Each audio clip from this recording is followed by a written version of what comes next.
Ah, game started. Hey, how you guys doing? We're live on this fucking okay. Fine, 12th of September, October, someday, some month. I don't know.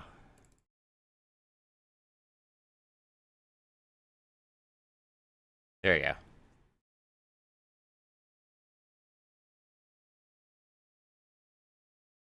The new Mesopotamia.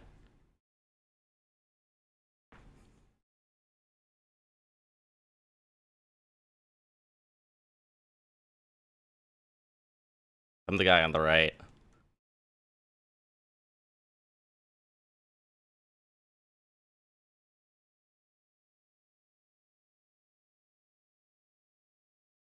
They stole the hamburgers.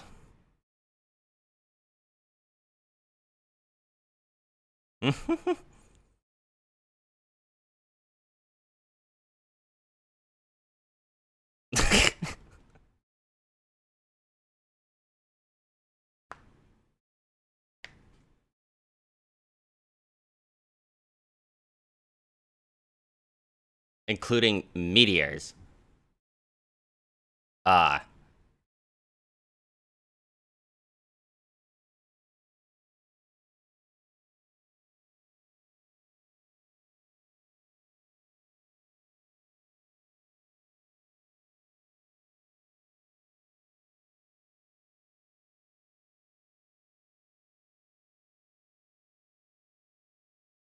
they're just so mad. Oh,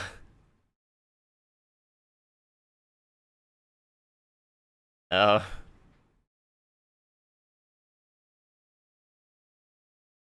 Got so mad they decided to destroy everything.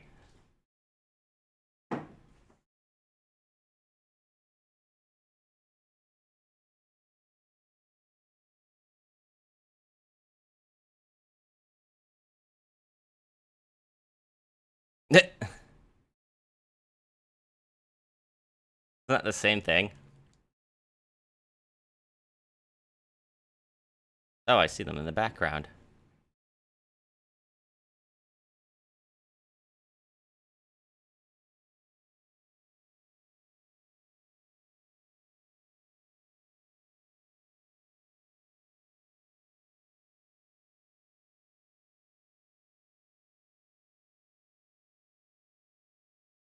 So, shit is still bad.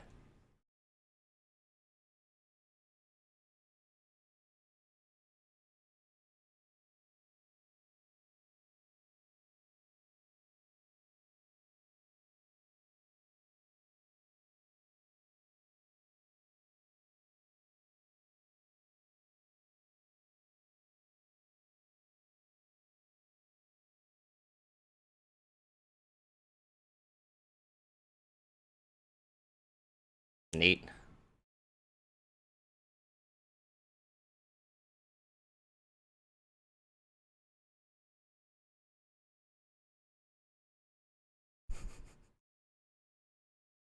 Hey, alright. You enjoy the game.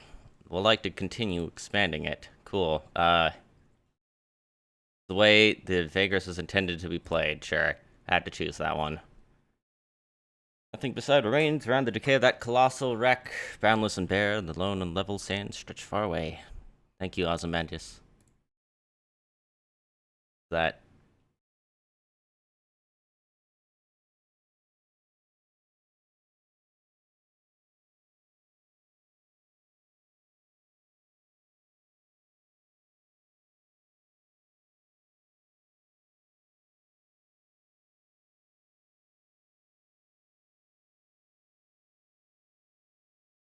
Who's the dead guy in the back? Is it a...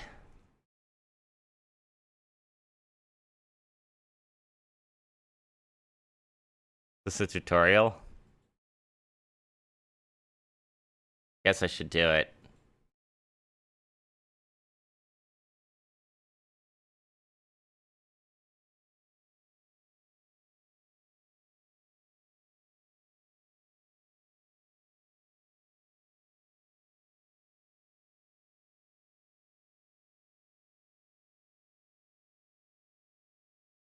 Yummy. Cool. Okay, cool. Too much reading. Scrap heap.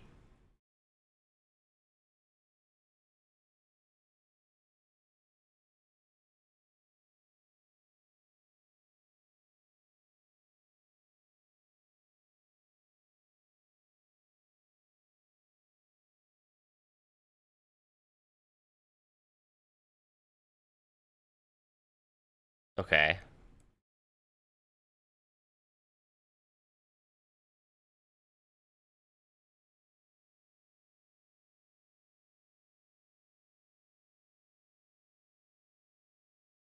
Alright, let's pick up the cards, I guess.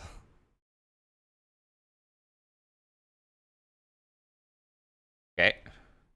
The Pilgrims of the Wasteland standalone story of Vagrus serves as the introduction. Okay. And a tutorial. It behooves you to read the tutorial in text and follow the instructions to gain a better understanding of how the game works. Okay, can be clicked. World game. Due to it being a tutorial, it is a narrow guided path. Only opens up later after the core mechanics have been introduced. Okay, cool. Alright, on the campaign mode, your Comitatus traveling company always occupies a node and moves between nodes along the path. Gotcha. You have a number of movement points. Seems legit. Click on a near mode. Move. I assume that's how much it costs. Yeah. Oh, loud. Most of the story is presented through interactive texts, events. Oh, no. Reading. Having gone ahead of the column with a handful of scouts, you watch from afar as your Comitatus slowly trudges along broken terrain and makes its way south ponderously among dormant geysers. Around you, the hills molder lazily in the perpetual twilight. Are you alright? Yavik's voice resonates with sympathy as he appears next to you on the ridge. Nod slowly, but do not look at him. Your gaze lost in the distance where ash cloaks the horizon and the towering mountains to the south and west. You return to your commies and note his supportive smile. You and Yavik have been traveling the realms together for years now. There's no person in the world you trust more than him, except perhaps yourself. I know you feel that your hands are tied, but like I said before, you made the right choice by leading us here. Time will tell. I still have my doubts. It's a long shot and you know it. There wasn't much of a choice. Either this or returning my trading license and hanging myself. Has to work. We cannot fail not like this. Thank you, but the last thing I need right now is a clumsy pep talk, even if it's well meant.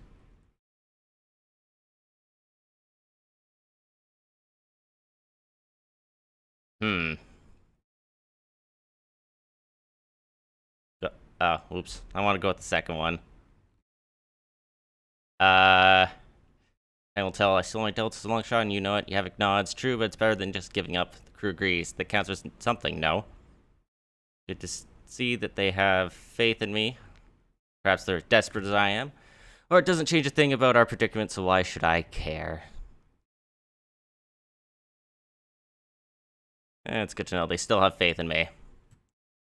I do have faith in you still, Yavik says. It should not come as a surprise since you have known and traveled most of them for years and years. Some founding members of the Comitatus you could trust with your life, but you have heard stories before about Vagrus who have been abandoned for less.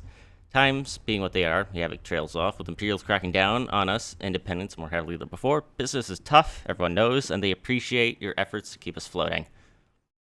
Our plan ought to give us another chance. Oops. Right-click, it opens the menu for some reason. Oh, good lord. It's Codex entry, gotcha.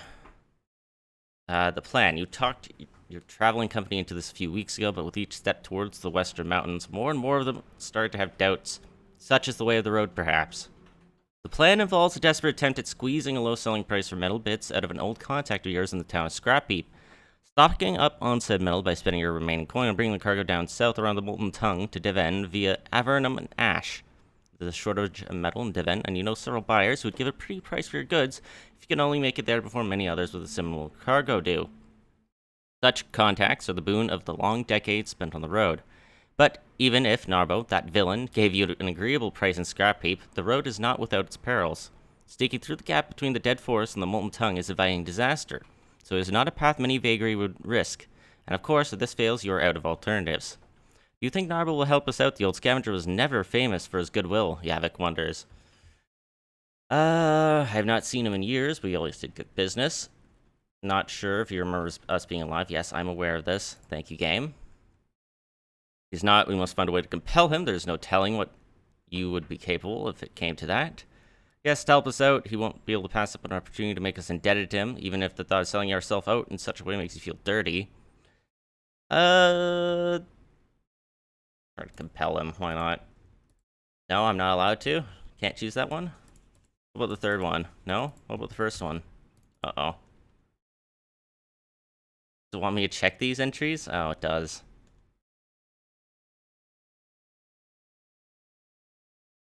Yeah, we'll try to compel him. These are dark times that call for desperate deeds, but such thoughts make me uncomfortable, to be honest. Yavik rubs his chin absent-mindedly. You have seen this expression of his too often not to realize he's using his sorcerer's talent to read your mind. Get out of my head! You know the rules. Taking a peek. Apologies, Yavik rubs his eyes quickly and looks away. You know how it is. It comes to me so naturally that sometimes I don't notice I'm doing it. Your thoughts were loud, Vagrus. I have to actually block them, you see. After joining your Comitatus 6 years ago, Yavik proved to be an invaluable asset. Not only does he sense moods and thoughts around him, but he's also able to subtly manipulate others when he focuses on his inner energies. Comes in handy when doing business. Then there are his other perks. A few times you saw him shatter the minds of men and beasts who tried to kill him. Not a pretty sight, but a very effective deterrence. Yet, because he is not trained sorcerer, at least not in the traditional sense, his abilities are sometimes difficult to control. You have become accustomed to his impromptu thought scans, while others find it less bearable to be around him. For this reason, he has kept his abilities a secret for many years overall. But you can't keep a secret such as this for long in the close-knit community of a Comitatus, especially not if you keep bursting minds and knowing things you shouldn't. So there are only a handful of your commies who put up with being near him for any length of time. Even so, he has not probed your mind in years, certainly not on purpose, but neither by accident. Perhaps he is less in control now, which suggests he is more on edge about this whole trip than he lets on. I don't know. Apology accepted. Manage a faint smile, let's return to the others and push on. There's still a day's travel ahead of us. Both of you head west to join the column. Alright.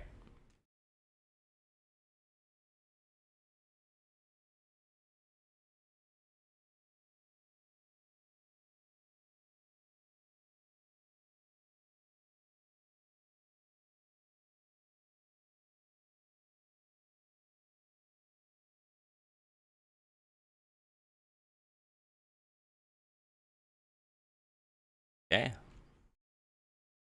Then we have to make it to the town.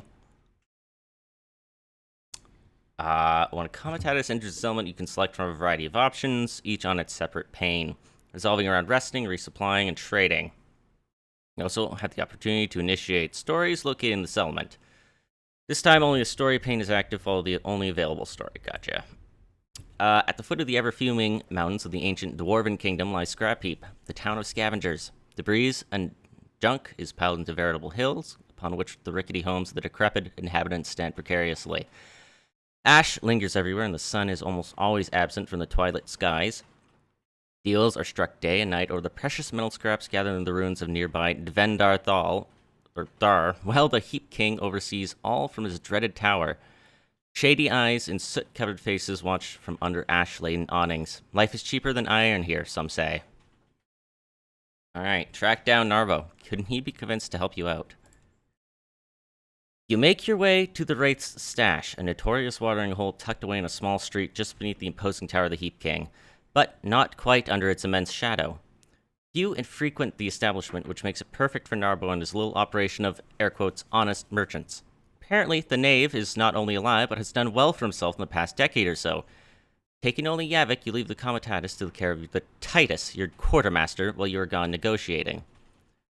Ash is flitting from the black sky as you cross the street and nod to the bouncer of the Wraith stash. You give him your sidearms quietly. Rules are rules, at least as long as they can enforce them. Yet, they have the courtesy of allowing you to keep your dagger, and of course, they have no idea what Yavik is capable of should it come to a scuffle. Not that you expect such a thing, but with Narbo, no one ever knows.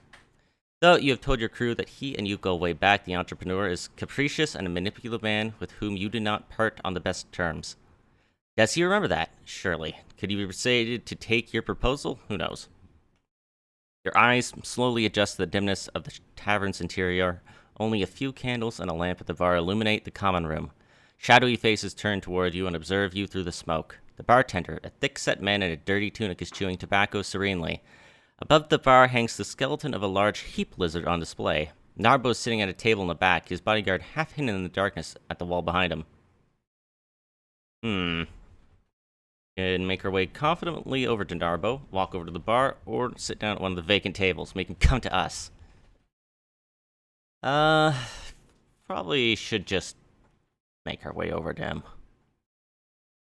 The entrepreneur looks up from a stack of papers in front of him and rubs his eyes. Narbo is a corpulent man with a bushy dark beard and a few missing teeth. Part of his face is covered in scars similar to those left by old burns. That, coupled with the withered and mutated left arm that hangs limply at his side, is a clear indication of the taint. The merchant wears a leather jerkin studded with the small bronze and bone coins, menacing with spikes of cabracron. Studded with small bronze and bone coins, a sign of wealth and boldness. His bodyguard, a lithe man with tribal tattoos and an outfit made of leather, moves his hand calmly to a spear that leans against the wall. Narbo's mouth falls open as a spark of recognition flares up in his eyes. No wonder. It has been 10 years. The fuck, mate? He blinks. I thought you croaked. People, Narbo waves his good hand around, looks at his bodyguard. Told tales of your demise. Well, tales of my demise were greatly exaggerated. The man finishes his sentence for him as the merchant nods vehemently. That business with Kernak's outpost in the storm, Narbo adds. You tell him that you were indeed at Kernak when the terrible arcane storm struck. You described the horrors of the night briefly. You added how many of your original comitatus died there, close friends, old traveling companions. But you walked away unscathed. This was years ago. Sheesh, that fucker Franz looked after you something fierce. I don't know what fucking accent I'm trying here, but whatever. Narbo chuckles heartily. But I'm sure you haven't come to remiss about old times, eh? His predatory smile makes you cautious, even though he invites you down with a casual wave of his meaty hand. Meaty hand. I don't know how we parted ways 10 years ago, but this fucker probably remembers. You know what? Fuck it, let's lead off with that. Apologize for the unfortunate way you parted 10 years ago. As far as I can tell, you never did nothing against me, eh? Narbo shrugs with a wry smile. Of course you could have sent someone to, warn us. The bodyguard finished the sentence. Back when Narbo and you parted ways, Avernum's Collegium was hot on your trail. They got offended by how you two outplayed them by smuggling in a shipment of exotic spices without their knowledge and selling it to the local nobleman's merchant house. You look at Narbo and tell him there was no way of warning him or even knowing where he was after the chaos was unleashed following the heist in Avernum. You had to get your crews out of there, so you did. The merchant is fiddling thoughtfully with a stack of papers while listening to you. I appreciate you coming clean, even this story business was so many years ago. He says after a long pause, the bodyguard becomes visibly less tense, but something tells me that ain't all you came for, so what is it? Breathe in, time to outline your proposition. Oh lord. You explain to Narbo how you want him to give you a discount on a shipment of metal scraps, which you would then smuggle into Devon through contacts you have in the city's underworld. The profit on the shipment would be quite exquisite. You do not name your contact, but divulge enough of her that the plan looks solid. Buyers, you say, are lining up, expecting the shipment soon. Narbo sits in silence, eyes fixed on the table as if listening to some noise from afar. He does not cut you off at any time during your proposition. At length, after you are done, he looks up and gives you a weak smile. That sounds like you have been thinking about it a long time about it, he says as he shifts in his chair. And it's a great plan, except for the part where I give you a discount for your asking and not much else. And I don't do that, mate. That would make me, an almoner, bodyguard adds discreetly. That a word? Narbo looks up at him. The man nods. He turns back to you. Aye, an almoner. See, I'm no almoner. No, you gotta do better than that. What you got for me? Tell him he will be in my debt, or I will be in his debt, I mean. I can tell you profit as it is, but you will still owe him a favor. Moderate chance of success.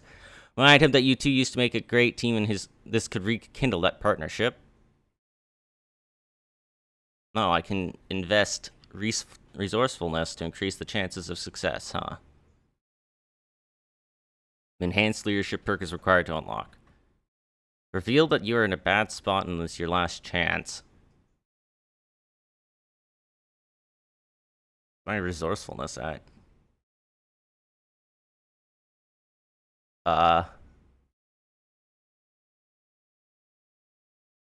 Supplies, movement points.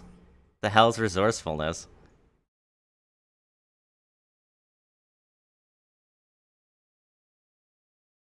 Eh? Eh? Oh. The one-time bonus. Alright. I'll be in his debt. He'll make a tight profit, as it is, but I will owe him a favor. Test fail! God damn it. After a considerable pause, Narvel scratches his beard in thought, then turns to you again. Fair enough, we used to wait, test fail. We used to run together, I know you're capable, but just to be clear, you do owe me for this, and I'll collect. The moment you make that deal in Devon, you come back here and we share. I want quarter, no haggling that. You frown when you accept his proposal, but inside you're gleeful. You could not have hoped for a better result. In truth, a quarter of the price is not only doable, but will leave you with enough money to keep paying your crew for several future jobs. Could be a new start. Narbo instructs you to give him an hour, then look for his people to mark and simply introduce yourself. They will know what price they should give you on the metal scraps by then. I expect you to return within 2 months, give or take. Failing that, you'll be hunted, have no doubt about that. And you know I can mobilize half the bounty hunters in the realms. When you nod, Narbo motions to his man. You and Yavik stand up and make ready to leave. Raver here will take you to the back exit. We don't want to give people the idea they can come here to beg for almonds. Not the almonds. You got what you came here, so you leave the race stash through the back entrance and head back to the Comitatus. Nice. Journal located in the bottom left is now active. It means you can follow stories and tasks. Let me guess. Can I hit J? Yep. Allows me to view shit. I can guess that. Thanks. Buy everything for the journey at the market. 24 scrap metal goods, have at least 800 supplies, and the awnings equipment. Okay.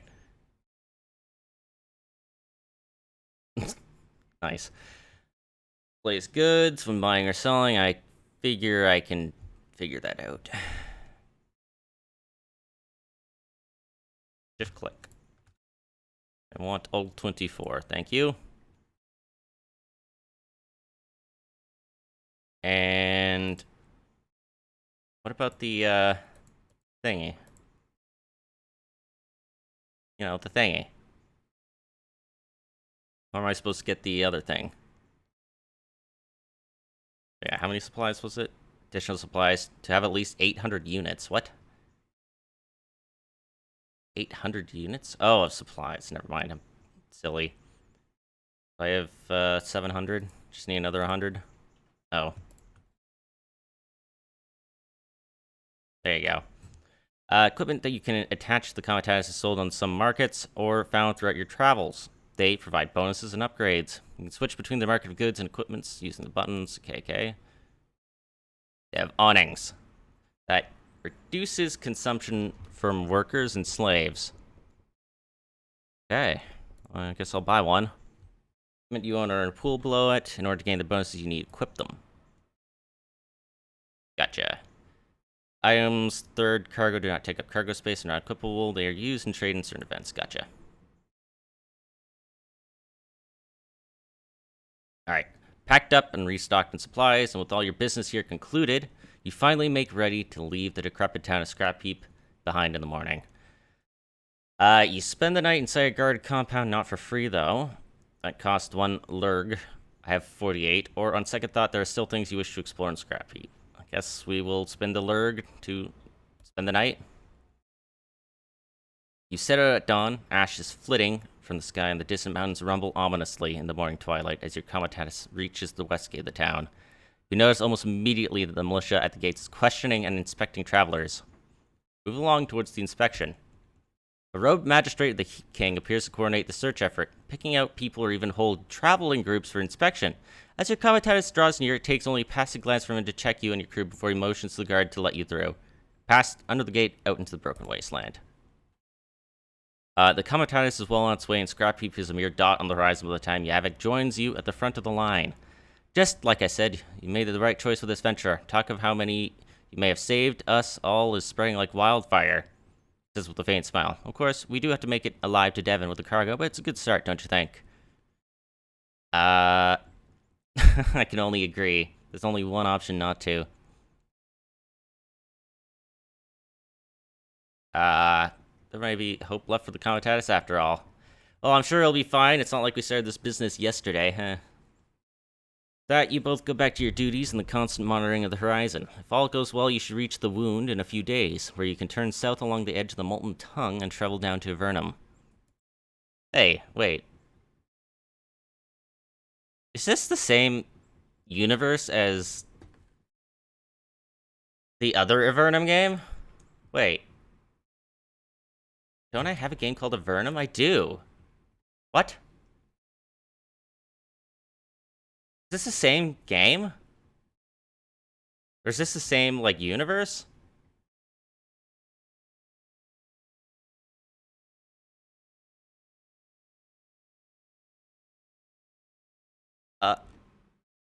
Apparently I played 1.5 hours.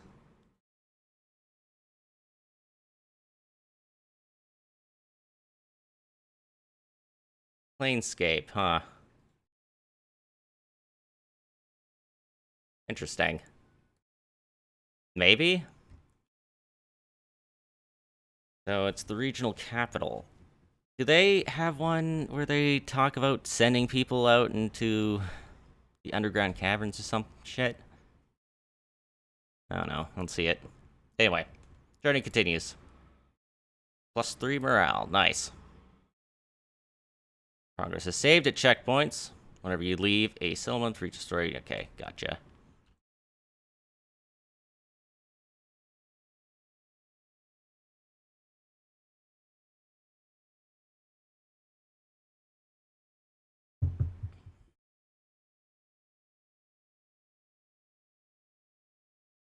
Okay.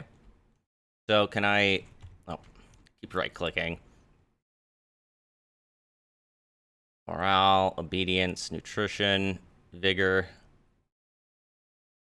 Guarding your camp effectively puts a strain on your guards. Okay. Oh, that's my thing. Oh, okay, I can.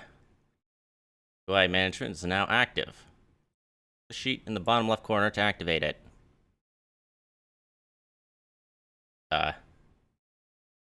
Deliver the wandering old man to Ash. Excuse me? One sec, gotta change my headphone batteries.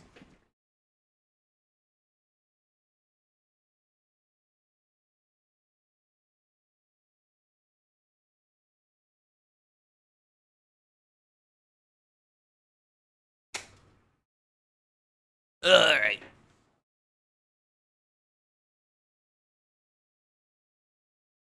Wait, what do you want me to do? Just open it? What about it? I don't think this is the right one. Top left corner, you dongus, you can't read. The crew management window allows you to manage your comment status. Morale, general mood, obedience. Gates how satisfied my slaves are. Attrition, how well it's fed. How tired the comment status is. Okay. I gotcha. Upkeep is how much you owe your crew. You can pay them at the end of each day or keep collecting debt. Consumption, workforce, generated by workers slaves. You have enough workforce to cover the Comitatus's needs, including beast crewed passengers. Going below the required number bestows serious penalties. Okay. Passengers or people in your Comitatus take them to destinations for rewards. Cool. They also consume supplies. You can see the number of each crew, beast type, etc., etc. Outriders are special because you need a fighter and a mount in order to be able to create an outrider by using the plus button. Combine, huh? They're excellent fighters. Mounts with outriders can carry cargo. Okay.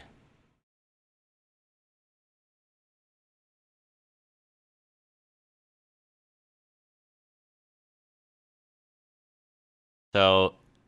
Oh, I wait then, huh? Movement points and need to camp, ending the day. Being on the road all day, spending most of your MP or the vigor of your Comitatus that you can replenish by camping. You can also camp earlier than running out of MPs, which helps raise vigor faster. Yo, who's that orc? At the end of each in-game day, the Comitatus makes camp themselves down for the night. Supplies are consumed and movement points are refreshed after camping. And do I restore my spell slots? At each camp, you can decide to offer normal or double wages for the current day, independent of whether you pay them or not. Double payment increases morale. You can also choose to pay all your debts to your crew at this time, or accrue payments. But the longer you delay, the grumpier the crew gets. Obedience and nutrition also appear here, as well as the options to discipline or liberate slaves. You have the option to give out less supplies, or more under rations, which penalizes or boosts vigor and morale. Alright, alright. Seems good. Under hunting and foraging, you can send your crew out into the wasteland to find supplies and sometimes even other goods. Base chances for these activities depend on your related perks, deputies, and crew, and the region you're in.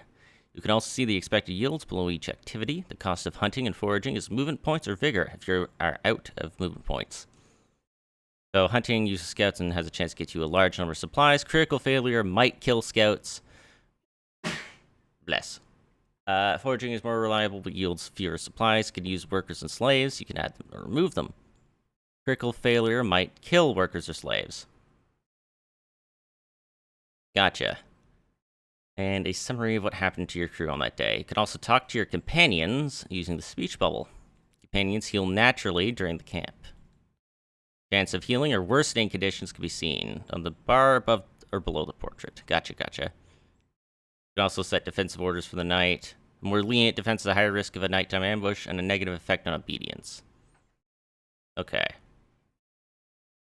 I can like chat. Why do I have like a tiefling? Yeah, can I not see what the tiefling does? Morwen is discussing something with a few scouts. When you approach them, she sees you and steps away from her company, joining you next to a tent in the shadows. You immediately start to feel anxious, as if roused out of a torpor by Tarkian coffee. The effects of her demonkin heritage, no doubt. Ask what she thinks about Yavik. What do you think about Yavik? Yavik is someone I did not trust. He could read people's thoughts, they say, but he's always been kind to everyone, and he knows his way around beasts. I'm glad he's traveling with us. Anything else you wanted? Cool. We just chat, huh? So, what's my... Is that how much I owe right now? Oh, okay. It's done at the end of the night. Discipline or liberate. Rations. Hunting and foraging.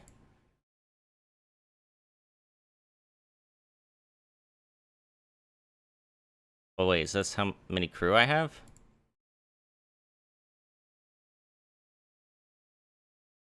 Wait, how many crew do I have? Am I blind?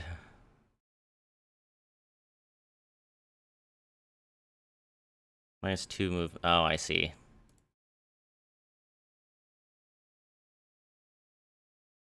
I guess send these guys out. And sufficient armed crew.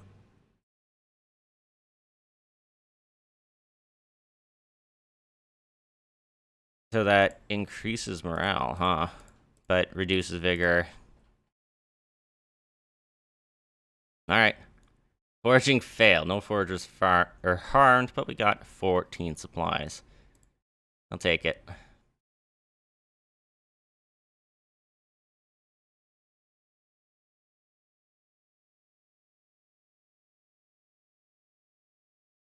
Hey, Asin, super excited you're playing this. You're potentially interested in purchasing. I have been keeping an eye on this game for a little bit. I finally decided to pull the trigger on it and just get it. Because it looked super interesting.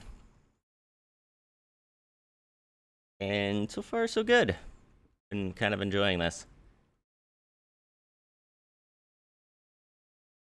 Can't see their character sheets, okay. That will reduce vigor. Is there any way I can, like, increase the chance of success?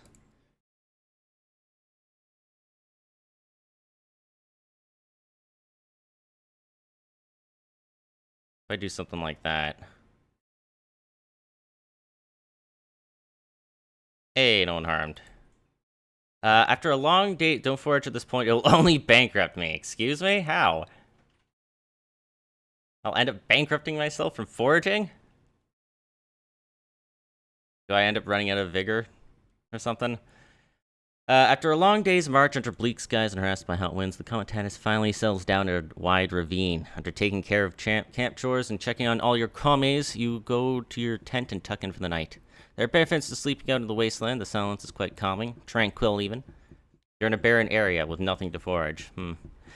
Only the murmur of the distant fire-belching mountains, the whisper of the wind, and the occasional groans of your beast can be heard. Except, something else is making a muffled noise you do not recognize. Your eyes flick open. Something is wrong. What in Tartarus is it now? Your eyes check it out. Leaving your attendant passing along the sleeping beast, you are about to call a guard when you stumble upon a large quadrupedal creature covered with a fused bone protrusions. It is munching on supplies scattered across the ground, evidently from a torn open sack lying nearby. The creature is a Yarka, a wasteland scavenger that hunts in packs. Before you can utter a word, the monster charges you. And out of the shadows, Marwan leaps at it, tackling it aside and cutting its hide with her bone axe in a follow-up swing. You breathe out, realizing that she has probably just saved your life. Yavik runs up to you, just as the creature backs off and lets out a long howl. There's more of these accursed creatures things. Boss must have sneaked past the perimeter guards. They are trying to chase them off, he blurts. As he does, you hear yelling and the sounds of battle from around the camp. The wounded Yarka is joined by another one from behind a cargo pile, and the two of them start circling you. Yavik steps beside Morwen as they get ready for the fight. Fight. Oh, okay. Companion combat is turn-based, where 1 to 6 enemies fight against your team of 1 to 6 companions. You use skills of your companions to defeat your enemies, protect your companions, and set yourself up in advantage positions on the board. Gotcha. I can probably figure it out. Yes, I can figure this out. Thank you, game.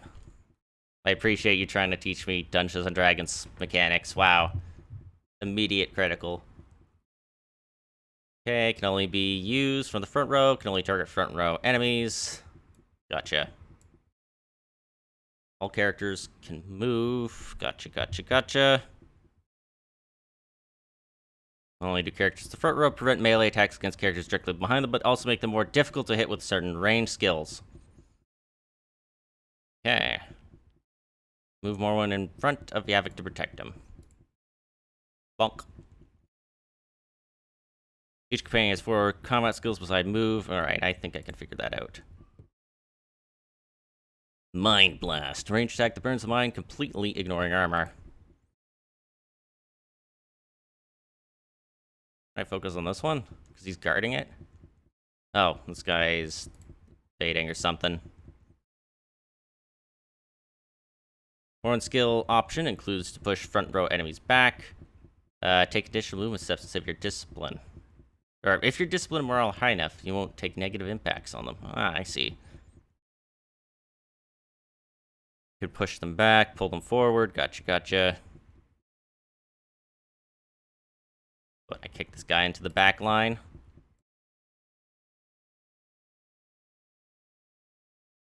Consult the combat log. Yes. The forfeit button. Great. I want to hit that one. Hypnosis. Single target moves to where you command it.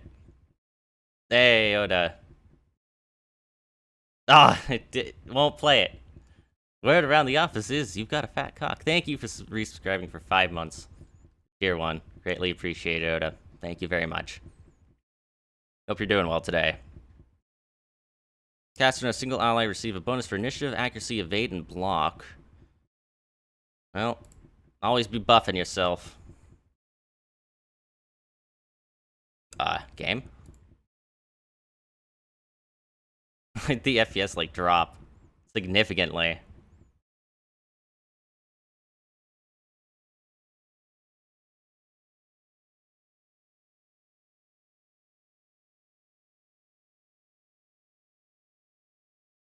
What did you just say? Something that I would say. Singer? Single enemy forward. Powerful strike. Can you try to kill him? No. Can only do crits, huh?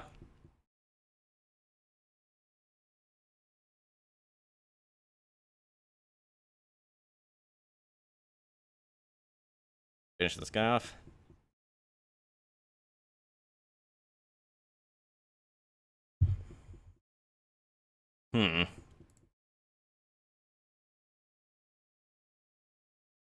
Eh.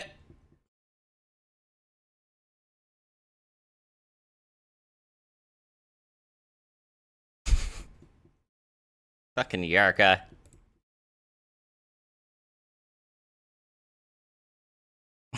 Ha!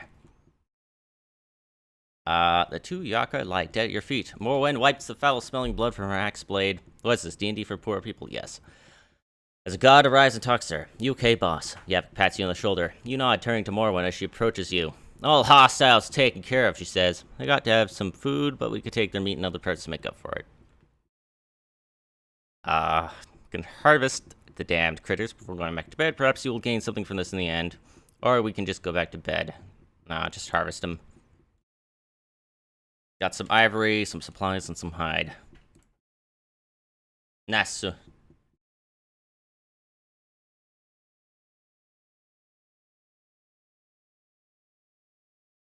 chart is now active. Now I can see shit. Plan my journeys.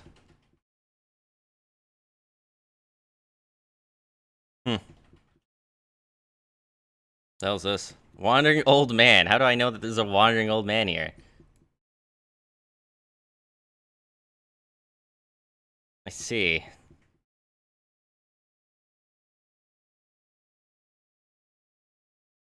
And mark it? Is that how you mark it? I've got elven eyes. Mega elven eyes.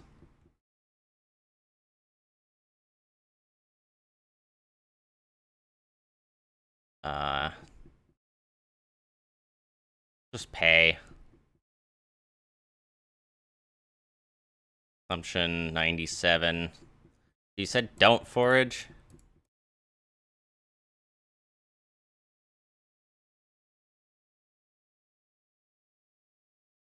Obedience and morale drops.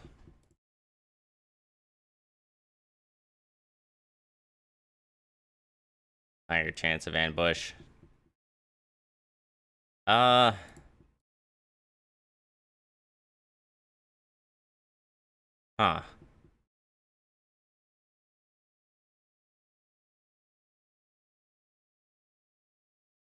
Okay, they healed up a little bit.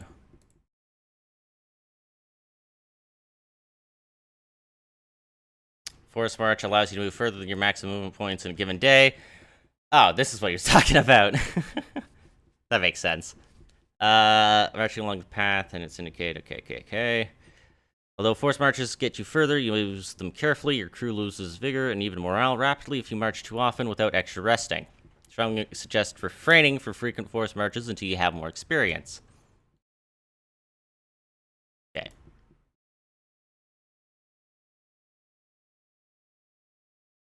that my forced march movements? Yes, it is.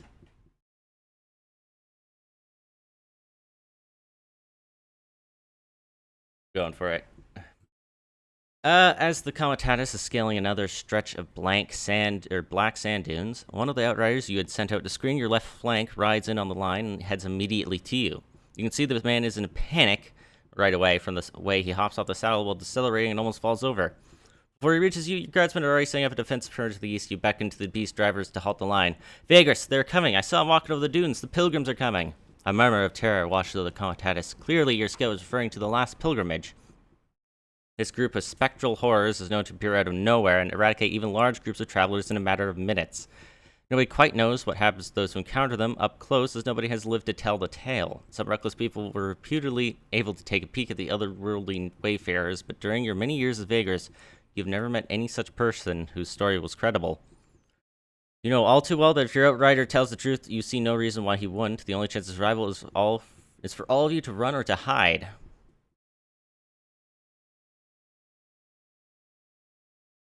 I mean, I've literally already forced marched my guys to their limit. Let's try to hide. Outriders you had sent westward report that there's a rocky area not far away. After heading west for a quarter of an hour in great haste, the Comitatus finds a stretch of the Badlands crisscrossed by shallow ravines. Jagged, tall rock formations here are half covered in the fine black sand of Arenas Nigres. Already, the scouts are busy setting up hiding places among the rocks and gullies. You are all behind cover in a matter of minutes. Everyone settles down and they either pray to whatever gods they believe in or prepare for a desperate last stand. But what about you? Perhaps there is now a chance to take a look at the last pilgrimage from up close. No, surely it would be insane to attempt such a thing, wouldn't it? As you are pondering this, the wind picks up from the northeast, carrying with it clouds of black dust, the perfect cover for spying. There's still time before the storm hits with the full brunt of its force. Fucking hunkering, dude. Hunker down with my commies. Soon the Death Storm reaches its zenith, but you can still spot a faintly glowing apparition from behind your cover. As it slowly slithers between the dunes from this distance, it could be anything in that eerie glimmer. Yet you and your crew are grateful for that space between you and the specters. At length, the pilgrimage passes and takes the dust storm with it. Some people talk of strange images passing before their eyes, like waking dreams, while the otherworldly shimmer was visible. However, you saw nothing and can't help but wonder if it isn't their imagination and fear playing tricks on them. The Comet digs itself into the black sand and dirt ponderously. You're ready to depart in half an hour. Maybe most of your commies are hushed to keep a wary eye on the horizon for days to come. The sooner you leave, the better. Oh. My morale and movement. Uh-huh, I guess we're camping here, huh?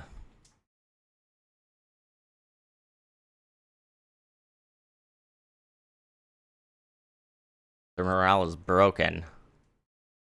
Stressed. Can I do like a double upkeep? Or is that gonna make me broke?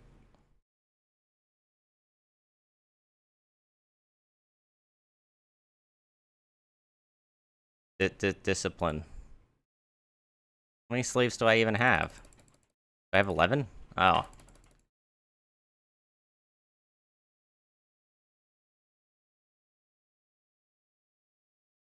Hmm.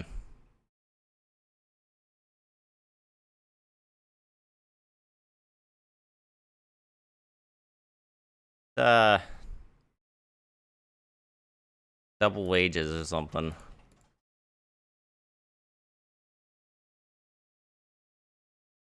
And then we'll post guards.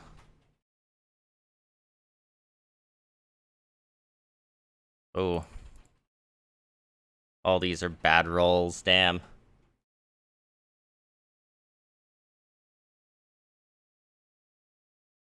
Well, so far so good.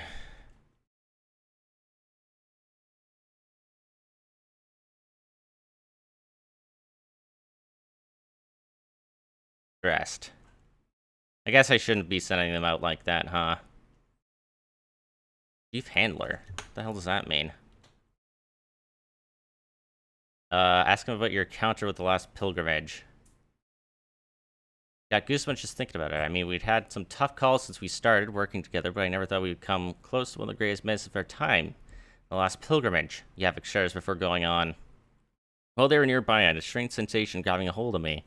It was like, I don't know, images flashing before my eyes. I was filled with dread from these images, felt naked before some unfathomable catastrophe that was coming my way. They heard chanting that went from reverent to desperate and back again, and that light. I only saw it only from a distance, but I'll never forget that horrible light. Just hope we never come in contact with that procession of spectral wanderers ever again. Can't help but agree. Yavik stretches his chin before going on. There's also talk among the crew that coming across the pilgrims is a bad omen and our venture is cursed.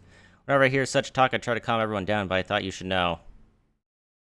Stop chatting. Distressed, huh?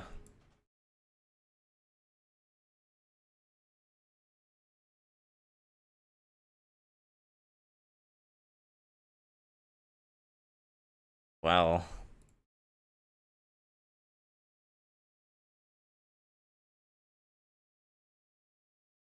Well. This place is pretty bad. The Commentaris climbs the last black dune and comes to a halt on your mark. Standing on one of the charts, you spy the horizon carefully before hopping down and convening with your most trusted. Ahead looms the voiceless lake, a place of deathly quiet and utter peril. The lava flow of this particular tendril, the molten tongue, cools down here below a tough shell of dark rock, covered by steaming water. Yet the shell is not solid enough in places. It can crack in the blink of an eye and open under one's foot, leading to a sudden, scalding death. There are ways to guess where it is safely to cross, but it has to be done slowly and attentively. Your scouts know their way around here, but because the lava changes constantly beneath the shell, they have to rely on finding a new way through each time. The lake is voiceless because everyone has to keep completely quiet. That way, one might hear the shifting lava and the cracking shell just in time to avoid disaster. Your lieutenants agree that crossing over to the far side of the shell is still better than going around into Arenas Negras. However, especially after coming so close to the last pilgrimage a few days ago, nobody in their right mind would go near the damn place. And so you're stuck with the plateau surrounding the voiceless lake. Well, we have a high chance of success. Go. Going step by step, listen carefully to any telltale sounds while sweating profusely. Every member of the Comatus makes it through. After hours that felt like days, you can turn away from the cursed lake and head southwards. The crew becomes animated as you leave the perilous plateau behind, even joking among themselves about the constipated silence back there. Nice. A little extra morale.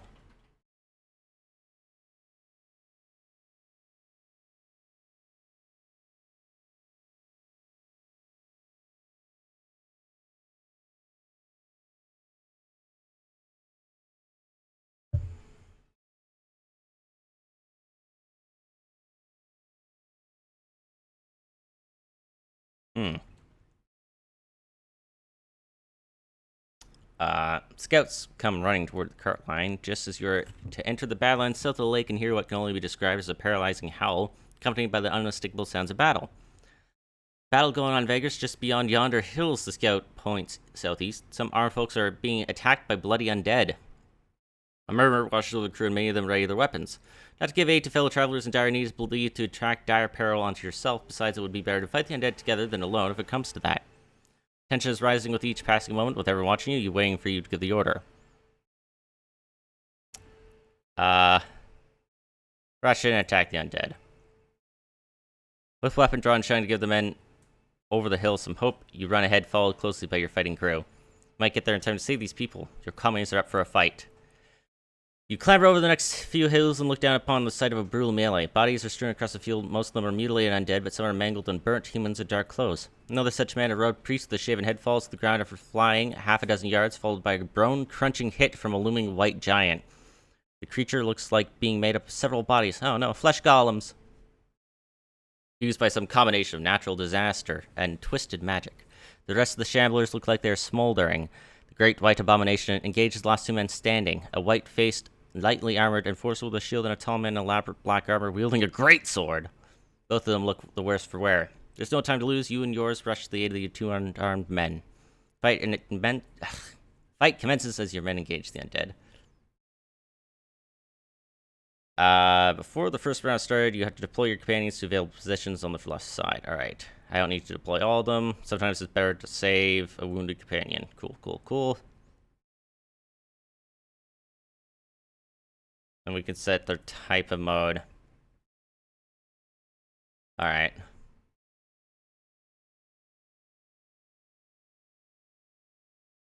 Okay, these are those characters.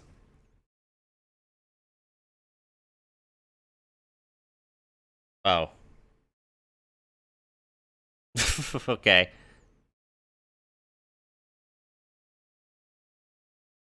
Huh. Some skills can target friendly units to support. Well. What, you want me to buff him?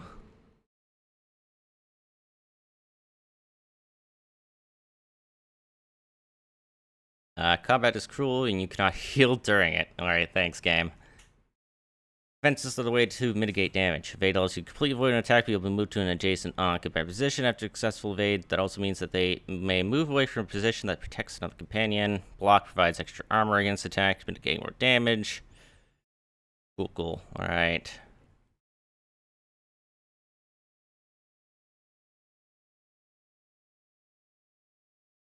Buffed.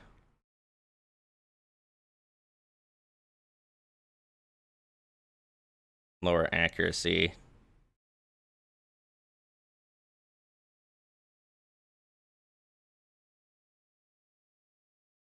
Is that armor? Power.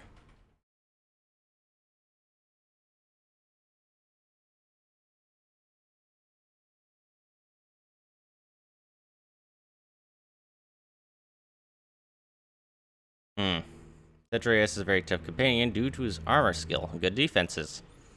Skills also include a support skill that enhances his stats, and one that debilitates an enemy for a few rounds.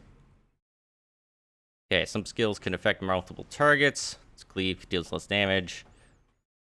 But it targets two different enemies. I like that face. Oh, hey. Huh?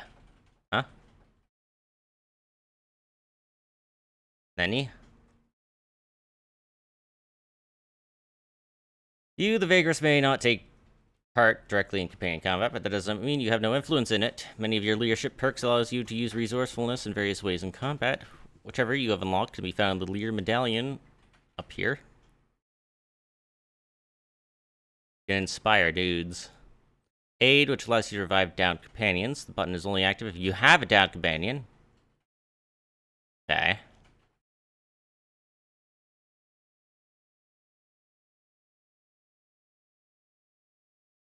Character additional defenses, huh? Give it to you. Try to kill that guy. God damn it. Maybe they just don't have mines to blast, huh?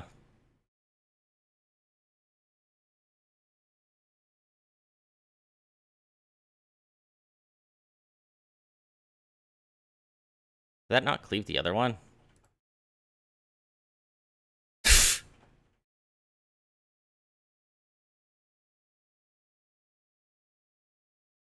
Huh.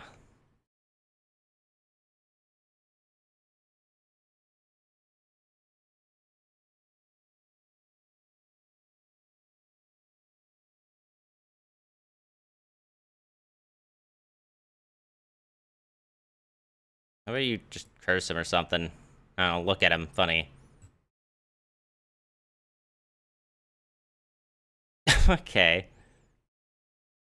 Guess you just can't do that damage, huh?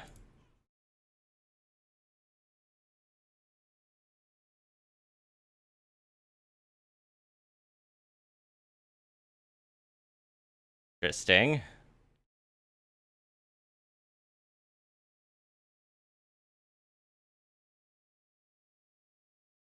Landed a single hit with that.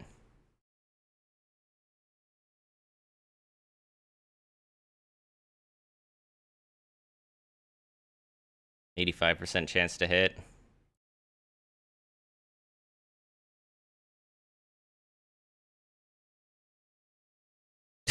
But... Bruh.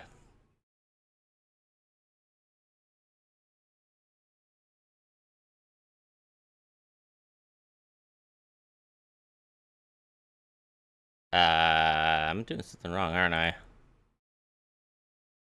Or am I just getting that unlucky? I can't tell.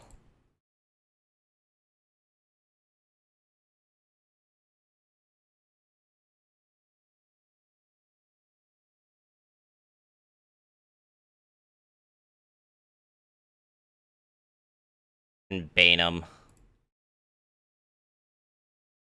I mean, they are undead, so...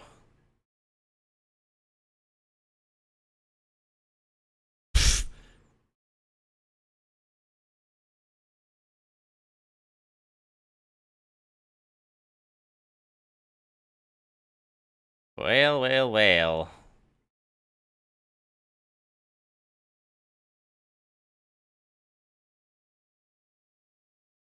Blocked. How are you still hitting? Goddamn wizard.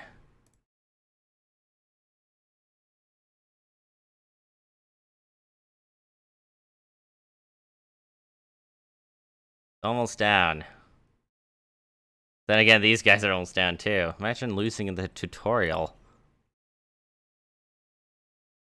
What, you want to do anything? Do you not have mana or something?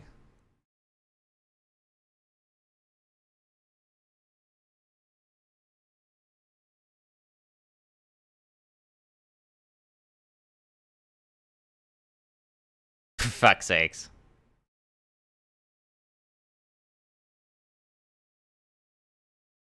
Alright, revive him? There, he's fine.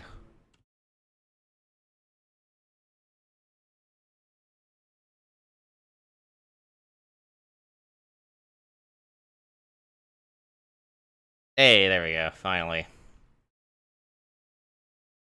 Nah. Alright, it is over. The undead finally stopped moving, their bodies lying mutilated all around the hills. The large abomination was hacked to pieces, now a jumbled pile of ash and petrified bones. Some of your crew also got torn up. There are several wounded and one dead. The man in the black armor is the only one of his company who survived the battle. He's sitting on a rock nearby, covered in ash from hacking at the abomination, drinking ponderously from a water skin while he is observing the battlefield. Grim gaze wanders from one slain companion to the other as if wanting to make sure that all of them are dead. At length, his piercing gaze finds you and a chill runs down your spine. There is no doubt in your mind that the man and you need to talk. -1 fighter. You walk up to the bed and offer him your hand. He looks you up and down in a fashion that suggests a mild contempt. His great sword forged of steel lies across his lap. He does not take your hand. You seem to be the leader of this. The man is looking for the word as he eyes the comitatus. Company of travelers. What is your business here?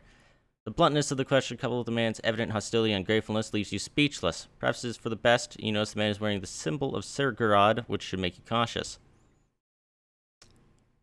We're just traveling comitatus, traveling south. I see. So you turning up here is a matter of utter coincidence, I take. You assure him it is. He narrows his eyes and pierces you with his gaze. There's a tense moment that seems to take forever. You're truthful, Vagrus. Commendable. The man rises from the rock. He towers over you now, and it dawns on you that the war gear he carries makes him either very rich or a very powerful person in the middle-starved world, or both. Grateful for your assistance in the skirmish, late as it was, he says, turning to look at Yavik, who appears at your side and bows his head to the man. Though acknowledging your friend his greeting, the armored fellow turns to you again. My name is Cedrius. I am a knight of Ordis Niger Solis. By aiding me, Vagrus, you have aided Imperial law. You must have some questions of your own. Now's your chance to ask them. Not to make him wait. Cedrius stands before you, head cocked to the side, his blade resting on his shoulder, awaiting your questions. I don't know, what are you doing here? I and my companions came here in search of the enemies of the Empire to smoke them out of their hideout here in the wilds. It was supposed to be the last glorious battle, concluding a long investigation that took months. As you can see, it went down quite differently. It is now my assumption that we've been betrayed and a trap was set for us.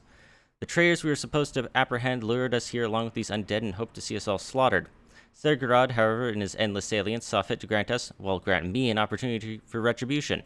Rejoice, Vagrus, you have been an instrument to the divine, sent here by Sergorod himself to aid me in my quest for vengeance. Is there anything else you wanted? I don't know, fight. Tony's drawn here with the false promise of finding the hideout of the enemies. The Empire, instead of a large group of undead surround us, most likely drawn here by some vile trickery, and had to fight for our lives. We arrived towards the end of a drawn-out battle and saw my last companions fall. We fought with Sergorod's rage, with the Emperor in our hearts, but there were just too many of the shamblers. Look around now, you realize how savage the confrontation must have been. Dozens and dozens of undead lie all around the field, and only half a dozen of Cedrius' dead companions. I don't know. Companions? My companions are dead. Oh, well. Okay. I see. Alright. Well. What do you want to do? I intend to return to Avernum. I have to debrief my superiors here of what happened today, and I also want to look more into the lead that ultimately brought me here. He fixes you with his gaze. Your destination does not have to be Avernum, does it? You can't help but tell him the truth. You are too well aware that lying to one of the Knights of the Black Sun is high treason. It's the first time you see Cedrius' malevolent smile. Good. I shall join you for the journey. Your Frons teaches us to share the burden of the road. Now tell your men to pallet the bodies of my companions. Burning them without the proper rituals is not becoming such here as the Empire, but we have no time for much else. Also gather all their belongings while you're at it. Make it happen, Vagrus. In the meantime, someone skillful enough should take a look at my wounds. You're about to leave to give the orders when Cedrius calls after you. Just so everyone knows, the danger might still be looming over us. The traitors who I was supposed to find must be around here, keeping a distance. They surely would have finished me off had I managed to conquer all the undead by myself. I doubt they are going to make a move now that you are here, but who knows what their desperation will drive them to. Though your crew does not like to be ordered around by a stranger, they too agree that the slain should be tended to. The pile's burning, the cart line is ready to leave in an hour. Seems you have to take Cedrius to Avernum. As the comitatus crossing to the Badlands, you climb on the cart where the resting Cedrius is sitting on the back. You can see that he's holding something small in his hands and observing it attentively. This is a fetish charm. And the kindly sisters and the disciples of Actual used to attract the reanimated dead. The knight tosses you a small bone charm complete with arcane writing in black ink and some teeth they attach to the centerpiece. I disabled it, do not worry. These filthy traitors may have used a solemn charm to ensnare my contingent, but I still am anointed in the faith of Actual, and I swear they will suffer for this atrocity. Give the charm back to the knight. There's also the matter of the belongings of my fallen comrades. I expect you to hold on to them until we reach Avernum. We'll discuss them there. Non turns towards the horizon. Whether you like it or not, you're bound to the knight for the next few days to come. continue the travel to Avernum. Got some arms. Batman, huh?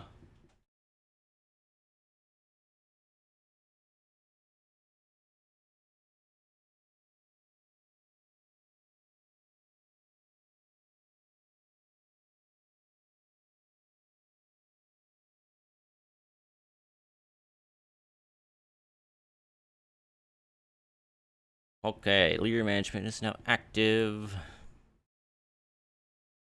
Okay, allows you to observe and interact with your character. Insight, perks, levels, etc., etc., professions. Costs insight. I see.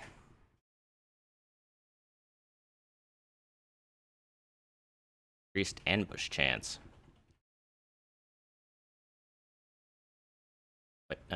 What? Oh.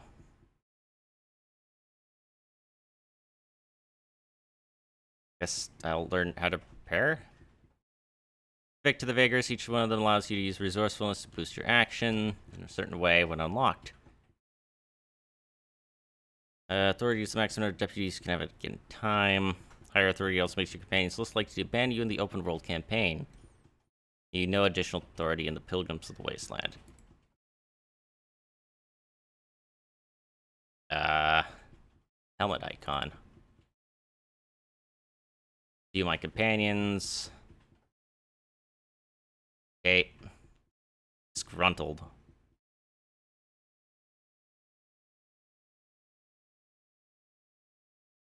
Yes, can look at their gear. Can equip more one with the luck arm. Okay. I had to do it in the exact way that they want me to do it. Prowess, upgrade the companions. Okay. Very carefully you spend proficiency on once purchase perks cannot be changed. Can upgrade their prowess. This? So the prowess to raise the game proficiency points you can spend on improving them. Ah, I see.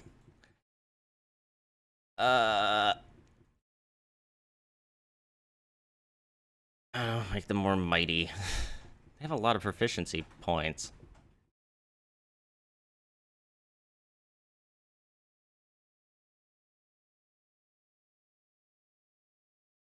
Prowess, mighty.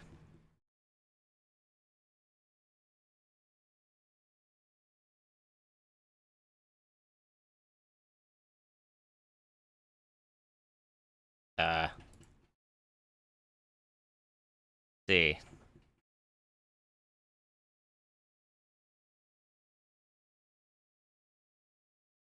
Let's go with that then.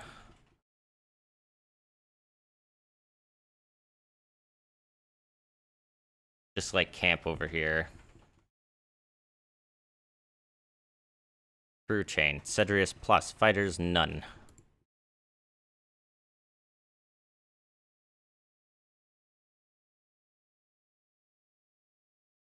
Fatigued.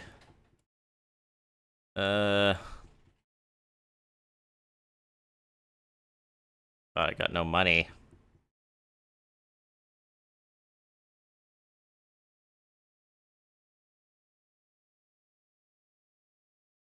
And Scan has diminishing returns. You get like nothing here.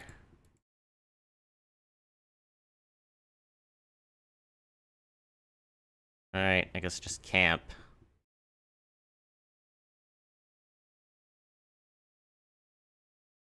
The old Comitatus becomes agitated as a dust cloud appears in the east and starts to move towards you. Give orders to the crew to prepare for a dust storm. Such a thing is fairly common out here on the border of the Searing Plains, and you should have a little trouble traversing it. Make the necessary arrangements to travel south. After half an hour, the cloud is much closer and is now certain that it will cross your path. By then, everyone is wearing protective masks or bandanas, and all the cargo and equipment are secured. Yavik is riding a large piece of burden, having fastened himself to its back, deep in concentration to maintain the calmness of all your animals with his telepathic skills. But something is off. An uncanny twilight is settling on the broken plains around you. It is much too early for sunset, and the storm itself should not blot out light in such a manner. And then you hear it. Chanting. Chanting on the wind in a pale light at the heart of the storm. Heading your way, you can see faces of the crew slowly becoming distorted in panic.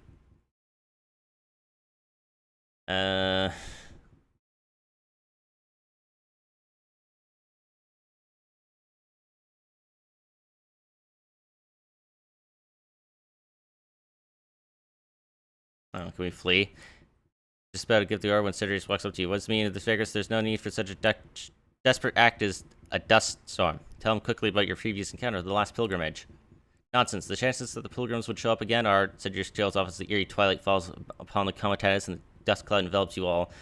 There's no time to flee or hide, so you signal everyone to draw weapons and stand at the ready. Some of your crew tremble, some are praying, and some are about to break, but not Sidrius. The knight walks towards the approaching apparition of being possessed by a death wish. You can see Yavik frowning and sweating in concentration, no doubt trying to combat your beast's instinct to flee in utter terror.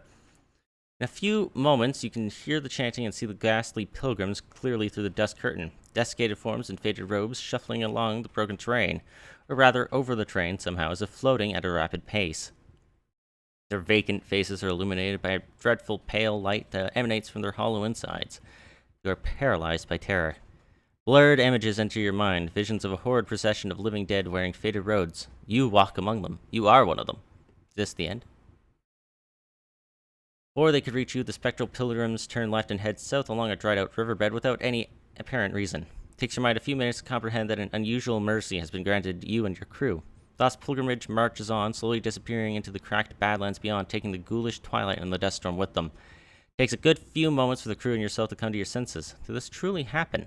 What's the reason, if any, for the spectral troop to change direction at the last second? How can it be explained that they appeared again after such a short time? Sidrius walks over to you looking confident, though you can see he's a bit shaken too. Sturgarad is with us. The Sonoman, if I've ever seen one. My destiny for retribution against the enemies of the Empire must be the reasons why these horrors let us be. You swallow and nod. Yet you are not so certain why it happened the way it did. Rest assured, Vagrus, as long as you have me by your side, no harm will come to your comitatus. Remember that. Walks away, signaling the line to move along. Gained a fuck ton of insight. Nice. Still rattled, you move along the line, assuring everyone that the danger has passed. With the comitatus moving, you join Yavik on top of the largest beast of burden, but you barely talk. You never heard of anyone counting the last pilgrimage twice. Somehow you do not feel blessed. Haunted, more like. For an hour or two, you and your crew fall back into your travel routines, and tonight all this will seem much less terrifying. In fact, you should be grateful for avoiding certain death at the hands of these accursed things twice in a row. Hopefully there won't be a third time. You move on towards Avernum.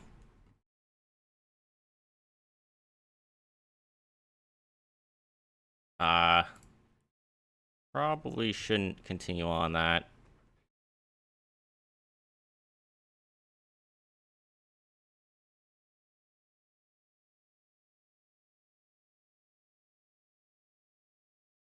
What are you? You okay?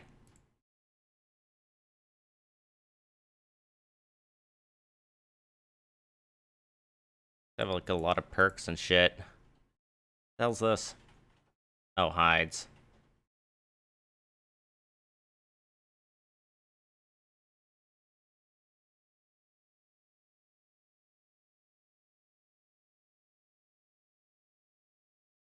Oh, postcards. We're almost out of Vernum.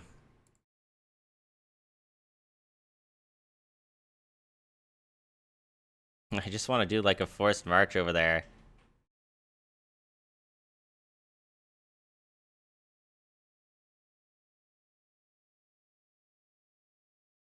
You have experienced rising disobedience among your voluntary workforce lately.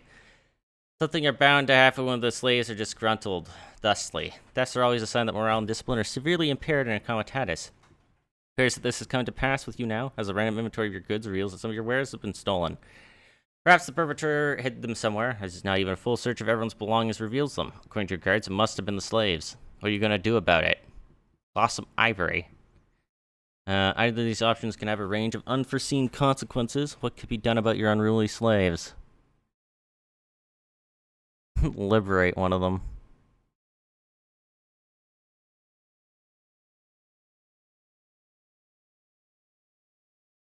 Hmm. Oh. Well, 6%. Guess that seems to have the highest chance, huh? Test failed. Your ploy fails miserably. Not only does the behavior of your slaves not improve, but your actions seem to cause quite the defiance to build up in them. Does not bode well. Oh, God. Well, it's okay. The Comitatus climbs the broken ridge, and everyone stops for a moment, taking the visage of Avernum. Nestled atop around a range of large hills on the horizon to the southwest, chimneys of the city's many forges and smelters cast dark shadow over it, while the lava fields beyond the settlement provide an intense reddish glow as backdrop. Several crude roads meander along the hills here, probably leading to the mines and quarries you had passed during the last day or so. Time for us to part ways for a while, Vagrus. The voice of Cedrius makes you jump a little. For a large fellow wearing heavy armor, he managed to creep up on you without a sound. He is standing beside you, gazing at the horizon. I have to make my way into the city alone. My reasons are my own. But before I go, I have a proposition for you. Voice and stature tells you that there is not much point in arguing. You are well aware, of course, that my contingent was betrayed and ambushed out in the wasteland where we met. During our trek back here, I have come to the conclusion that whoever betrayed us had to be someone involved in the investigation I led in Avernum before setting out from the city.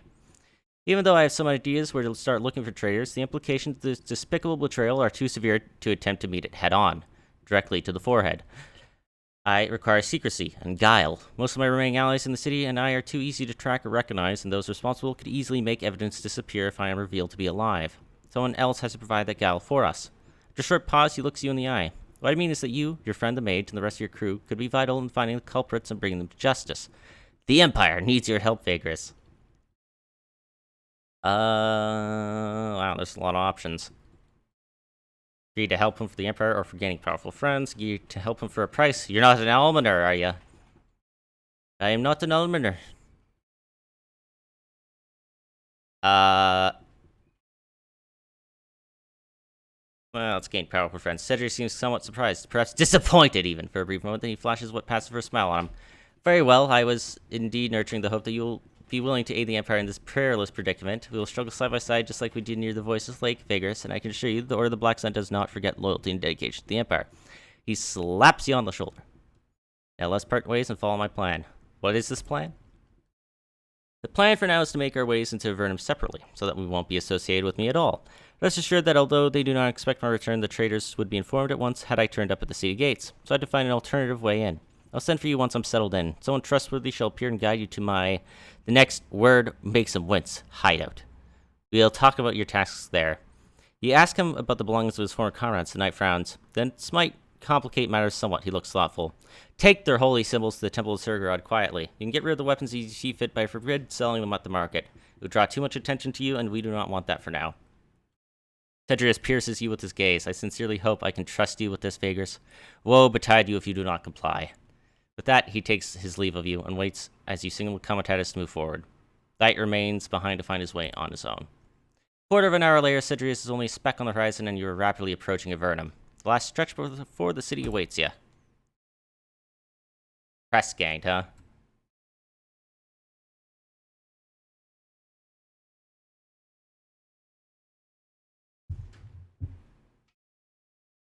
One sec.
Alright.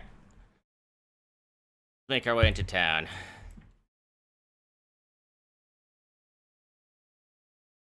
Yes, enter. City of Avernum, you can smell its foul stench even as you approach its mighty gates set in dark walls decorated with the bones of gigantic creatures.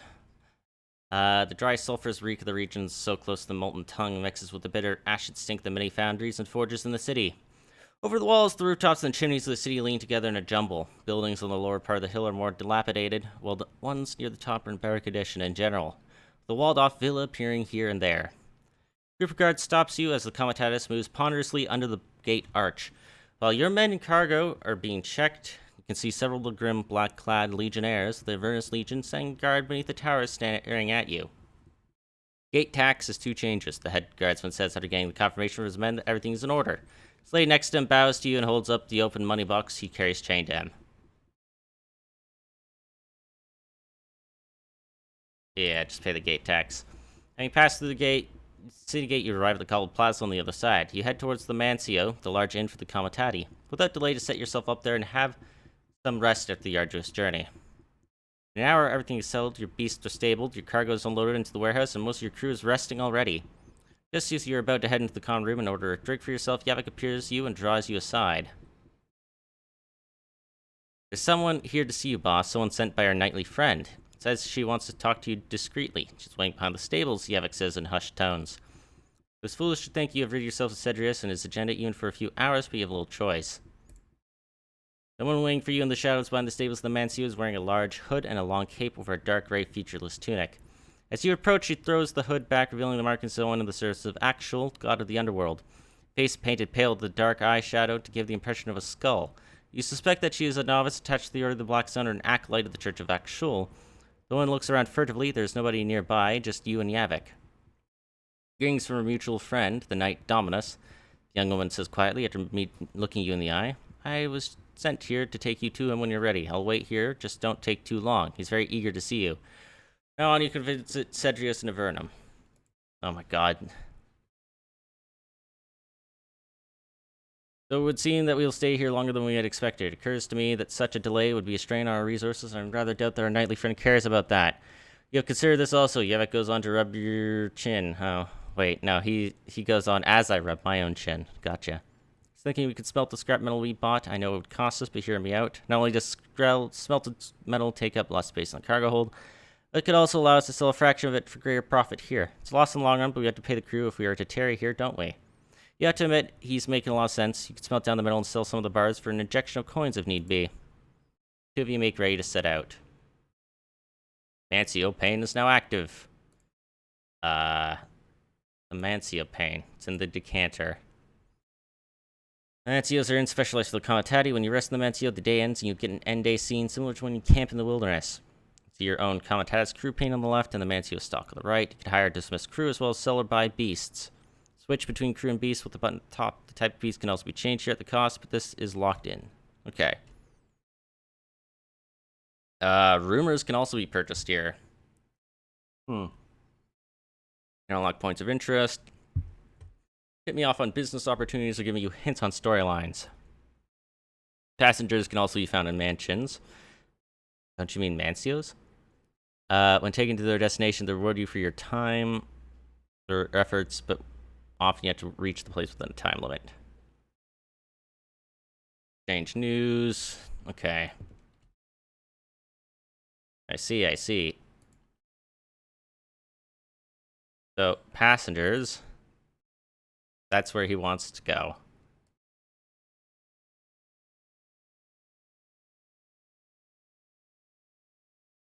Okay.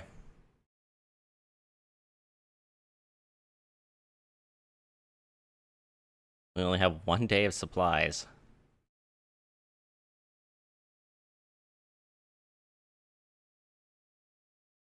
Okay, won't allow me to sell that shit here.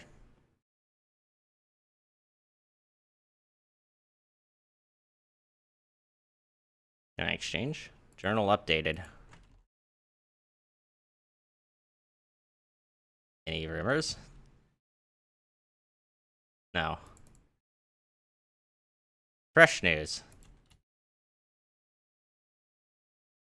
We have no fresh news. Okay.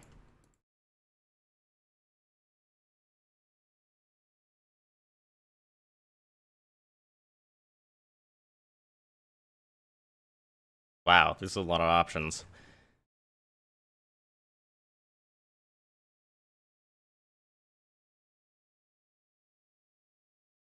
Visit the Slag Fords. Wait, Slag Fort. Foundries. Verm is a city of foundries and smelters due to its proximity to areas where ore can still be prospected or scavenged on the continent. Below the villa district, the streets between the walls and the central hill are stacked with metallurgist workshops and smithies. More than anywhere else in the city, the air is almost black with smoke that belches forth from the many chimneys and furnaces. It is unbearably hot here, yet many people flock to do business with the smelters and smiths. What is your business? You can smelt down the arms and armor of the dead Surgerites.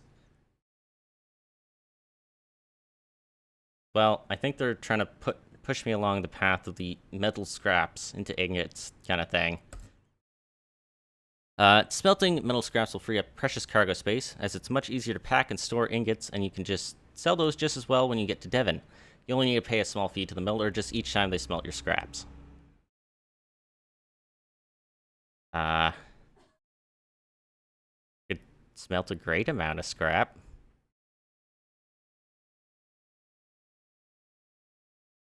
Smelting yields iron, bronze, and copper from the scrap pile. Take your ingots.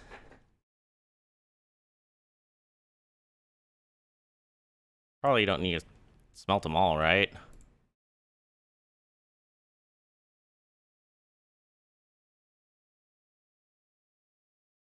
I kind of want to try doing this.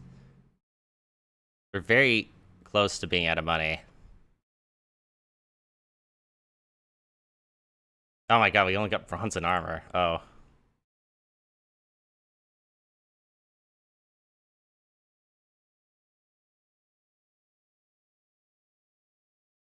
My stuff too?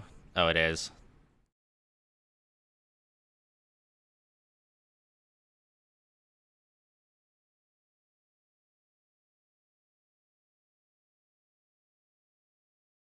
Hey. Melt it all here. Price start going down?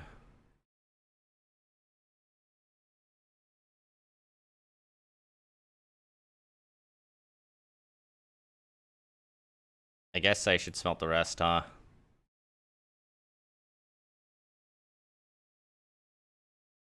There's a lot of information here. A lot of information.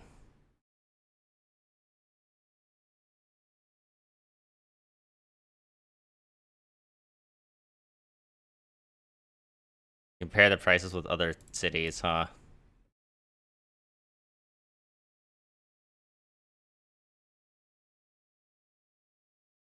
What am I doing? Slag Fort. Mighty Slag Fort is the headquarters of the city guard, the Vagrus Legion, the Perfectus himself. The fort overlooks us from the city, from atop. I can't even read anymore.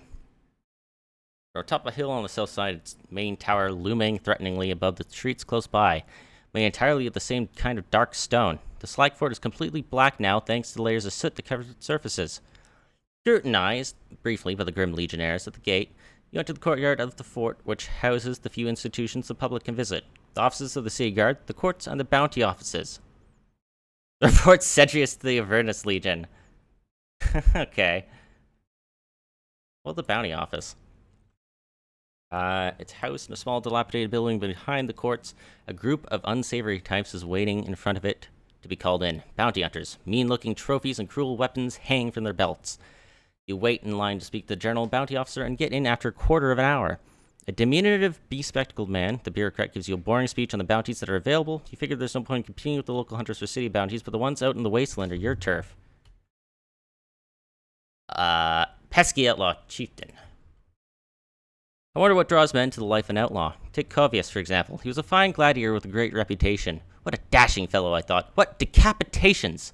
And what does he do? He runs away with a bunch of gladiators and lowly slaves to live out there in the searing heat of the desert, preying on honest citizens such as yourself. Truly escapes me how it's better than here. But you can't teach his kind, I suppose. He's just a Sharduke. And as much as we adored him in the arena, sands outside the arena shall run red with his blood for his crimes, and you shall be his executioner. Bring his head back intact, though I mean the office will want to keep it around. Yes. Sure, why not? Oh, I can take all of these. Is there any reason not to take all of these?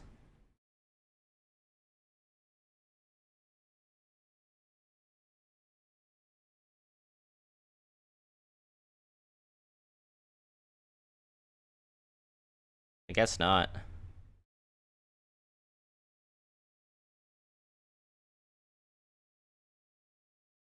Good. Stay off social media. Better that way.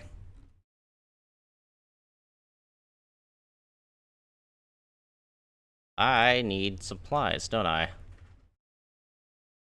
I will probably need like 400 or something.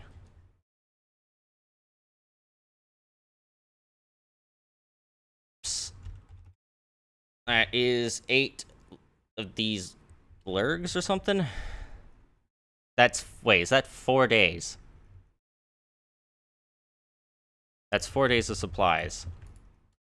Can I check my map? How long would it take for me to get down here? 1 to 2 days of travel. And I could try to find this abomination. Okay.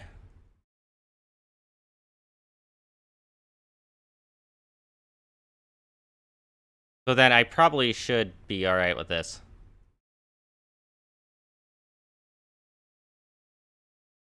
Yeah, that's fair. Better to not deal with any drama.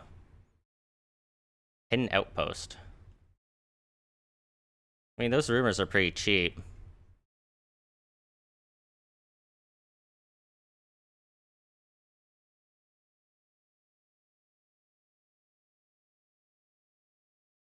Okay.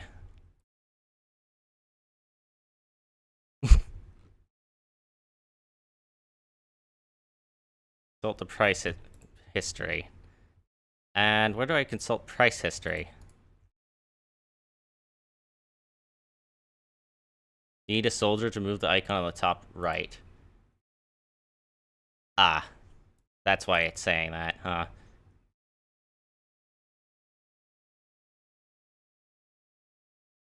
Right.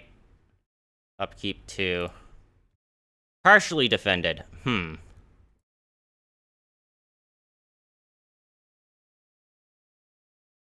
more. Defiant. My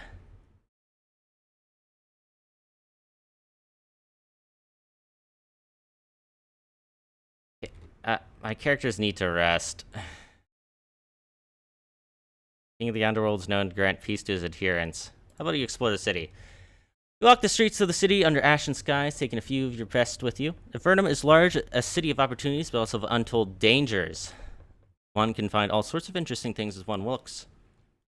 Go for a walk and see what you can find. It's a daily event. Ooh. The bazaar is the beating heart of the city. If fulfilled, you can stretch out and force march. Ah, I see. Representatives of many comitati peddle their wares here. Food, tools, animals, and slaves, and other goods change hands rapidly under the colorful but soot-covered awnings. You can't decide if the constant shouting or the brutal stench is more invasive to the senses. After taking a look at a dozen stands, you end up at a stinky shop in a small street behind the bazaar. The shopkeeper, a wraith with a prosthetic leg, deals in curios and trinkets that immediately draw your attention. You single out 3 of these items that might be interesting and that are potentially magical. When you ask the shopkeeper what they do, she grins at you condescendingly. Wraiths are known for being extremely shrewd hagglers. Can't say much, good master, unless, she stares at your purse. Wraiths are diminutive subterranean humanoids native to the caverns below Devon. Oh, hello, Devon, huh? Wait a second. So is this based on the same Avernum game? This has to be. They have the caverns. They have caverns here. Also, bone necklace. I want the bone necklace. It has no magical properties. Fuck. How about the crystal? As it turns out, the crystal was carved by Kalani. Crystal masters to store arcane energy. For anyone who can siphon the energy, the crystal is an invaluable tool. Nice! Jade figurine. The figurine depicts a bird of prey. It's masterfully carved and quite heavy. Nice. Nice-oo. Feel like I should probably go to Cedrius. Cedrius' hideout is a tumbled-down set of stone buildings about a block away from the Temple of Surgorod. You can reach it by going into the enclosed courtyard of several houses, entering the cellars, and ascending a well-hidden set of stairs. There's always a novice or two down in the cellar or on guard duty. The apartment Cedrius occupies is owned by the church, but few know of it even among the anointed. It's usually used when they have something to hide, which is fairly rare. It's not well furnished and quite dirty. The knight Cedrius usually sits at a decrepit table or paces back and forth like a black lion. I could task him to pay for my gate tax. Only like 2 changers.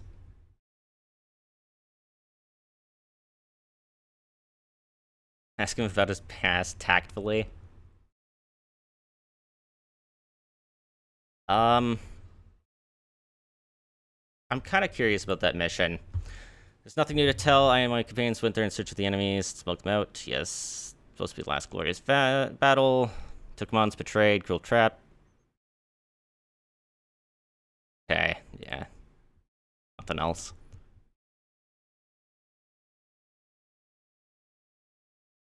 Well, the Knights of the Black Sun. The Order of the Black Sun is one of the Fulcamus Imperium. As you know, we are adherents of Surgorod and Nakshul. We are the best and force of the Empire, hunting down criminals and traitors, guarding our great leaders, and leading military operations. Oh, it's the Blades. Our judgments are law, and our fury is that of the Emperor. Is there anything else you wanted? Alright. I'll report to him. Let us begin, Vagrus. There's no time to waste. You can almost hear Cedrius' teeth grinding as the two of you talk about the investigation. He's clearly on edge for being powerless while confined to this hideout of his. Begins explaining the situation after you sit down. When I arrived here on request of the Order to root out the abolitionists plaguing the region, we assumed that they are no more than well-organized gangs laying ambushes on travelers out in the wasteland. Perhaps some idealists and bored aristocrats in the city aid escaped slaves that join the ranks, but nothing more. A nuisance. I am absolutely sure that quite a lot of powerful people are involved in this whole mess, since they have the audacity and resources to set a trap for my contingent that required coordination between the slaves and the slave lovers. Therefore, I conclude that the people my initial investigation involved had to have been in cahoots with the I can't even fucking say it. You need to find them and learn all you can about what they are hiding, because we are dealing with powerful people. You need to apply subterfuge. There are 3 sources you have to investigate. These 3 targets were all close to the lead that guided us into the ambush up north. Who's your first target? Our first suspect is Assistant Magistrate Galudius Darrow. He was the one assigned to my cohort when we first took up the investigation of Vernum. He coordinated with local law enforcement and served as a mouthpiece for the prefectus and his magistrates. I have no doubt that he has to be involved in some way. Getting to him would not be easy, but I figured something related to me and my contingent's fate would pique his interest. Therefore, go to the Slag Fort and report to officials that you have information about my fate. Oh, well, okay. That will almost certainly get you an audience with Darrow. Tell him that you've come across signs of a battle in the reigns of Surgorites up north. When he asks if there was a knight of the Order among them, tell him no. You ask him what purpose this would serve other than alerting him and his fellow conspirators. Well, you do not have the powers of a priest of Surgorod at your disposal, but you do have the next best thing. He says with a predatory smile and looks at Yavik. Your friend stirs and seems uncomfortable, but nods. I can read his mind. This topic will surely divert his thoughts on the matter, making the scan much easier. Okay, who's the second one? Next, we have the Centurion, Vardus Pendius, a drunkard fallen from grace. The old soldier was key to the lead we got in our initial investigation. He had been tasked with leading a patrol in the north reaches between Arenas Nigris and the Molten Tongue. According to his report, they found tracks out in the rough terrain and followed them almost to the Voiceless Lake, where they stumbled upon a sizable camp hidden in the ravines. They turned back because they were severely outnumbered, and Pendius knew that the camp was either outlaws or a liberated tribe, but when they were leaving, they got ambushed by these hostiles. Only 3 soldiers survived, but only Pendius made it back to Vernum. Conveniently. Cedrius frowns. Pendius is now enjoying his leave of duty. I need to get him stinking drunk and deftly question him about these matters. I'm sure that his report is completely fake, but he may let slip who made him lie in the courts. He's regular at the Rusty Pugio. Who is my third target? Finally, there's the Smelter's Collegium.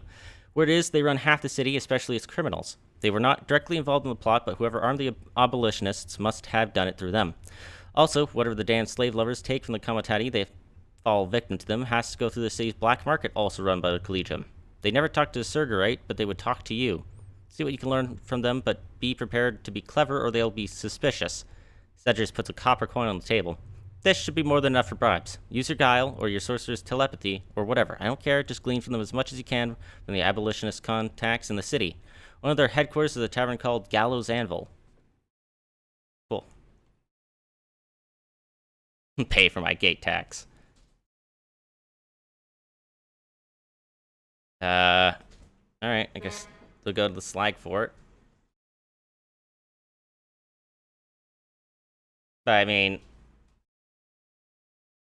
I don't like they use the words, perhaps we can get rid of him that way.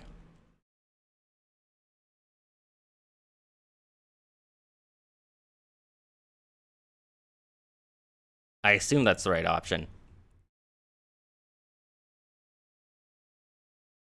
Are you sure this is the right course of action?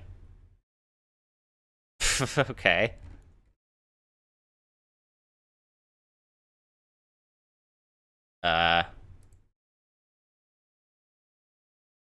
Objectives.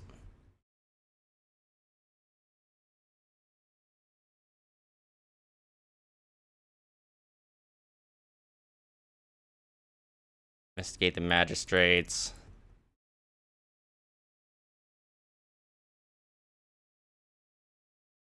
Oh, investigate the... Flag Fort... Sure. Your mild amusement the plan Cedrius came up with to lure the assistant magistrate works. Upon arriving at the Slag Fort, you tell one of the clerk's slaves in service of the courts that you have news about some Sergorod followers you think were killed in the north. The slave asks you to wait until he reports this to one of the administrators. Before you could sit down with said bureaucrat, a clerk arrives to tell you that Assistant Magistrate Dara will personally listen to your account. You're escorted to the offices on the top floor of the courts. You're told to knock and enter. Yavik looks at you Yavik looks at you knowingly as you stand before the office door. Morwen is picking her nails. Knock and enter. You find yourself inside a spacious office with a small, slit windows looking out onto the courtyard of the Slag Fort. There's a desk here with scrolls stacked up on one side and a few opened ones laying in the middle. Maps of the region are on the walls and rows of shelves hold even more scrolls. A clerk's slave busies herself with organizing these. A middle-aged man with a warm smile rises from the chair at the desk. He has dark eyes and a receding hairline. Over his orange tunic is the sash of his office, blue and purple with a silver clasp holding it at its shoulder.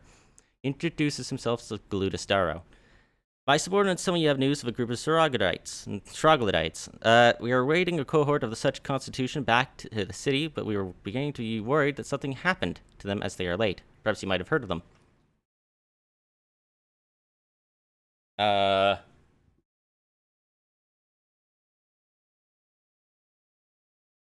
I didn't know about this cohort of his. Odd that you came here right away without gathering news. Well, whatever. I would have thought such a Vagrus such as yourself is well informed, but well, I'm sure your patriotism got the better of you. Because if I understand correctly, you're about to tell me bad news. He gestures toward the chair for you to sit down. You do as Yavik and Warren stand behind you. God damn it, he already knows. Tell him the fake story. Start at the beginning. You clear your throat before starting. My contest was traveling from the scrap heap south along the Molten Tongue. We came up around the Voiceless Lake. Oh, God, I actually have to lie, huh? Started hearing noises of battle. We approached and found dead bodies lying everywhere, and my scouts returned with news of dead bodies to the east of us. I decided to investigate carefully. And we saw some undead to the east, shambling back and forth. We got rid of them right away, only to find bodies nearby. Yeah, I don't think that they will believe that I was able to take out those dudes.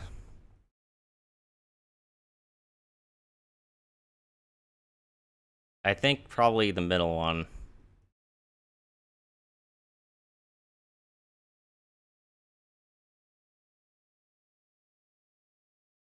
Because I feel like these guys are too trained. And they won't necessarily believe that we managed to kill the things that killed them. So my scouts returned the news of dead bodies to the east of us. I decided to investigate carefully. Go on, says Dara, scratching his chin thoughtfully. We checked the bodies. There was lots of undead, mostly the smoldering variant. It was clear that there was a great battle here. The other bodies all belong to the same group. They're all Surgerites and they're armed followers. A handful of them badly mutilated by the undead. We checked and found no survivors. Yeah, I'm not gonna say we took their valuables.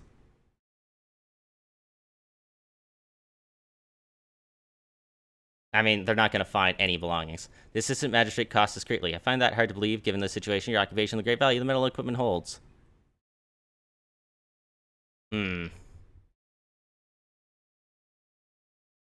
Well, we did not wish to anger the god of vengeance. Include the story by telling him that you have not come across any undead or surgeries living or dead on your journey here. You've seen a knight among the bodies, perhaps. Tall fellow, blonde hair, broad shoulders, dark armor, quite an exquisite helmet, fights with a great sword, or asks after brief probes. Tell me you did not find anyone among the bodies matching the description, even though you checked them fairly thoroughly. Wait, what? Oh, well. Gavik tells you the plan has worked. I read his thoughts on the matter. It's clear that he knew much about the setting of the trap. Got really upset when you told him Cedrius might be alive and well. He thought about... Oh, right. I'm supposed to lie about that. He thought about his career in the prefect, but also to report this to someone called Handius as soon as he can.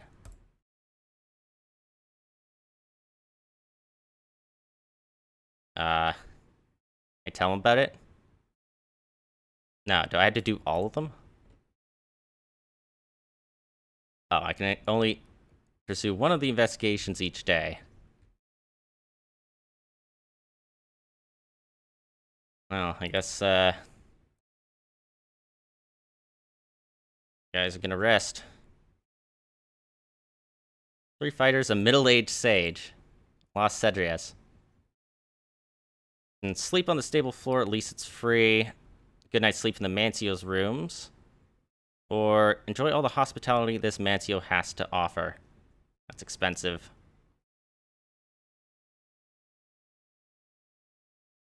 Good night's sleep in the Mancio's room would be great.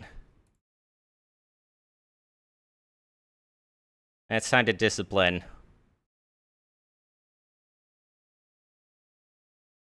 Odd jobs. Wait, I can get them to do odd jobs? That's cool.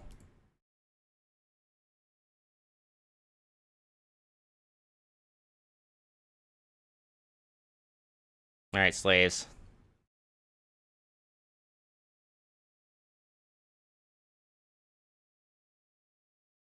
Change the news.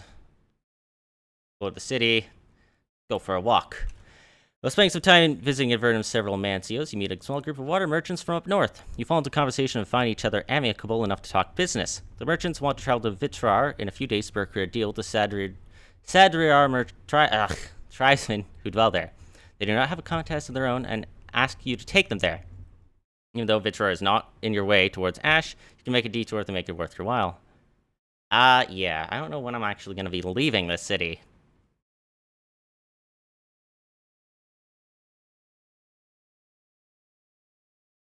Like, I'm not immediately gonna be going. I still have at least 2 days here investigating leads. Have to say no, I think. Okay, let's find this drunk centurion. Rusky Pugio is a fairly clean establishment, with primarily soldier and veteran regulars. Because of this, not many shady fellows visit the place. That does not mean, however, that the regulars are well-behaved or sober. You can see a legionnaire passed out on a bench, while a few auxiliary troopers are playing a dice game in the far corner, laughing and swearing foully. You ask the barman if I can't read anymore. Vardis Pendius is here, and he points you to a swarthy, short, pot-bellied man in his 40s, wearing the dirty armor and uniform of a centurion. There's someone dressed next to him on the bar. He's drinking alone. Sit next to him and buy him a drink. Vardis Pendius eyes the drink suspiciously, but his alcoholism gets the better of him and gives you a friendly smile. He takes it. And what do I owe this gift, fellow soldier? You don't look like that to me. He slurs his words as he eyes you up and down. Two of you start to chat with Yavik sitting at the table in line of sight. You know you have to bring the conversation to the patrol he went on near the Molten Tongue so that your friend can read his corresponding thoughts, yet Pendius seems a little too sober not to be wary. I'll continue fucking buying drinks for him. How much is that? 6 changers. Pendius has a formidable resilience when it comes to booze, yet you manage to get him blind stinking drunk. You'll also guide the conversation to his notorious patrol to the north that only he survived. Not even his intoxication can hide his fear when he talks about the recon mission. Not what you think of us, those poor boys deserve this. He laments. You could swear there are tears in his eyes. He moans about the whole affair not being what it seemed. Soon afterwards, you excuse yourself, but by then, Pendius is not coherent anyways. You and Yavik leave the rescue Pugio. You go back to the Matsio where Yavik tells you he was mostly successful in reading the drunkard's thoughts on the patrol. He's clearly paranoid about the whole matter. He recalled his comrades killed, but not out there in the waste, but in some kind of death trap in a large room. All young recruits, I think. They publicly set up his patrol only to kill off everyone but him, and told him to pretend they got slaughtered by abolitionists in the north. Basically, they created a fake story to make our nightly associate and his cohort think they are going to find a camp there. It boggles my mind how far they went to protect something. He kept thinking about Scoria, the district here in the town. Maybe the massacre was done here. You're done with this part of the investigation. Alright. Yeah, man.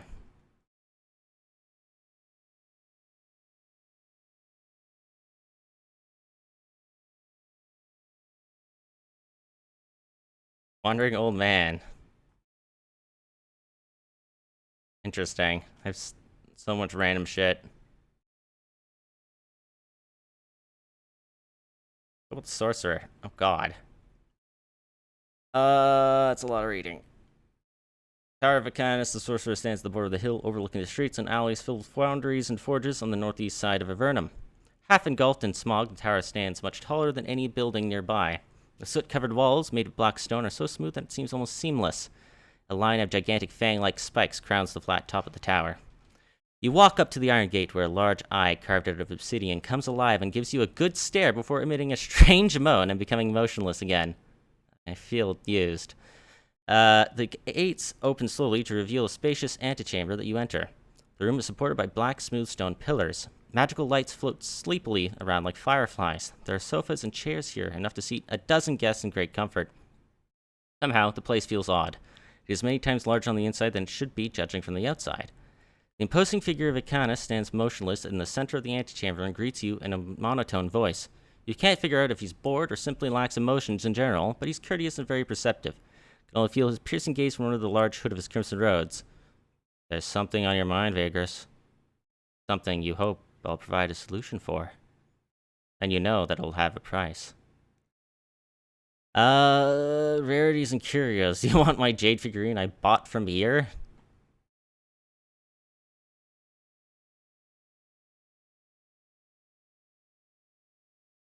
Oh, it's one of these. Kind of like, Fallen London or some shit. All these options are open. Oh. Significantly lower than the local price. Close to the local price.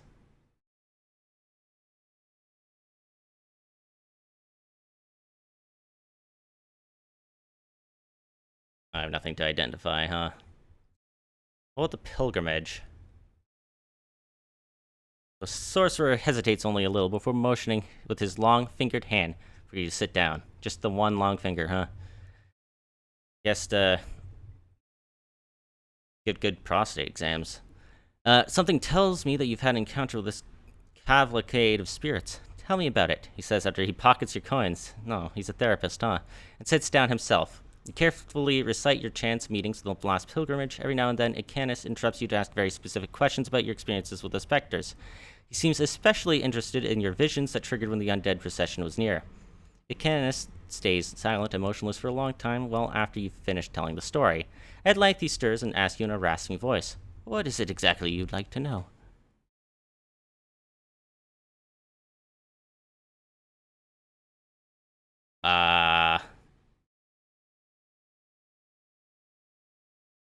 Now, tell me how the wild hunt came to be. This pilgrimage was initiated just before the calamity, according to legend. They say that weeks of odd and deadly omens preceded the catastrophe itself. Rain of blood, purple skies, weird apparitions, visitations of the dead, that kind of phenomena. Initially less in frequency and intensity, the omens were taken as divine warnings by all. However, the interpretation of these signs differed vastly.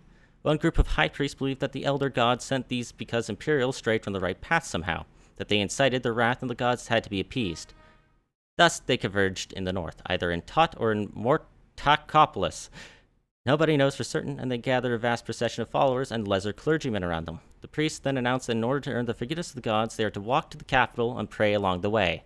They cast down all their rich garments and trinkets and set out barefoot and full of hope. Candace holds a dramatic pause. Yet their hopes and prayers were in vain. As the pilgrimage gained followers by the thousands, while they proceeded south along the Emperor's Road, calamity struck. Most of the pilgrims died in agony as the cursed winds tore their flesh off their bones and rived their souls. But the priests endured. I do not say lived on purpose. Twisted and reanimated by the dark powers of the cataclysm, they rose again as undead abominations and continued to their journey. Only now they appear and disappear without any discernible logic and move in strange angles as a ghastly procession of specters. Honk. They are doomed to wander forever, never reaching their goal, never resting, never knowing peace, and never gaining the forgiveness of the gods because those gods are dead and gone. You shudder under the sorcerer's gaze. What else would you like to know? I don't know. Is it possible they're following me? That is the question, isn't it? Candace scratches his scrawny beard with skeletal fingers. All information collected by the wise throughout the centuries, as well as anecdotal account, tell us the appearances of the pilgrimage is completely random, and there has never been anyone recorded who encountered them twice, not even madmen who were looking for them. So when you told me about the 2 times you met the pilgrims, I was skeptical. Yeah, I can see that you're telling the truth. The sorcerer clears his throat.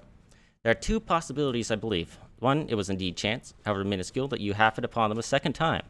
The chances of a 3rd encounter are negligible. 2, they were roaming a specific region, in this case, Arena Snidris, and because there's practically nobody in that region, they converge on the only living beings nearby, your comitatus. In any case, I'd avoid the desert of Black Sands and its border ranges for a while if I were you, and thank the gods for surviving 2 such chance meetings. Thank you.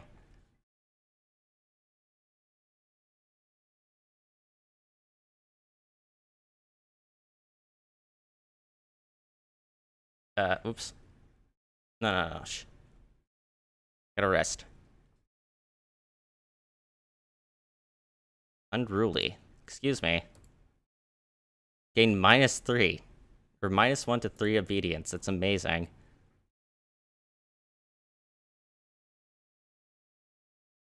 They want me to, like, liberate them?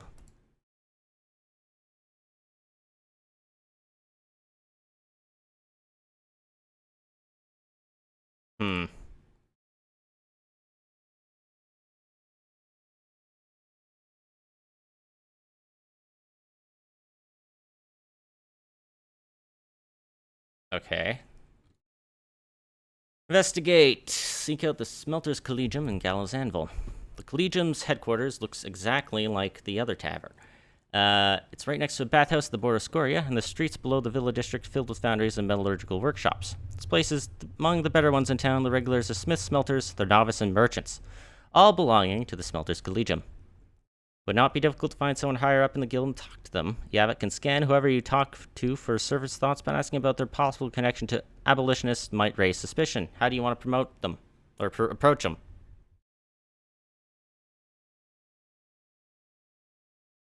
I don't know, pretending that you're a merchant wanting to deal in the black market.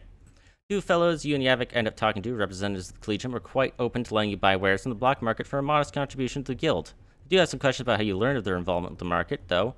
After you assured them it was from business associates outside the city, they seem content. Then they ask you what kind of goods you want to buy. Cheap contraband they got from ill-fortuned comitati. Stuff gets redistributed in the wasteland, so to speak, explains one of them. A fellow with a bushy beard. Some of our associates find them and bring them to us. It's good stuff, too. Weapons, tools. We also repair them, make them better. So you give us the order for what you're looking for, and our people will come to you with the goods.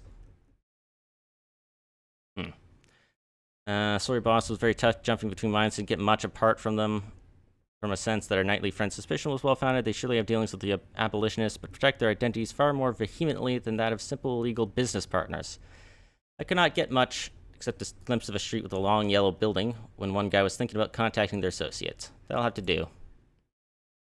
Unfortunately. Gotta report my findings. Finally, Cedrius said scornfully when you return. Tell them you are done with the investigations. There are a few other Surgodites in the room watching silently. You recount everything you learned the last few days, and Yavik details his mental scans. Cedrius and his cronies listen intently. Following your report, Sidrius goes behind closed doors with 2 priests of Sergorod and a couple of executors, while you are told to stay put for now. They emerge after a quarter of an hour, and the executors leave right away. The knight approaches you with an uncharacteristic smile on his otherwise grim face. We've got them now, Vagrus. Thanks to the information you provided, we have located the trader's headquarters in the city. A long yellow building, the district of Scoria, and a man named Hanvius. It so happens that Gaius Hanvius is a wealthy merchant and city official who is known to be conducting shady business in the name of the prefectus. Owns a large yellow warehouse in Scoria.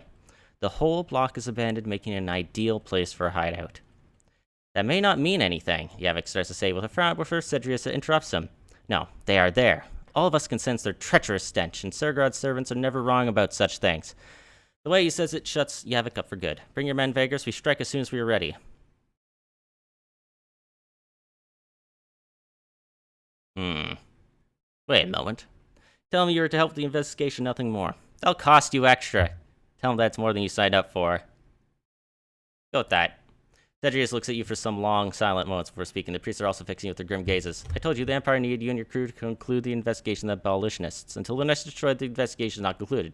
Local temple will send every able man to help set up an ambush in the warehouse, but with your help we will be able to guarantee nobody escapes the snare. Do not fail me in this, and the Order will be grateful.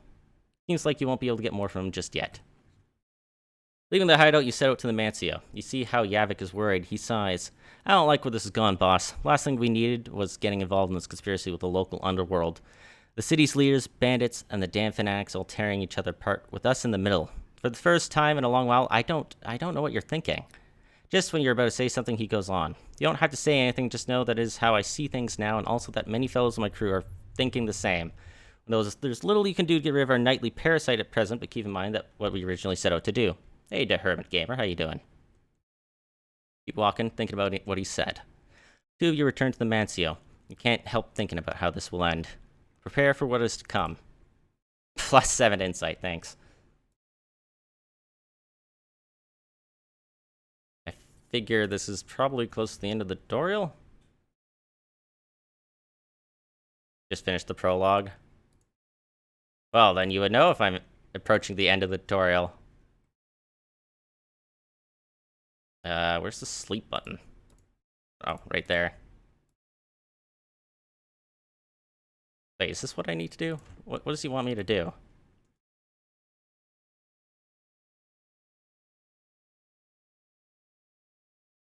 Oh, just defeat them. No, you're far from it. Fuck. God damn it. I don't want to end the day. I changed my mind.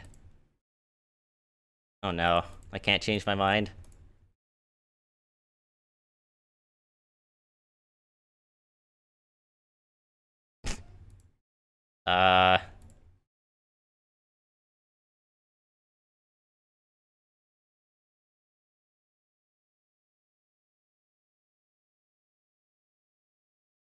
What? Nani? Do I have to go to Cedria? Oh, warehouse. I fucking see it. You arrive at the rendezvous point set by Cedrius. It took you roughly 5 hours to finish the prologue. God damn it. Accompanied by your fighting crew only, it is only a few blocks to the warehouse itself. It is included in an atrium of an abandoned house. A group of grim-faced and visibly anxious Zergodites novices are gathered around several priests and executors, or whatever the fuck. Black Knight is also there, standing tall next to a wall, arms crossed, looking at his allies thoughtfully. Everything happens fairly fast afterward. You learn the attack plan that involves the Zergodites surrounding the warehouse, blocking all exits, while a force of executors and priests attacks from 2 sides. In the meantime, you take your companions to Cedrius to the 3rd rear door in an alley and deal with the ones that remain. Alright, following Cedrius, you go around several blocks and out behind the warehouse. The attack commences as planned, with novices rushing into the streets. Your group enters the back alley just as you hear the shouts and painful cries. The main force must have entered the warehouse. You don't even make it to the back door when it bursts open and several armed men rush out. Engage. Why are you still not here, Morrowind?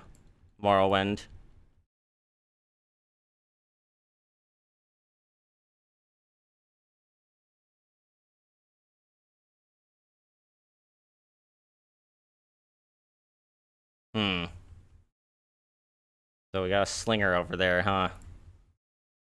1 damage. 0% chance to do what?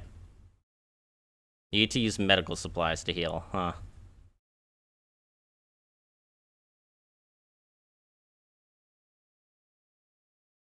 Oh, I actually control you, Cedrius. 4 to 6.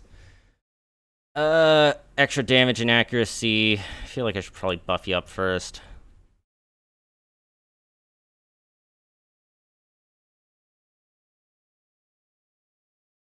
With melee swing followed by movement. Caster and a single ally receive block for initiative, accuracy, evade. Oh, okay. You help her out. Oh. Reduces armor.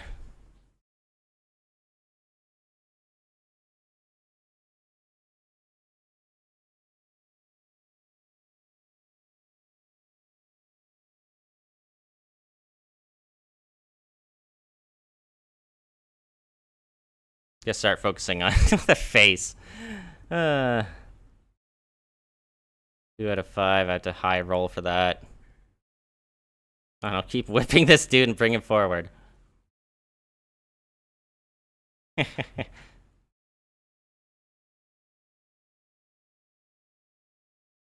Hey.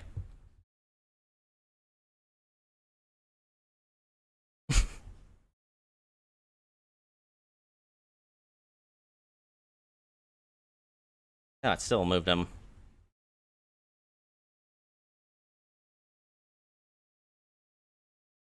That dodge. 2 out of 5. Oh, alright.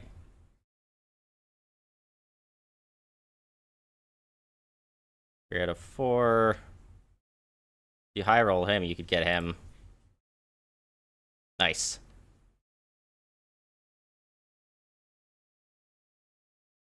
Wow. Damn, bruh.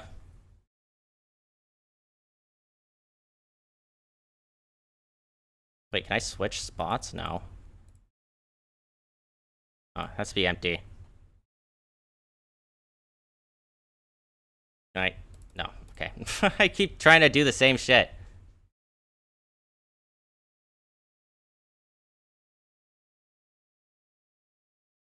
What? Motherfucker's still not dead. Can I skip? No, forfeit. Just, no, skip your turn.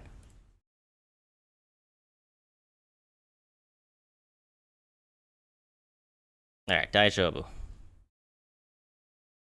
You're quickly finishing off stragglers and gather your team after the skirmish when a wounded priest stumbles out the back entrance.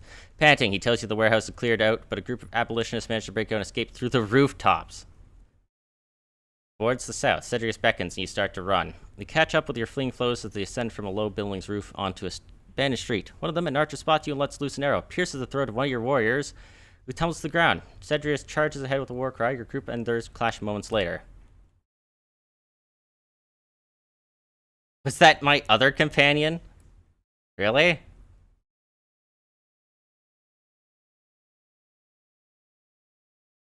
Uh-oh. How much health do you even have? You have like 2 health left.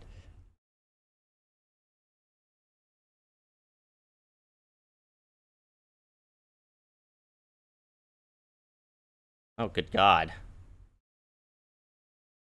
Not gonna go well. You should be fine, I think.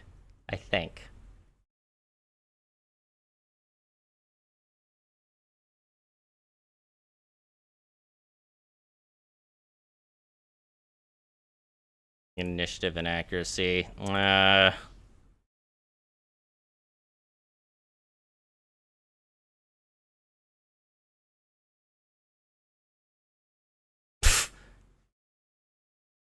Great.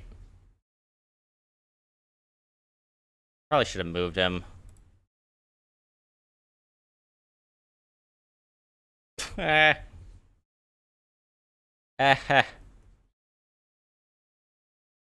Boost the defense of the companion.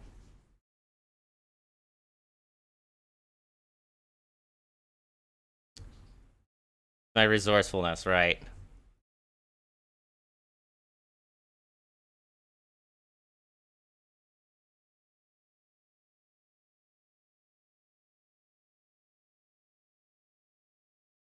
Come on, you got this. Uh-oh.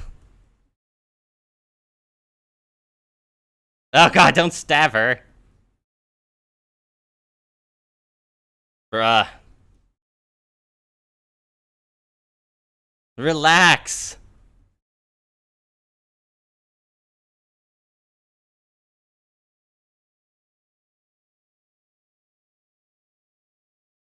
Come on. There you go.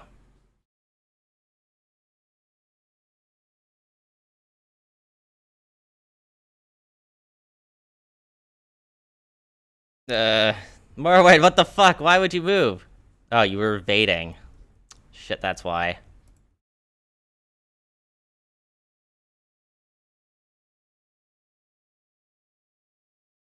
Person has 14? I don't want to waste the time debuffing them right now.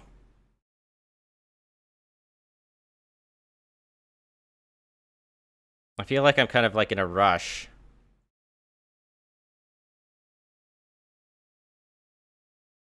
Trying to get them down. Oh. Well.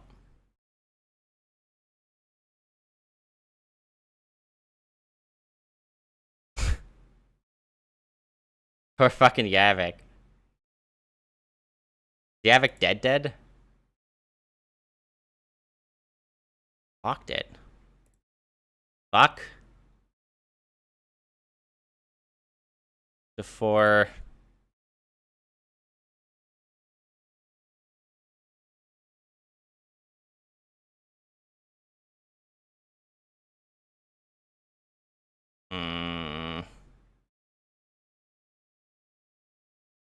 Why is the game lag so much when they're thinking about their turn? Really? Okay.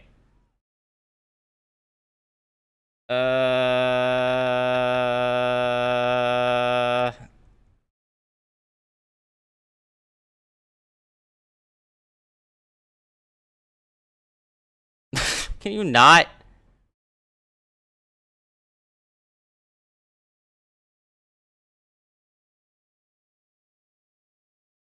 Hmm.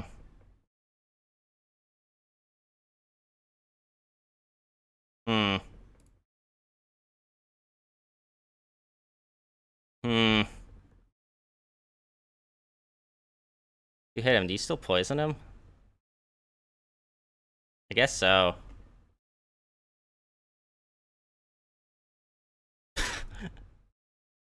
Ah! If I lose, I'm just gonna start a full game. I feel like I figured out enough of this.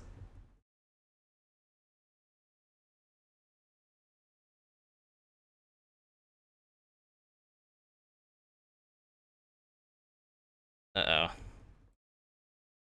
Rip. Bruh. Defeat. Oh, I died from poison, huh?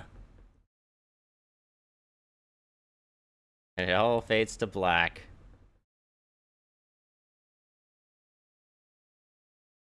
Thank you. Now, where was I? Load game. Yeah, I think I will exit to the main menu. And just say fuck it. I don't need to do this tutorial thing. I want to heal up Morin first?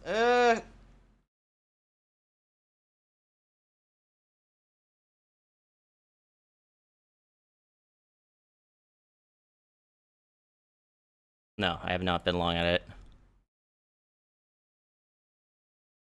Oh lord.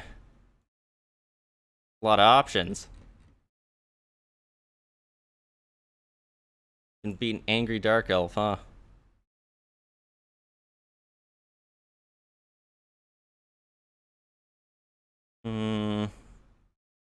Not sure what I really want. Although, if Mighty dwarves. Kinda like that. I kinda like dwarves.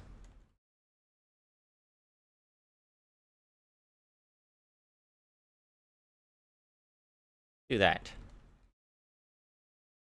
Lots of different options. Could be a veteran, adventurer, artisan, a criminal, different types of criminals. Laborer, a slaver, or scholar. Each give me different perks. Ooh, resourcefulness.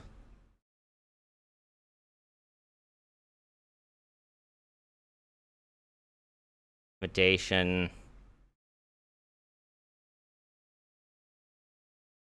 Maybe adventurer for the extra resourcefulness. Our calling was trader? Then transferring good news and people to faraway reaches of the Empire for profit. Start with more reputation, more storage, some lures.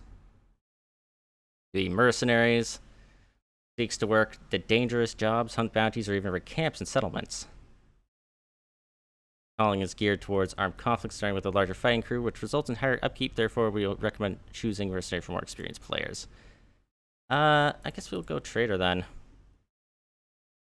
It seems to be kind of like the generic game style.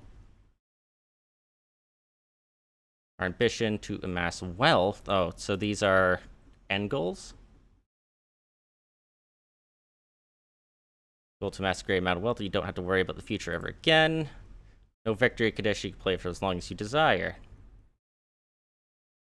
Your goal is to become well known and respected in the society. One of the most famous Vagrus ever traveled the far reaches of the Empire. Let's go with wealth. Why not? We are merchants, after all. This game is very sandboxy. I do like that. So based on our perks, we started with evaluate and survival, as well as traverse. Prepare, inspire, exploit, reroll available contracts, raise the success chance of tests, raise morale, use resourcefulness, gain power to companions, unlock advanced actions in crew combat. Ooh. Temporarily raise the companion skills, or bring back companions from a down state in combat. I feel like that's just super useful to have. Authority is how many deputies? Yeah. Careful with the leadership. They're very useful, but they're very expensive. How much is it? 4 points. 1 insight. How much are these? 1 insight.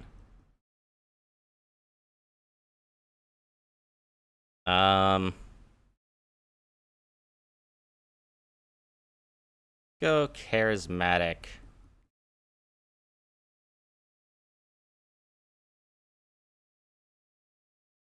And prospecting, mining, scavenging, and digging things up. I mean, I'm a dwarf. Second and third level are 2 and 3 points in cost, respectively. All right, thank you. All right, let's go something like that. And a name. Well, I kind of just like the dwarf that we have here. Seems dwarfy.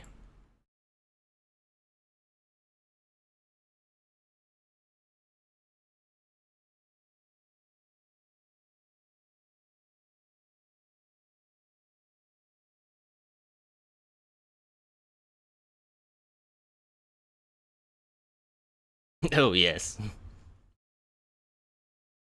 That seems like a strange response. Sleep slowly but steadily begins to overwhelm you. It's the late hour, the exhausting journey, or the mesmerizing voice of the old man. You faintly recall stumbling to your tent, crawling inside, then it is only darkness.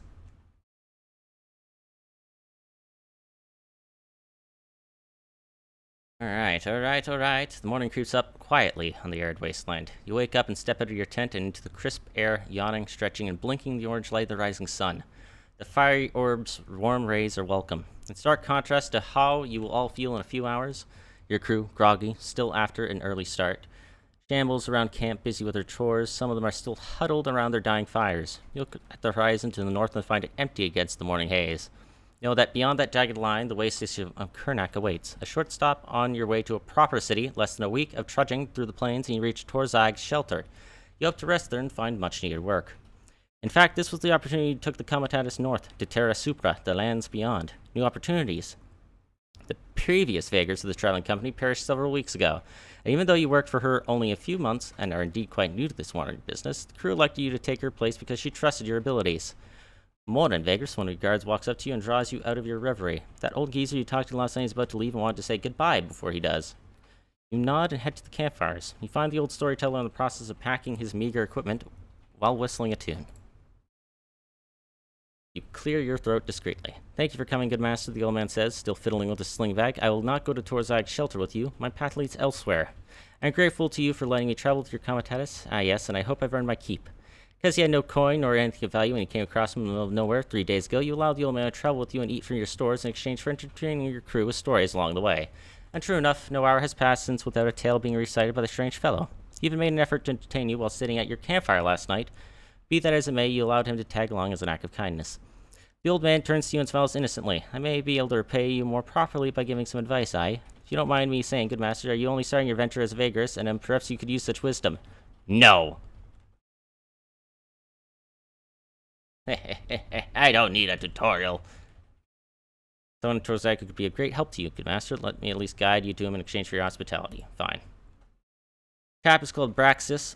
Strange fellow, really. Not only because of peculiar lineage, You'll see he runs a shop. Yes, he'll buy a trinket off you that you do not need any longer. He may sell something useful, too. Who knows? I'm just remembering now he once sold a Gavranian wood talisman to an orc mercenary who... The old man stops abruptly when he notices the expression on your face. He smiles apologetically. Where was I, good master? Ask him where I could find him. So, do you know what deputies do and how it ties to authority, then? I assume that our deputies will provide either passive bonuses or an active bonus. You probably need authority to use them, or to appoint them, either one. That's my guess. Just off the Calrish Market in a small street, there's a dark stone statue of Mercatus over a fountain. Best luck, Franz. Be with you, good master. I'd better be going now. Get lost. Thank you. Take my leave. Time to set out. Torzag's shelter is waiting. But before that, it would behoove you to visit Kernak's way station, only about a day's travel to the north. Don't I have to go south?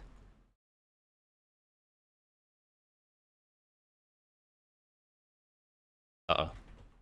I've already... okay. I see. So I can send dudes to go take a look at places, huh? And these in itself cost movement points. No losses. Oh, and it tells me what the node is like. Oh, that's kind of cool.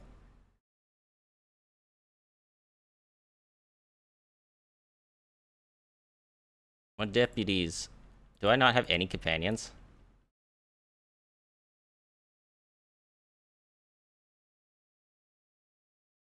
Will an outrider actually help me? Probably.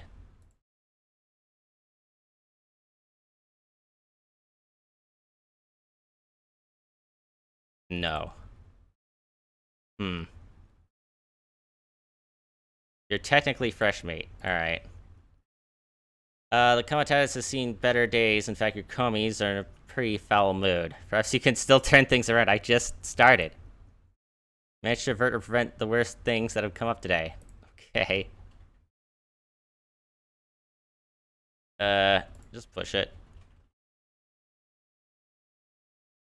Comitatus descends into the great basin that shelters Kernak Way Station from the worst of the jagged waste, dust, and rock storms.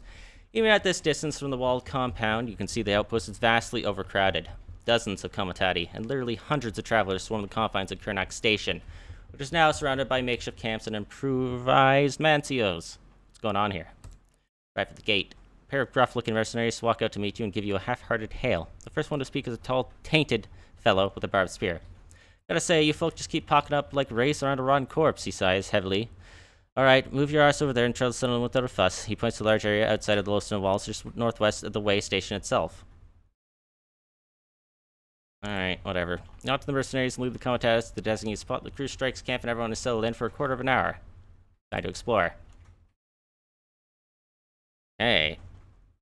Sheltered in an arid basin, surrounded by stone walls and guarded by grim mercenaries, Karnak Station provides an illusion of safety most travelers crave. Yet a quick glance at many of the signs of past destruction tells a tale of raiders, rock storms, or worse. Despite rebuilding time and time again, it is not long before the jagged waste claims this place for good.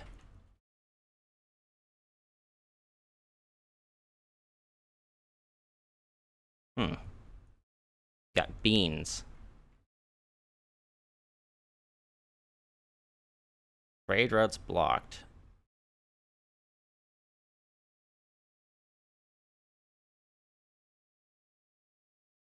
Sure.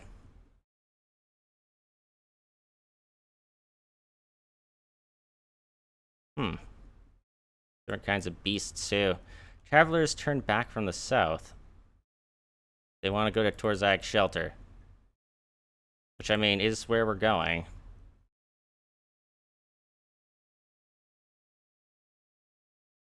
Does that mean that they take 4 supplies?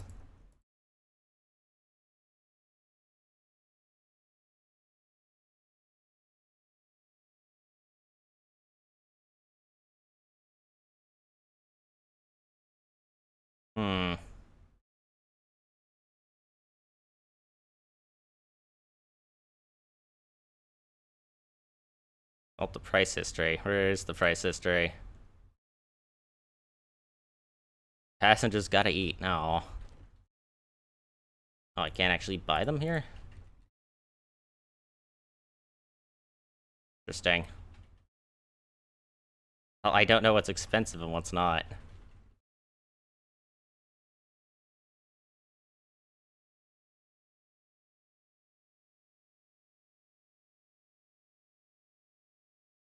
I mean... What, mushroom beer?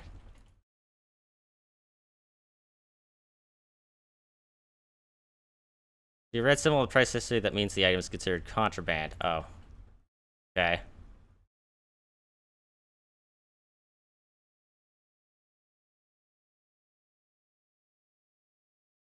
Whole compound is crowded with people. Travelers, Comitas, crews, vagrants, mercenary warbands, trading house agents, smugglers, prostitutes, thieves, and of course beggars. The largest stone building housing the tavern is filled to the brim with customers, so much so that you cannot get inside for a drink. Luckily, they had the sense to set up a bar outside too in the kitchen to try to serve as many of the clientele as possible. Should you be into jar-cut meat steaks or fried horv larvae, and smuggling is the thing. I can get hidden compartments. Ooh. The noise and stench of the sweat and booze makes you feel like you're in a war camp. Asking around, you hear of several organizations looking for transportation of goods and personnel. I guess talk to the factions. Quick survey of the options reveals several factions that are willing to pay you for hauling their cargo and taking some people to Torzag's shelter to the north. There are agents of the trading house trying to cut losses, as well as a bunch of shitty fellows, probably smugglers, who promise that you will not regret taking them and their stuff to the great city. Another group, some pilgrims who want to reach a shrine in the south, now wish to turn back towards the shelter. Last but not least, there is a company of foreign merchants from the Dragonlands looking for a new market.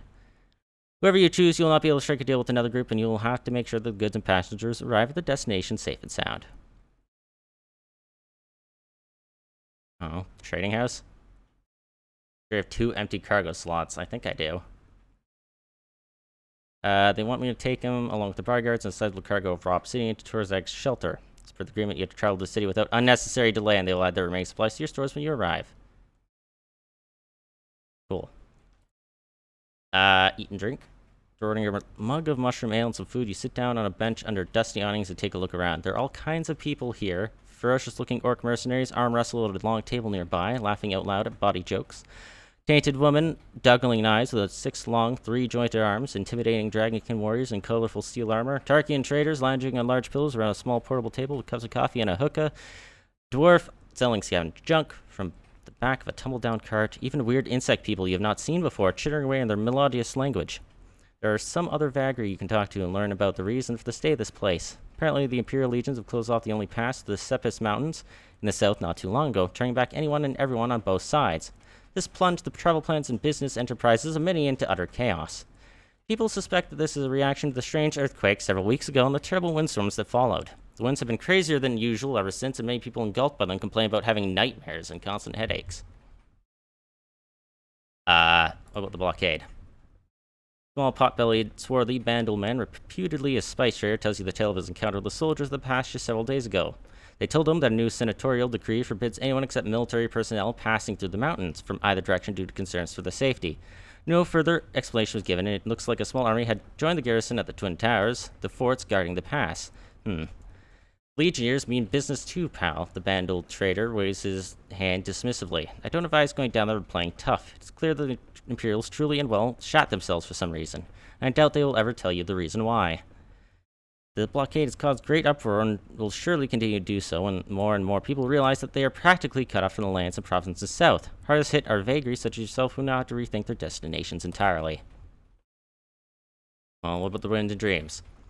A young but uncharacteristically talkative acolyte novice has a sizable audience gathered around him as he relates what he has gathered on the topic of the winds that have gone mad. It all started weeks ago with that earthquake. People say that the epicenter was somewhere southwest of here, and since then the wind has changed. Almost everyone here has had dreams or has heard strange voices in the wind. The further southwest one goes, the more intense it gets. Many of his audience complain about headaches they get ever since they have heard the voices. There is hushed talk of travelers going insane and their brains literally burning to a crisp, although such talk is difficult to believe. I already have work. I guess I'll leave it.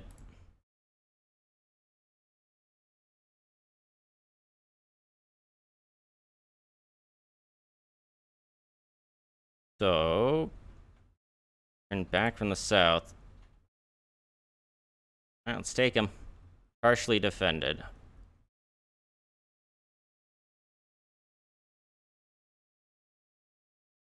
Luxury wine.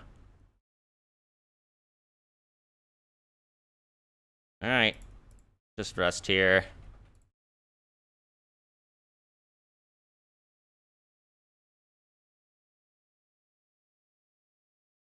I might as well just get him to do it now.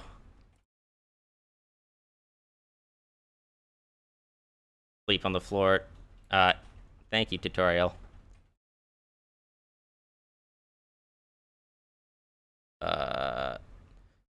Mercenary tax. Mercenary tasks are extremely difficult for new ones. You're likely to run into death spirals. Gotcha. If you don't post enough guards, you're gonna have a hard time camping out. I see. Ow. Lead beast defense, guard animals. Pack of Mokoru to sniff out danger and alert you. Give me perception.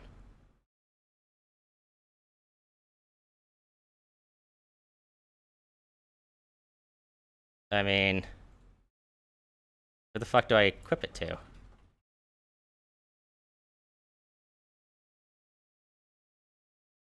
Eh? Nani? What?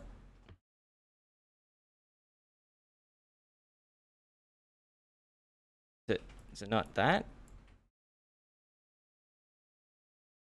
Oof, oof. Does it not need to be equipped? Paw print icon, and I can't at the moment. Why? Oh, it's locked because I need a fucking Beastmaster? God damn it. Alright, I see. We have agreed to transfer along with the cargo to Torzak shelter, await you at the gate of the compound. Oh,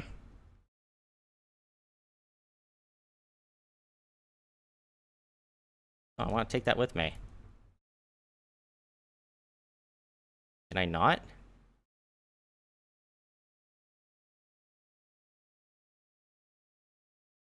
What? Oh, it goes by fucking slots. Oh.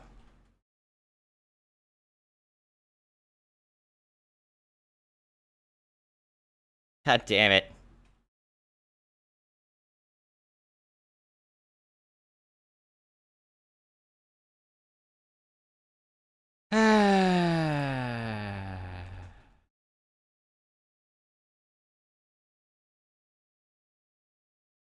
Can have outriders. Poorly defended.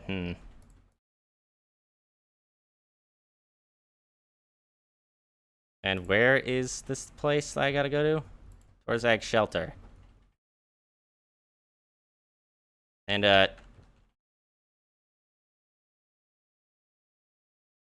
can't see it anywhere.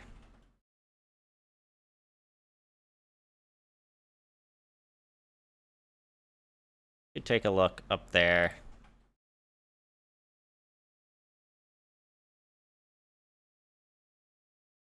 11 and 16. No camera panning here. God damn it.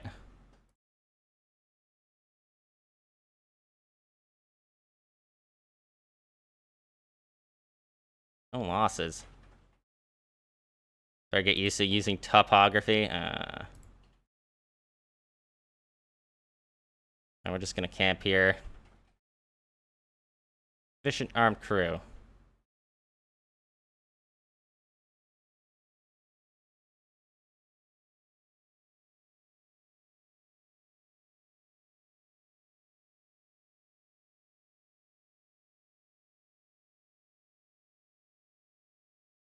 Easier to move along these roads. Hell's oh, this is my price thing. This uses up movements. Yeah.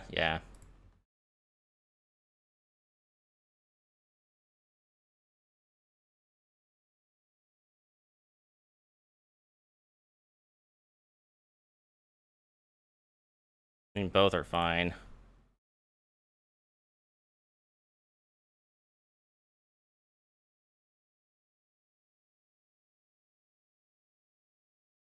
The Vigor. To check the cost between nodes along the roads, it's quite fast to use. Doesn't mean it's always the best choice. Okay.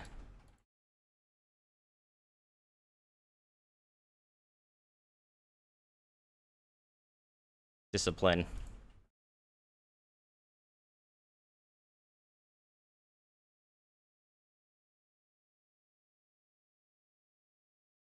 Don't know if I really want to use the extra stuff and do force marches.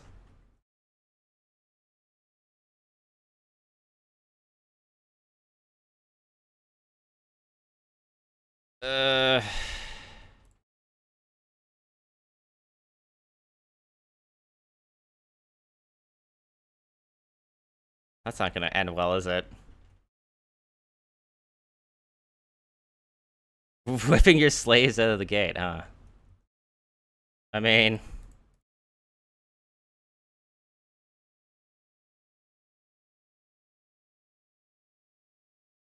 Oh, there's Torzag Shelter.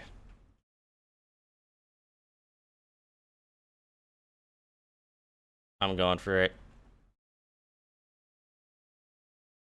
Comitatus is inside the nearby settlement, eager to get some well-deserved rest, but what do the people who you took on at Kurnak say about all this? They seem happy to reach their destination. The great Black Blood Mountains towers ahead, crowned with black fortresses and jagged battlements. The single immense wall that blocks entry into the bowels of the mountains looms ahead. Your passengers are making ready to depart, but first they check their cargo. Everything is intact. Cargo is in order, and your passengers quickly unload it. After giving you the remaining supplies, the one in charge hands you the agreed-upon fee for your services, turns to you before leaving. House Darius will remember this, Vagrus. That gives you an estimate on how far the cities/noble locations are from your current location. Gotcha.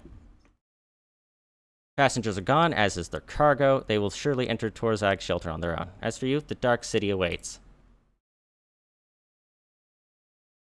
You reach the fortified gates of the Great City. After waiting your turn in the line of chatting travelers, bleeding beasts of burden, swearing loaders, exhausted slaves, decrepit pilgrims who follow Vagrus, you're greeted gruffly by guards in the shadow of the gatehouse. Approach the guards. An inspection follows. You have nothing to hide. Getting through the inspection, you're now told you have to pay the gate tax. Pay 3 changers. You head to Amancio immediately. Some passengers part way, thanking you for your service. I got an 18% tip. Nice. What's this do? Many settlements have faction panes like this, where you can interact with factions with a presence at the given location. Each faction provides a variety of tasks you can take on. Tasks are procedurally generated, non-story related objectives you can complete for money and reputation with factions. Okay. So we can take on these tasks. If we discard them, we'll take penalties. Gotcha, gotcha. I assume these are the kinds of missions.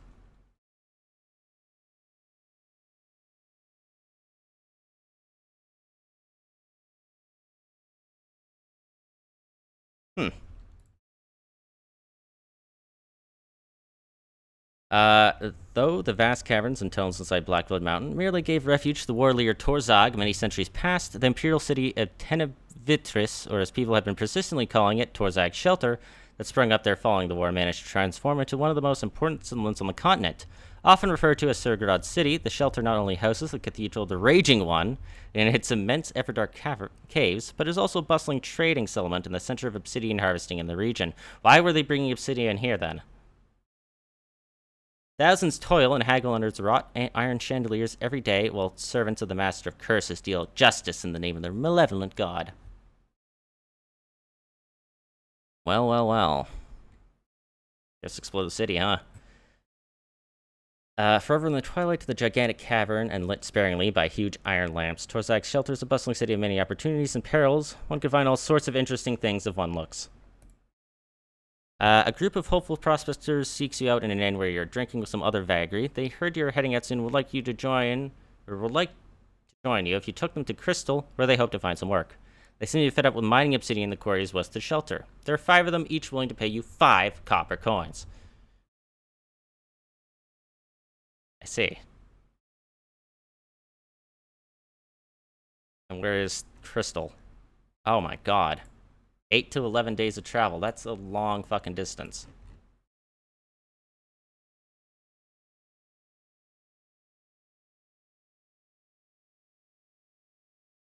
I think I want to get to Devon.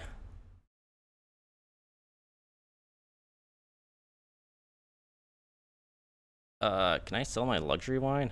Oh, I can.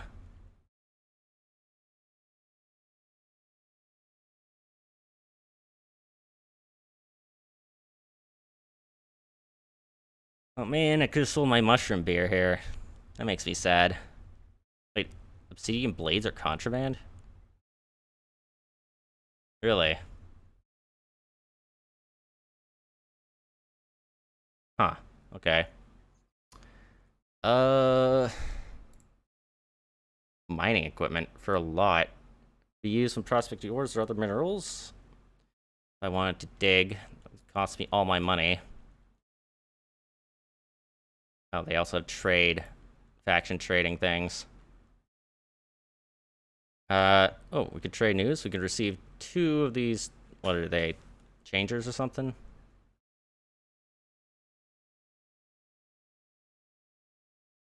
Shipment of slaves. Sunrock, slave driver with some slaves. I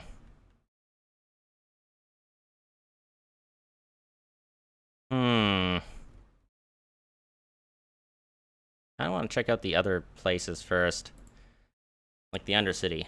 Beneath the large main caverns of the Torzag Shelter is a maze of tunnels and narrow streets that lacks the civic lights of the city and is thus in perpetual darkness. Locals call it the Undercity, and its notoriety is well-founded. Crime and desperation thrive in the twilight. What about the lake? The largest open part of the Undercity is a series of caves with dark, clear waters forming underground lakes at their bottom. Inventive residents found a way to make up for lost living space by building their dwellings on stilts and rickety scaffolding.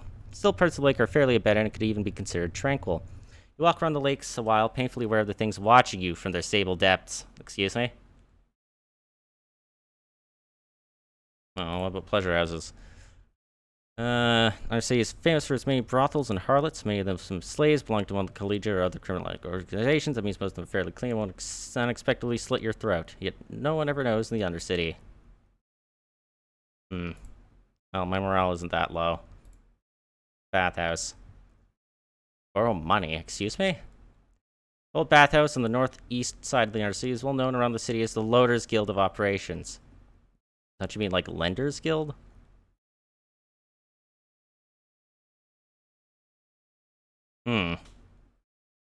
Market District. Sprawling over dozens of blocks close to the city gate, the Market District is a bustling, crowded place where you can buy and sell almost anything imaginable. Anyone entering the labyrinth of stalls, shops, and bazaars is constantly bombarded by a wide range of strong smells and invaded by the competing shouts of peddlers and salesmen. Oh, alright. Braxius is here. Alright. You make your way to the part of the market district that lies just east of the Calrish Market. It takes a while to locate the statue of Mercatus overlooking a dry fountain carved in dark stone, but when you do find it, you can see the shop is indeed right where Agus said it would be. Huddled between two taller, decrepit buildings, Braxis' storefront is not much to look at. Only his name is written on the stone slab above the doorway. No sign, no display, no stall, nothing. Inside is a dark little room with a dirty counter, a strange odor, nondescript trash that barely passes for wares, and a demonkin fellow. I read it as Dominican fellow. Fiddling absent-mindedly with some gadget. He looks up as you enter. What can I do for you? He says with a ghoulish grin. Can't help it. He has pointed teeth, a big nose, and a crown of jagged horns that only adorns the top of his head, but also the sides of his jaw. His eyes burn with a pale orange light, and he's surrounded with an almost palpable aura of nervousness. Surely, this cannot be the man you are guided to? Are you Braxis? Oh yeah, in the flesh, Braxis bows his head theatrically. You explained to him that an old wanderer called Agus told you to come to him if you wanted to find the right people for Comitatus. Braxis smiles his fiendish smile upon hearing your story. Indeed, I do specialize in connecting such people. I might have someone you will find useful and even help you in getting them to join you. And I owe Agus, so there, everybody wins. What will it cost me? The lady with a very special skill set I have in mind for you. Not only is she really good at finding her way across the wasteland, but also comes in handy in fights, can track down basically anyone. Or so they say. She's a bounty hunter. I told her she's looking for a Comitatus to join, so that she can traverse the realms and claim bounties as she does. I also heard that she may have some kind of connection to the Imperials, but you'll have to ask her about it. Her name's Krifta. When you ask him what you owe for this, he simply shakes his head. Nothing. Like I said, I owe Agos, and he told me that I can pay him back by aiding people he sends to me. No, thanks, tutorial man. Odd, right? Well, not so much, really. At any rate, I can arrange a meeting with Krifta for you. Alright. Minutes after you tell Braxis that you wish to meet this Krifta, he has closed down the shop and is leading you to where you can talk to the woman. You soon arrive at a stinking watering hole at the end of an alley between the Dark District and the Undercity. The sign has a feeding carrion bird on it. Underneath, crooked letters spell the name The Grinding Gizzard. You find a quiet table in a corner while Braxis gets you a couple of drinks. By the time you finish the first, the woman walks up to you with a strange gait and greets you. Krifta looks like a cross between a human and some kind of carrion bird, clearly the result of the taint. She observes you with large, beady eyes and clacks her beak before addressing you in an almost chirping voice. So, they say you are recruiting. Are you in need of a scout and tracker? Then I can offer you my services. Krifta here has been all around the continent. Tough as nails, know how to hunt down beasts and even men. It's true what the Demon's Fund says, Vagrus, but I can see you have questions. I have no questions. Ask away. Nothing. That's all. What is your decision? Have you come to a conclusion? 3 lurk. Alright, fine. Excellent, Krifta says. She pockets the coins. I just wanted a deputy. I'll buy rations gear for the road with this. Also, there's a job I was offered Vagrus. You might be interested in becoming partners. We can talk about this later. I'll meet you at the Mancio. The sooner we leave the city, the better. She leaves you down the rest of your drink. Braxis asks you to return to his shop with him. When you arrive, he turns to you. Now that the Krifta business is taken care of, I can help you recruit another fellow. Oh. It's probably going to cost money, huh? There are 2 fellows that you can put us in contact with. One is a dwarf, particularly nasty. Don't get discouraged. I am a dwarf. That's rude. And an orc. I kind of need an orc. He is a gladiator. Fine. Good, good. As I said, Goro is an orc, as you'd expect, quite a warrior. Somewhat of a celebrity in the city, even though, according to him, his gladiator days are behind him now. However, one of his associates got himself into some kind of trouble with powerful people, and now he has to answer for it. Since technically the guy is a Lanista, he has been given the opportunity to field a couple gladiators against gladiators of his accuser, and should he win, clear his name. However, he himself cannot step into the arena, and only Goro stepped up to defend him, meaning they are 2 gladiators short. If I can get 2 fellows to round out the team, you win the fight using them, and thereby make Goro indebted to you. He intended to leave Torzag anyway, and you would owe me a favor, as I've indicated. Sure.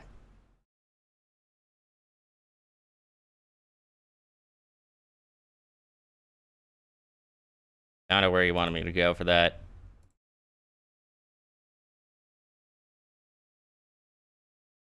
Two cargo slots. Oh, I can go back to the way station. 12 days. I only have 6 days worth of food.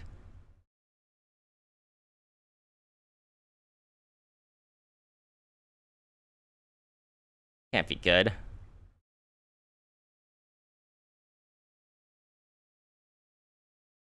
Price is compound. What about the market? The variety and abundance of wares here are mind-boggling. What will I find today? The Cowdrish Nomads always have something to sell. You only have time to finalize one deal before the wares change hands. Buy Flavo crystals. Lower than the local price. Some tribal trinkets. Oh, that's not that bad. I have 2 free cargo slots. Why don't we buy the trinkets instead? I could spend money or changers. I have 1,200 of them to try to get some news. You hear a lot of things, but none of it proves useful. Damn. Oh, this is the driest compound. Okay. Well, so far this game has been pretty interesting. Been enjoying this. I think, however, I'm gonna take a break here, as it's been 3 hours and I haven't stretched my legs, so I'm gonna go do that. So,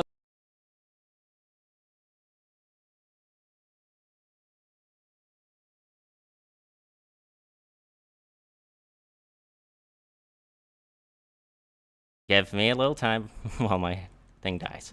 1 sec.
Alright.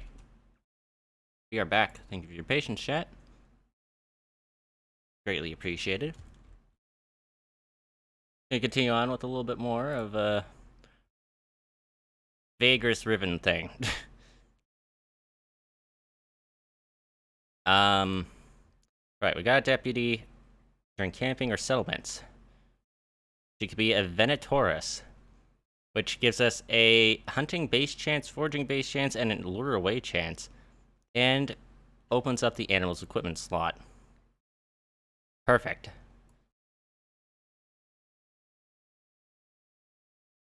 Aha. That in itself will allow us to flee and have vigilance. And a vigilance while camping, and also gain a perspective perk. Seems good. Am I full? Throw out, sort. So we had 2 slots left.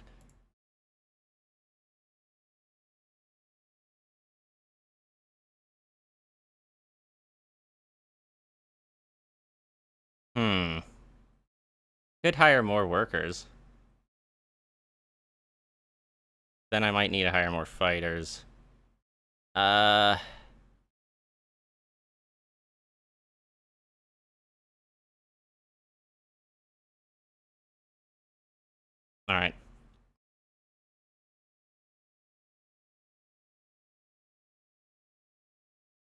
And guess let's check out the Temple District. See, go to the mortuary, the Cathedral of Surgrod, authorities, or the Temple District. The Cathedral. You're at the heart of Surgrod's realm, at least the one that mortals can access. The Grand Cathedral of Surgrod, just look at the massive black stone building covered in iron spikes, makes you feel insignificant and threatened. Angry chanting echoes through the red-lit corridors, and halls as pledges of vengeance are uttered in the God of Wrath's sanctums. The temple complex, taking up most of the district, is the largest and most important one in the Empire that belongs to the Church of Surgrod, making this the seat of their clergy. The shelter is not called Surgrod's City for no reason. Let's see. Anger Surgrod. It's like a horrible idea. What do they offer? Those wronged and vengeful enough often turn to the Raging One for aid in dealing with grudges. Most often they hope for determination, strength, and resolve to be able to deal with their enemies, but sometimes it is not enough and they pay the clergy or offer a sacrifice to put curses on those they hate. Curse my enemies. Grant me power against my enemies. It is no surprise that the Raging One's blessing awakens the deepest anger in those upon whom it is bestowed. They become fanatic fighters, tireless in their pursuits. The priests tell you that the effects usually last a week, sometimes more or sometimes less. Ooh, I could do it for 8 of these copper coins, huh? As for a greater blessing for coin, the same effect will last longer. Can do it for supplies. Great sacrifice with my mount. I'll try that. You and your crew are taken to a large sanctum lit with red candles and fiery braziers. Wrought of iron. A statue of Surgrod towers over you all, filling the far end of the high-roofed hall. An armored inquisitor turns to you and raises both hands in the air as he speaks his words of anger and spite. Louder and louder, you can feel the dark thoughts of revenge taking hold along with Surgrod's burning power. You'll all rise with acidic anger churning in your bellies. Nice.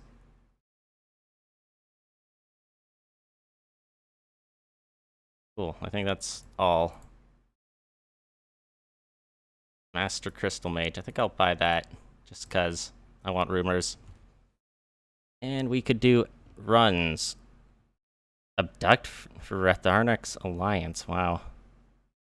Procure goods. Do a supply run.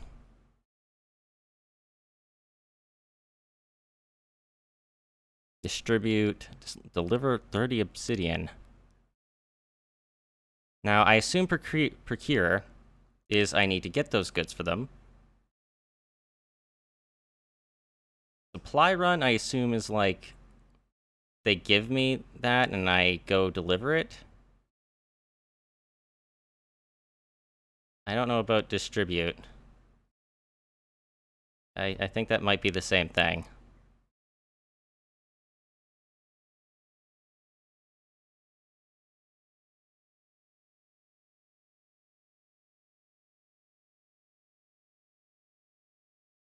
Supply run for Loaders Guild. 16 days. So that's for 6 of these.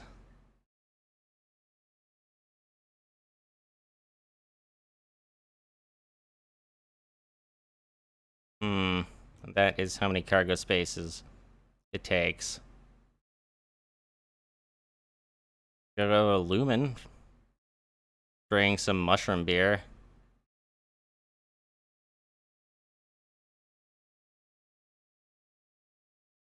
You had to pay for mixing cargo on delivery. Okay, so they do give it to me.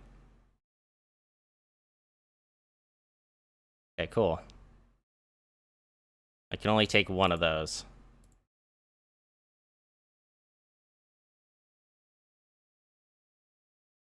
I don't think I can claim any rewards.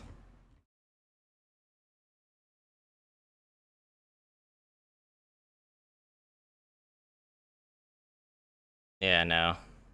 Okay. Wait. We should probably rest first.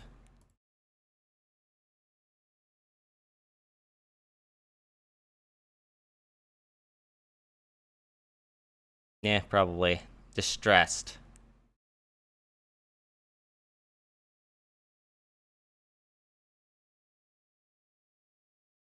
You know what? Let's enjoy all the hospitality they have to offer for now.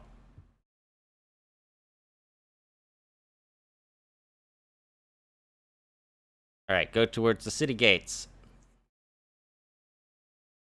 As the comitatus takes place in the long line at the vast gate, you notice a lean woman dressed in a bureaucrat's tunic and a cape approach one of your guards and talk to him briefly. They walk up to you soon afterward. Apologies, Vagrus, the woman says, bowing her head politely. I work for the Magistrate of Tax Collection. No need to be alarmed. I'm here to present you an opportunity. I have a message attached to some documents that need to be delivered to Arkan to a client of ours. Should you take the message there, you'll be compensated upon handing it over. What say you? Where's Arkan? Because I gotta go to...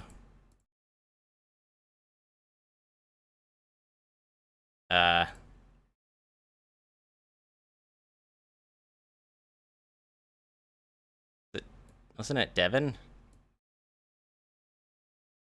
Or am I just stupid? Lumen. Oh, is Lumen? Oh, it's a tiny city. There it is. 5 to 7 days of travel. And where's Arkan? I keep hitting the wrong button. Hello, map. Oh, right up there. How many days of travel is that? I can't even click it. Hello? It won't let me go there. Sorry, I have to find someone else. Do you still owe the city gate tax? I've taken care of it. Alright. So... Right, no map movement. Gotta go past the mountains. So up along this way.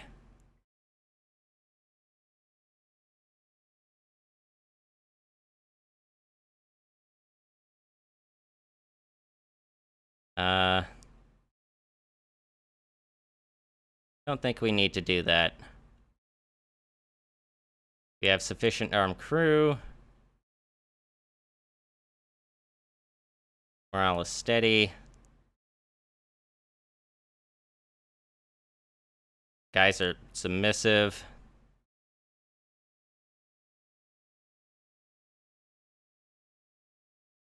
Just gain an obedience.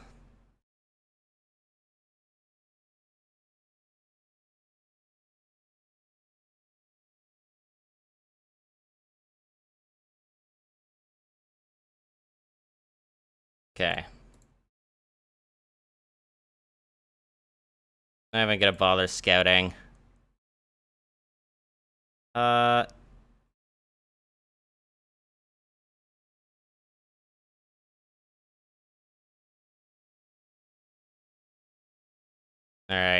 We'll rest here. Ooh, distressed morale. That's not good.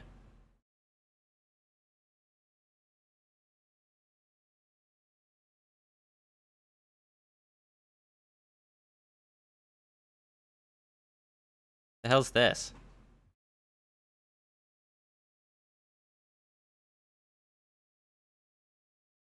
Oh, they need Outriders too. Okay.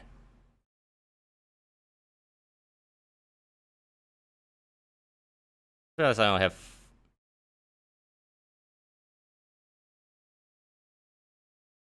Shit. -1 vigor for that.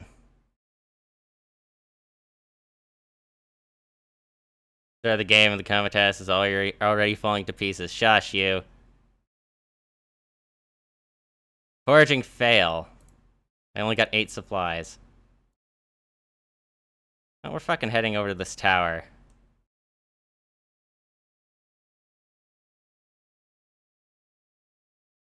Alright. A tower of dark rock guards the great valley between the imposing Blackblood Mountains and Sergrod's Blade.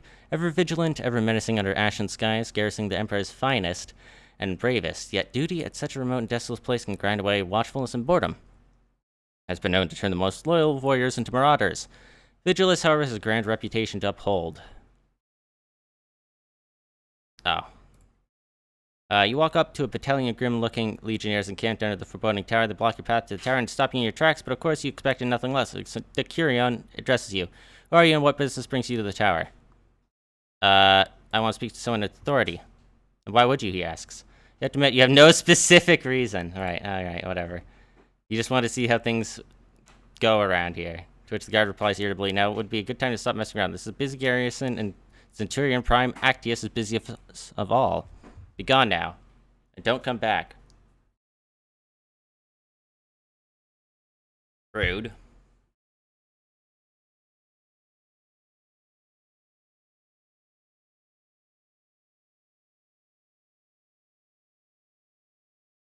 Hmm.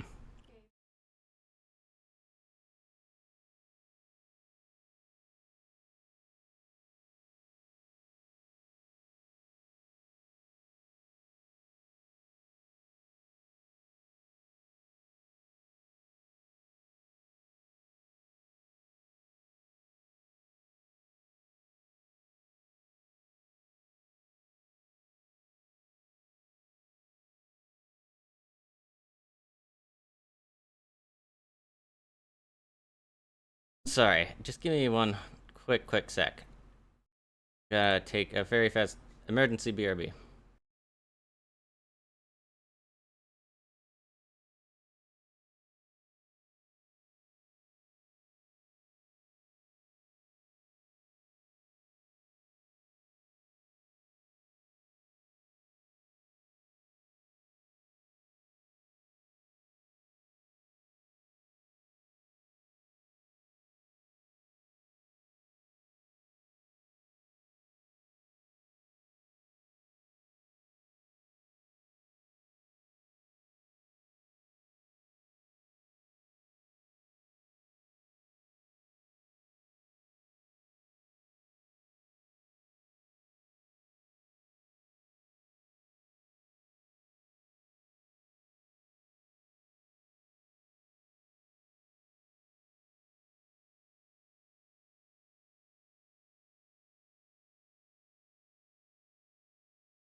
Hello, other Vagrus. Sorry about that, chat. Long ass break. I wonder if they will let us camp here at this tower. Think so. I can't get food, unfortunately. They probably don't have much food around here. There's a high chance of actually having issues. That's unfortunate. Probably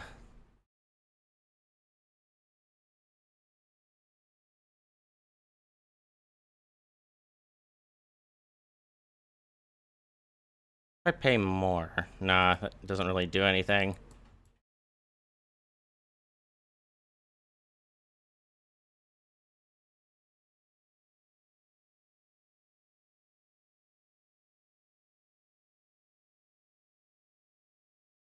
Okay, I think we're mostly fine.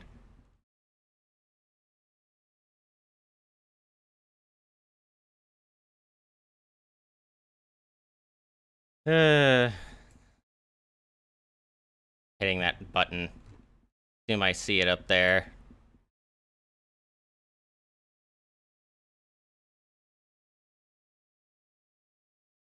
I guess we could try pushing ourselves, go even further beyond.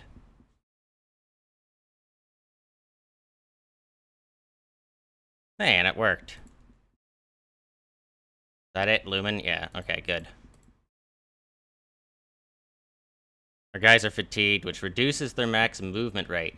You can probably hire more scouts and set Krifta as your Venturus. Better craving and hunting. I mean, she is. Traveling not using roads also helps, yeah. Probably.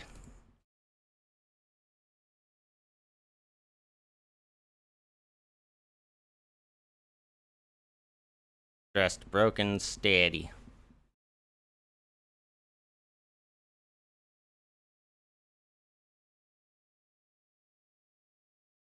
Now let's head out. We can send a couple scouts out.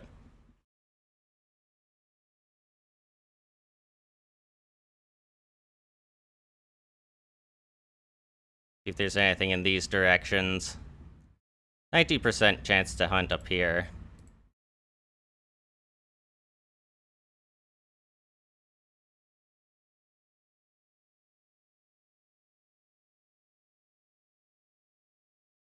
%32% chance of an issue. Eh.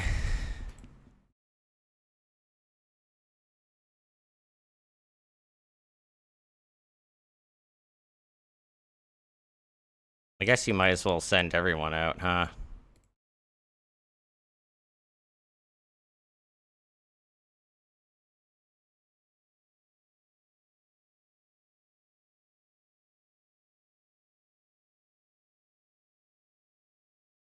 Critical fail. Wow. We only got 26 food. Right, can I make it there? No, I can make it up there. Got a fully mounted foraging, hunting, focused Vagrus yourself, and it's a joy to travel around with. Well, that sounds lovely. Alright, push into Lumen. As we run out of food. Those persistent enough to travel towards the blinding light and scorching heat of the South Sailorus eventually reach the town of Lumen. Okay. Pretty cool, pretty cool.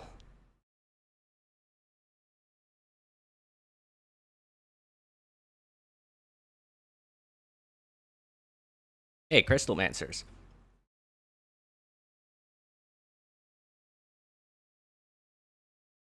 Now, oh, hey, turn in quest. Nice. And we got some money.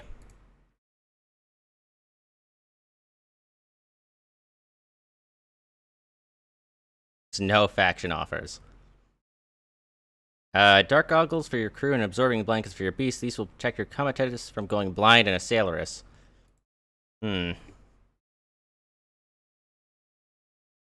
Right. Wish there was a quicker button to do this. I assume this is where we mine the Sinless crystal, or where they mine the Sinless crystal.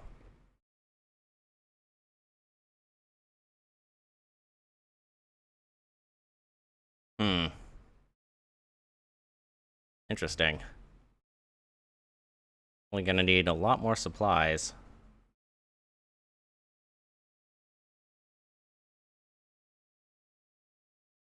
Sorry, what's the cost in luxury wine? Wow, worth a fair bit here.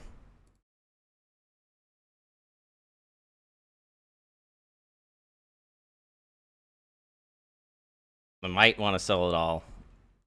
Lumen is the best place to buy Sinless crystals. Alright. Can I just click these?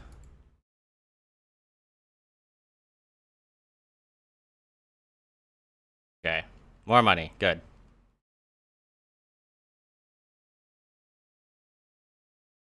And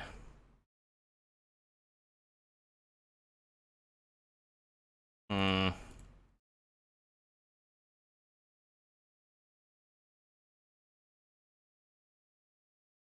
Yeah, well, we need food.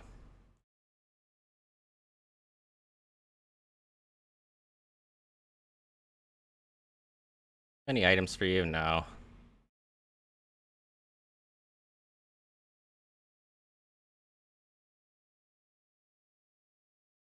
Trinkets. Okay. General inquiries. It is a characteristically hot day in Lumen, the gigantic canvas wall designed to shelter the town from constantly emitted high temperature of the nearby South Sinless only manages to fend off the worst of the scorching heat. The air is still sweltering, almost searing your skin. Accordingly, the streets are largely empty.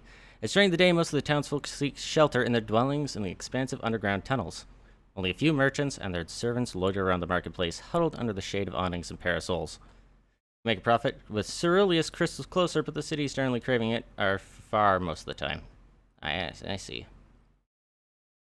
Let's talk to the merchants. The half-naked, chubby man regards you lazily while sipping something from a water skin. Two slaves fan him with large sheets of linen. From his tattoos and a small banner hanging limply from the awning above him, you conclude he must belong to House Okwo, collective of miners and prospectors. You must be out of your mind standing out there in the open like that, the man accosts you in an amused tone. Not from around these parts, are you?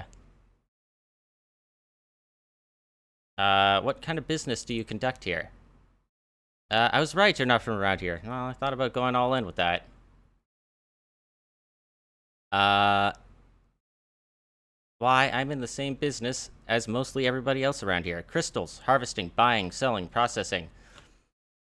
That and the various logistical challenges associated with them. House Okwo, Bedvios, and to some extent the damn Darius folks. Oh, thank you, Breeze Hope, for the resubscription for 28 months in a row at Tier 2. I really appreciate that. Thank you very much. Been really enjoying this game. Hope you're doing well today. Sorry, they're in the meth crystal business or something? What do these crystals do? Dilithium manifolds or something?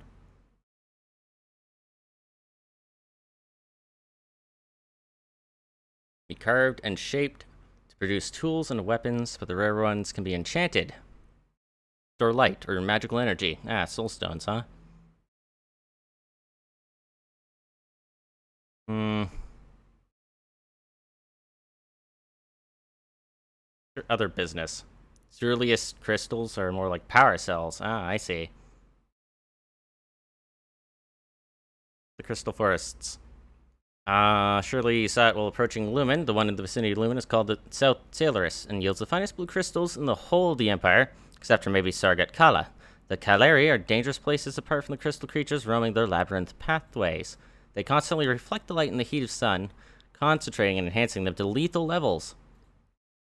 Damp smoke in the game is the closest in-game thing to meth. Oh, I see. Damp smoke, huh? Alright, let's return him. Let's go to the tavern. The establishment at the Heart of the Lumen is swarming with people from all corners of the Empire and beyond. During most hours of the day, Vagri, mercenaries, laborers, prospectors, and all kinds of travelers gather here to share stories and let off some steam after a long day. Shafts of light penetrate the twilight through holes bored into the ceiling of the underground common room. The smell of cheap booze and sweet tobacco fills the air. There's also the constant low murmur of gossiping people. You can look for potential recruits, drink, chat, share news, talk to other travelers. One can learn quite a lot of interesting tidbits, tips, or hear news of faraway lands. You fall into conversation with a group of spice merchants who tell you about a friend of theirs in Torzog's shelter who has run afoul of some con man lately. I'm telling you, they should not have let their wives and daughters talk them into giving money to that grifter, the one with the largest belly confides. But would they believe me? Of course not. Now I hear the law won't budge and they are willing to hire bounty hunters to get back what is theirs, or at least to get even. Bogweed is the in-game version of cannabis, huh? This might be an opportunity in disguise. Push him for more information. Sure. Spice merchant says his acquaintance called Graven and lives and works as a stonecutter at Stonecutter Square in the Shelter Market District. He adds that some time has passed since he's left Torzog, and even though the matter is quite fresh, there's no guarantee that someone has not already apprehended the villain, whose name is Mavrio the Sly. Huh. Alright, maybe we can contact him if we're around that area. We can buy some drinks. Rounds, quality of booze. A glass of the house specialty. Stark white wine with crystal dust spicing. Let's do that. The crystal dust infusion is absolutely delicious, but you can taste something else in there too. The barman won't discuss it, of course. At any rate, you sit back down at the table, kick back, and enjoy your drink in silence. You feel uncannily refreshed afterwards. Interesting. He spiked my drink. Recruits? You ask around and learn from the barman that one of the bouncers, a fellow named Harvick, is leaving the bar in Yorka and might be interested in joining Comitas. Up.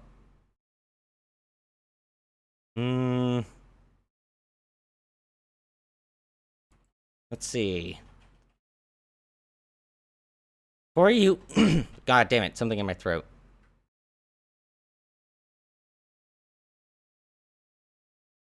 Frog, leave.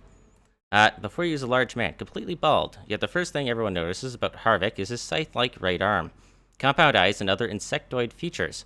Clearly the result of the taint. You tell him that word as he might be interested in work and talk about your venture briefly. His face remains blank, but he looks up and listens intently. When you're done, he motions to the chair across him. You've piqued my interest, I give you that. Probably he's cut off by the arrival of two burly men with malevolent gazes. This does not look good. He's a great companion. Perfect. Very low chance of success.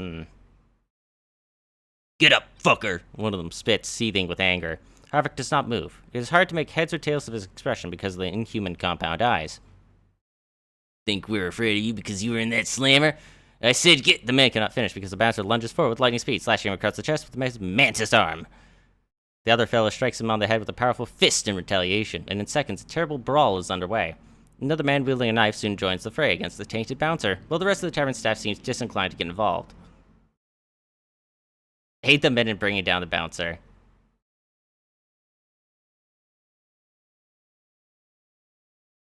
Spend 2 resourcefulness. What is my percentage chance? Test fail. Oh. You jump up and smash a crew chair over the back of one of the attackers. Everything afterward turns into a blur of fists, groaning, pain, and swearing. Sounds like a porno. That is until you make the wrong move and end up headbutting a fist. Oh. You come to look around, realizing you're in a small cafe next to the Mancio. Harvick is sitting in front of you, cross-legged, sporting bruises, and sipping a cup of Tarkian coffee. Some of your crew is nearby, giving you reassuring nods that everything is fine. I dragged you here myself, boss. Made sure you're not armed. The bouncer announces in his rasp. You went down pretty bad, but I appreciate the help nonetheless. Gather your wits. I'll sip my beverage until you do, then we can talk. Takes you a minute or two and a cup of hot coffee Harvick pays for to clear your head. Coffee is warm and delicious. You lean back on the pillows and face Harvick, who has finished his drink and is grinning at you. Sorry for the little scene back there, Vagrus, but that's done now, and I was beginning to be interested in your little presentation before those losers cut you off. Suppose an offer was about to follow, or perhaps you wanted to ask some questions. Yeah, to judge old Harvick if he's capable, if he can be trusted. I don't know, what are your skills? You're looking for a fighter. I do need a fighter, considering I failed my fight. He's in peak physical condition. Good. I know how to survive, remain unseen out there. I can be of great help when dealing with the underworld. Collegia, syndicates, cons, you name it. I can also make people talk. Only when necessary. Oh, okay. He apparently knows his way around criminals. Ask him to elaborate. A little obvious. Why do you want to be on the road? I mean, apart from being tired of sitting on my ass and becoming unwanted here. Harvick chuckles. Alright, maybe as well be honest about it. So the thing is that this recent encounter opened my eyes to the fact that those who got me into that damn prison are still out and pulling the strings. I might as well visit them and get some kind of payback. These people are all around the realms. I will not go out of my way to pay them a visit, but if I had one of them, I'll let you know and we can talk about possibilities. Sure. Yeah. Higher. Is it free? Hell yeah, I want my free Mountain Blade companion. Nice. Harvick rises from his pillows and shakes your hand. You won't regret it. You'll see. I'll get my gear quick as Snake. Snake? Snake? Hey, Snake! Alright, cool.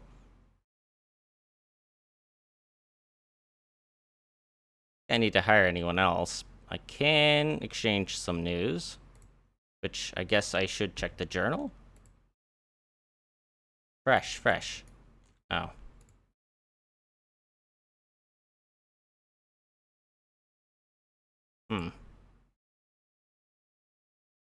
Indebted to Braxius.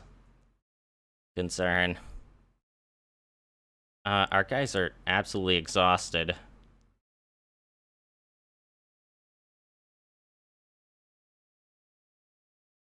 Part of me wants to buy another mount.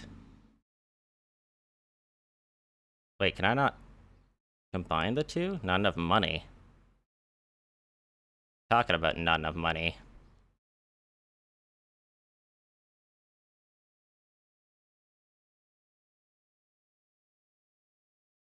Okay.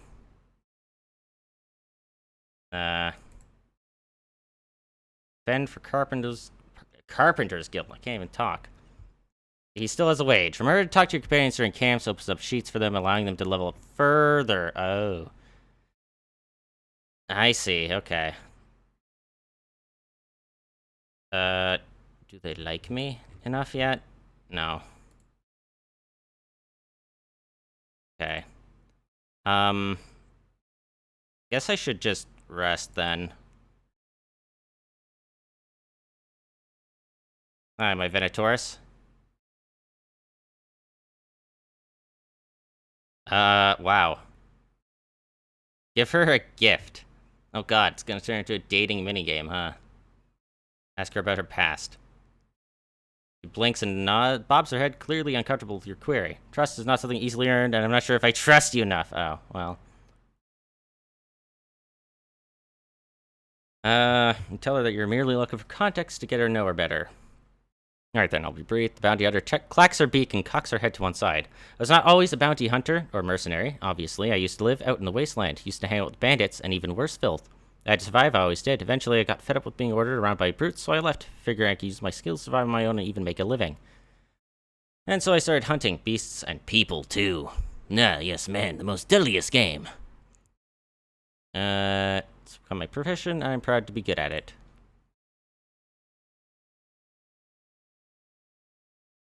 Handy with a bow, use it to down most of my prey, be it man or beast. Yes, cool. Bounty or a hunt. Mavrio the Sly. Krifta clearly thinks little of this particular manhunt. Something tells me we won't find the con man alive. The bounty hunter clacks her beak a few times, or he left the city. Otherwise, why has there been no trace of him for so long? But other than that, we have promising leads we can follow. If we do that, the whereabouts of this ruffian will come to light. Oh, cool. You can, like, ask them for hints and shit.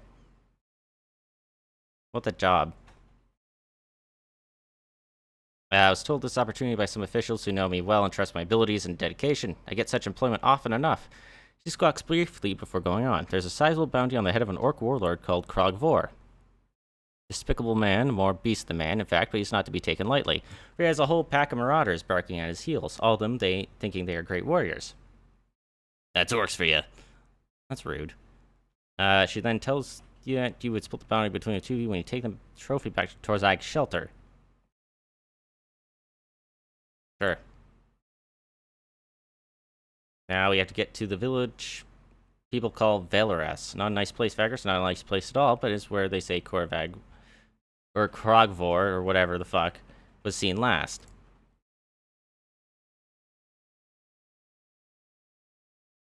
What about connection with imperial authorities? Work for the Empire often. She looks at you in a way that suggests she dislikes the question. And so I have a good reputation with Imperial bounty hunting associations. I also may owe a certain official favor or two. Nothing that would get you in trouble, but I may have to work on the side when we stop here and there. Okay. Can I give a gift? Not yet. Okay, what about you?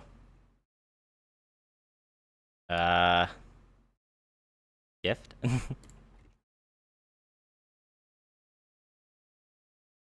Passed. Oh, I get insight for that, huh? I owe you some kind of explanation. I ran with some gangs down south in Port Naverum.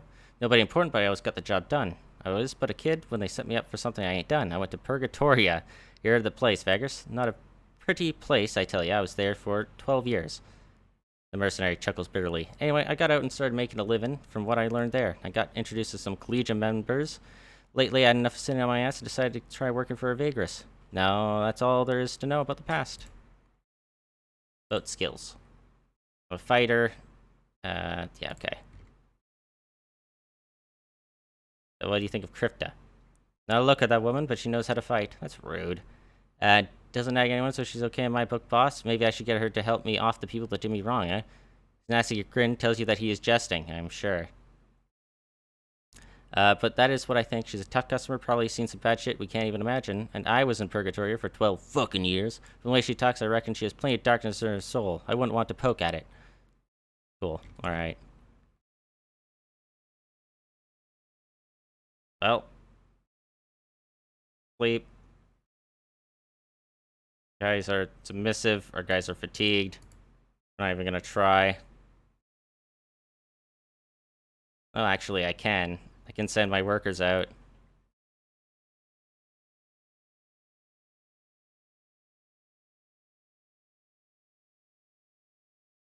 They're still pretty tired.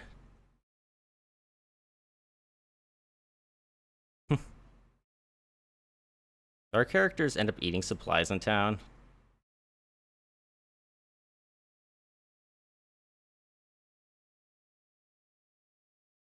So I should be chatting with them.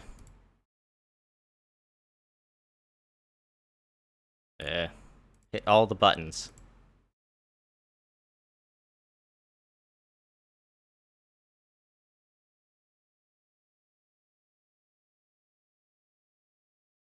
Oops.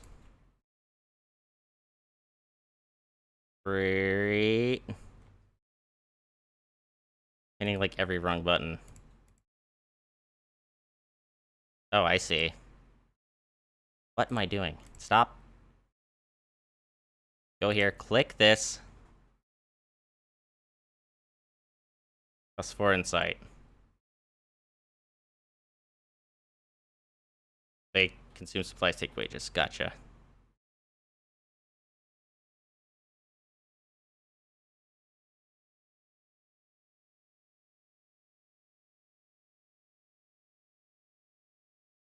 Alright. You're a skulker, know how to remain unseen, and effectively ambush people. Slightly increased chance of foraging. Seems pretty good. Will they end up using that? Even if they're not put in that, like, range?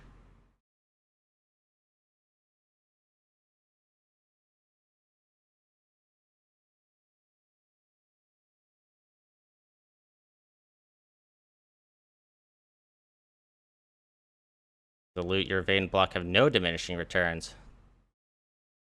Seems kind of good.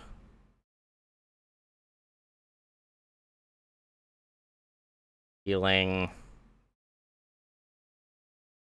Seems good.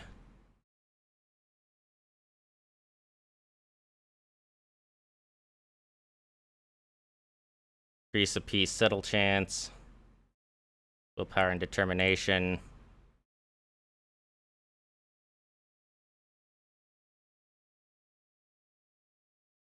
Here, you could just be my forager.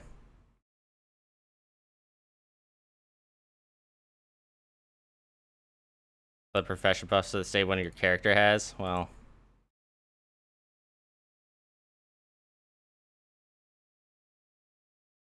hitting every single wrong one. There's so many buttons to hit.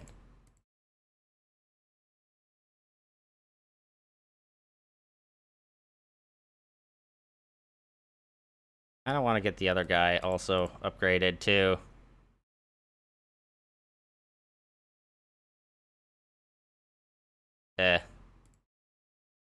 Okay, game.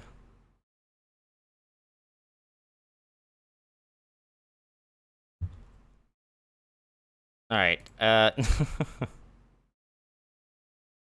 let us grab a mission. Kozak shelter. Can't take some of these.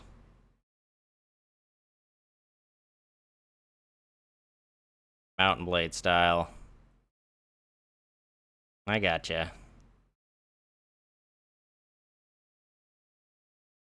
Let's buy some crystals.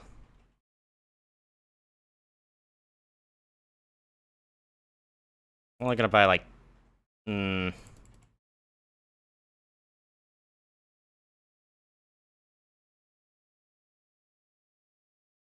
I guess.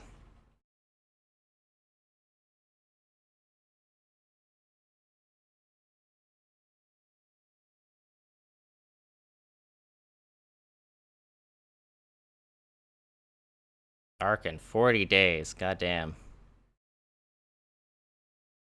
That's a while.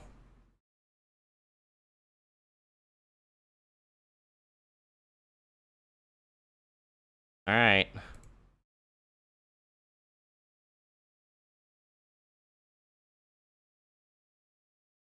We'll leave. Still fatigued, though. I don't know if we should stay a while and listen.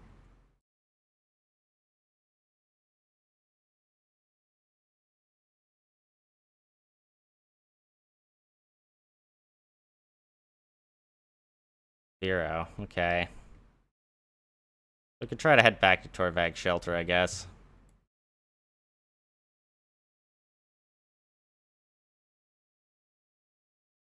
Could level up my other buddy, too? Oh, well.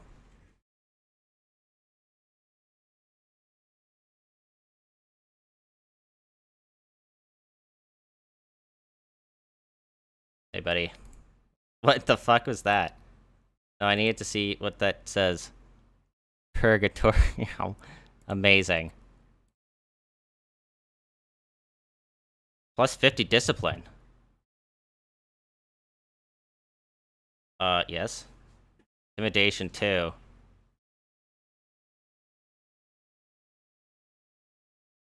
Help me, buddy.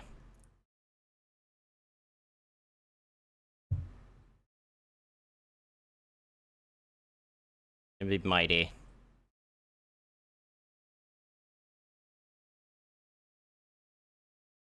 And why don't you be an engineer, too? Fuck it.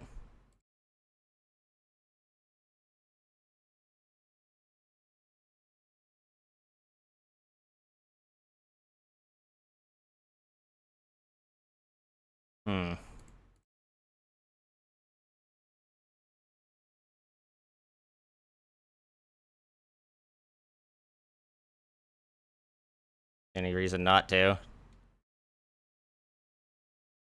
So I think you need to talk to him about his revenge plans. Trigger special events in the world. Revenge plans, huh?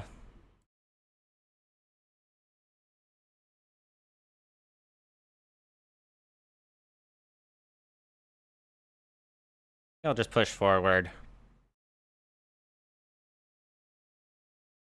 The base of the foot of Sirgarod's blade is a testament to what several centuries of cruel slave labor is capable of. They moved a mountain's worth of rock and dirt to reach the precious obsidian underneath.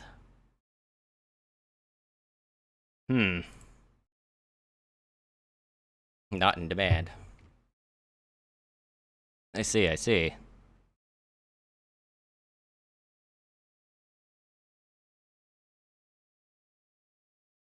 Some mining equipment.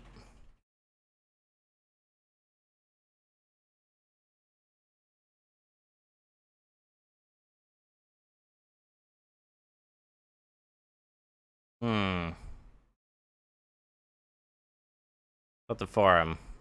Nothing. Only a couple missions, but not really much. Guess, like, we'll just leave.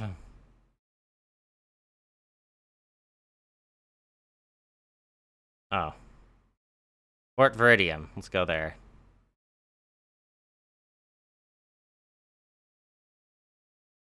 We're already gonna pass that place anyway. Oh, no, we're not.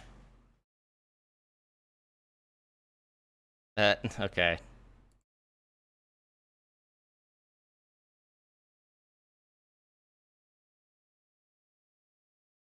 Hmm.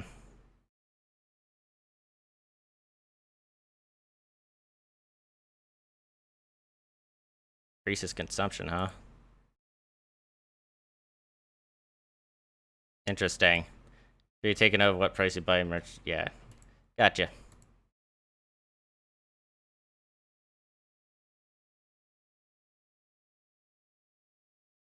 Not an option. Alright, what's your payback? Alright, I'll consider it.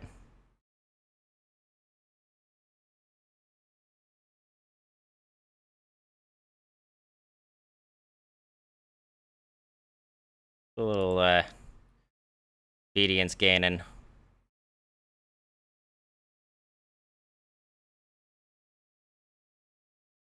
I get a couple odd jobs. Failed.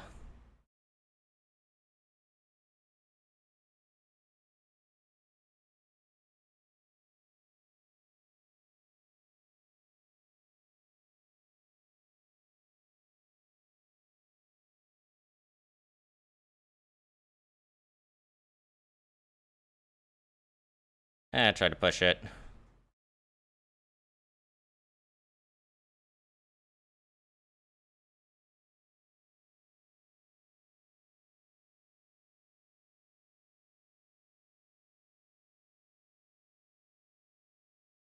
You hunt anything out here? Not really.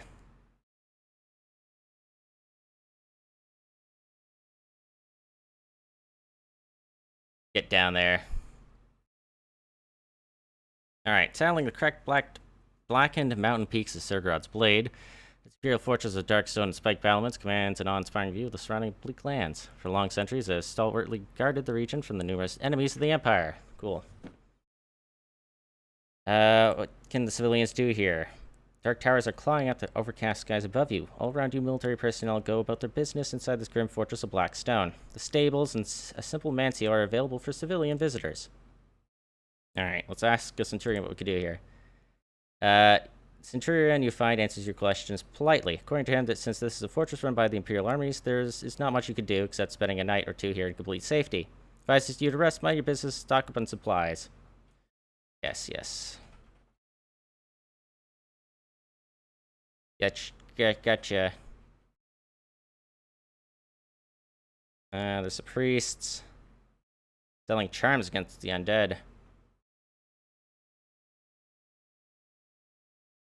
I don't have much money. I have a blessing.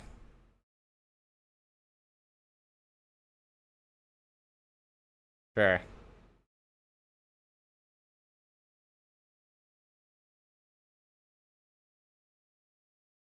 Alright, turn that in.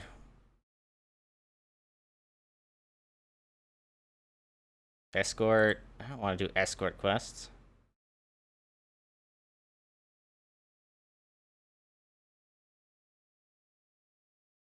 Slave driver with some slaves going to Crystal. Oh,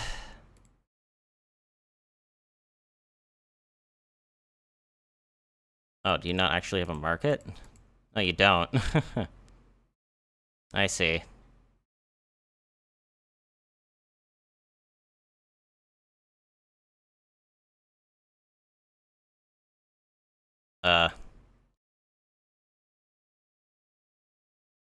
Okay, game.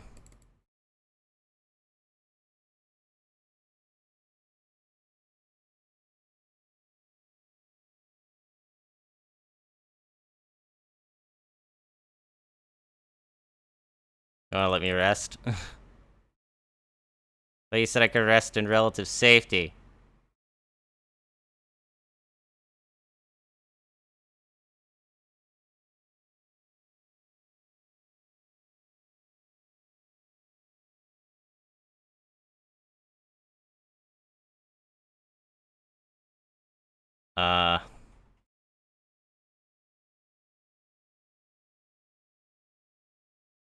Alright, we're heading back down that way.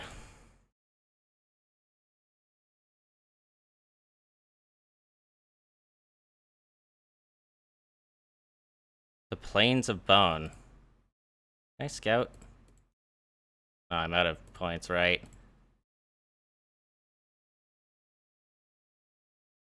Right. I'll take a look at that.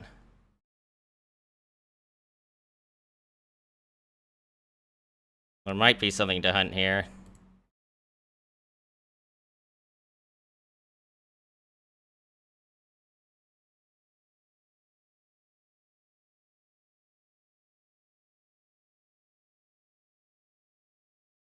Success.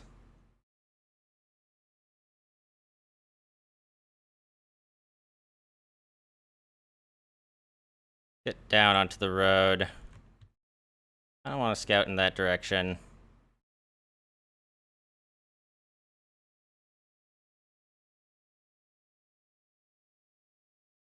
%15 down there.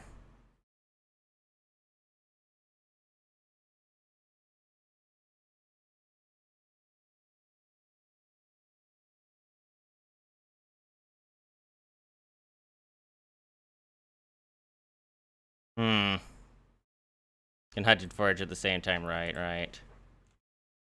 Speaking of hunting and foraging.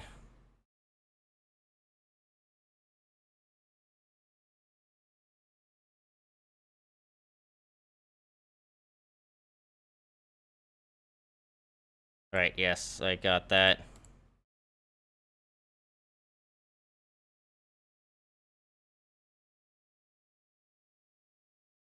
Oh, hey, hides. Critical success.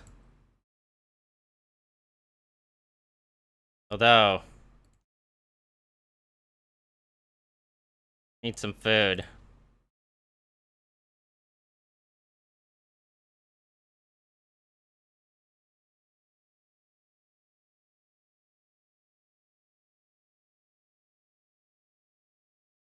Still probably fine.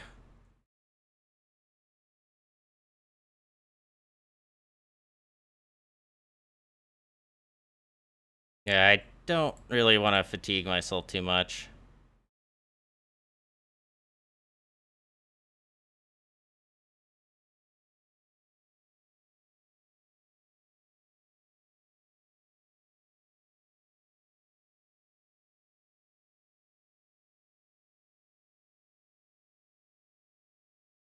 And I can't really collect anything.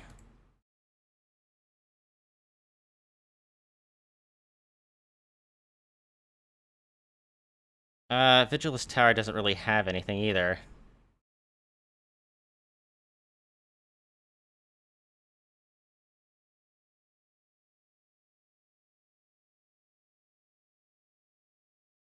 See you later, Hermit. Thanks for stopping by, I appreciate it.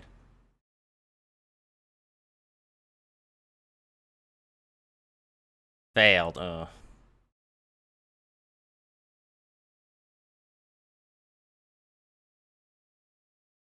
We're gonna have to try to push for it.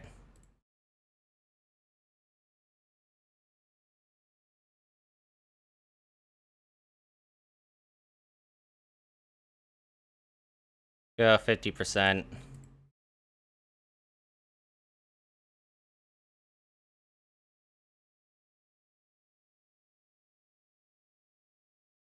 Ah.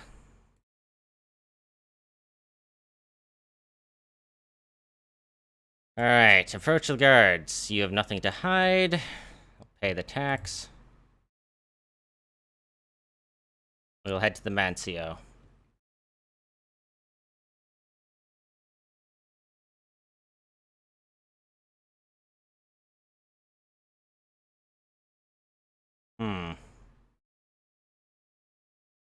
Don't really pay as much as I'd want them to.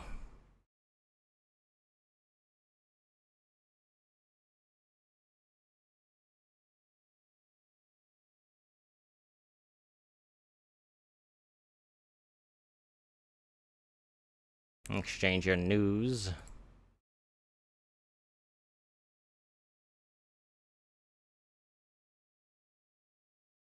How about the market?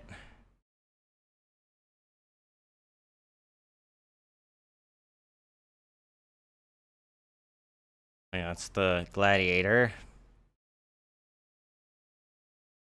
Merchant stuff. Graven. Interested in the bounty. The merchant's relaxed features twist into a frown upon the mention of Mavrio. I and my merchant associates put together this respectable sum and places a bounty on the head of that rascal. Called the Slime for good reason. See, he used to run all kinds of scams here. What's worse, he had a thing for merchants' wives. Nothing needless to say, it was when he stole from us that we decided to take matters in our old hands. Gotcha. Alright. I'll try to get him. How about the market? We have some hides, some flavo crystals.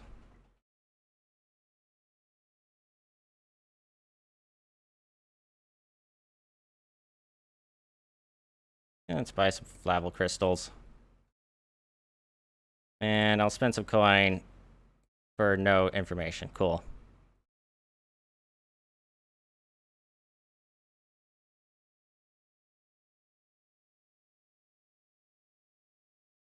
Just sell my hides. So I can pick up as many supplies as I can.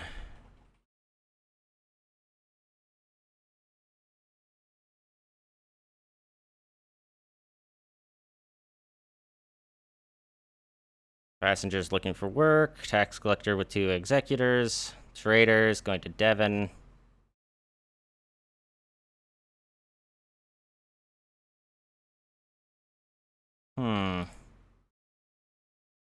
Look around fields of mushrooms.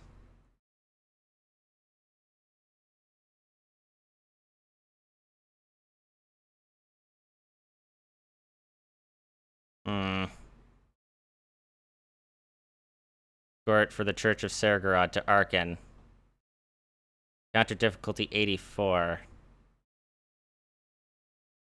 Just saying that tells me exactly what I potential to face.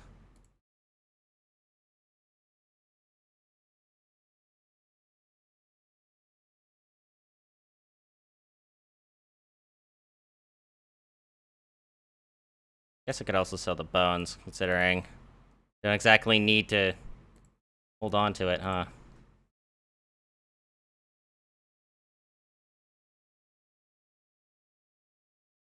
Go back to Lumen.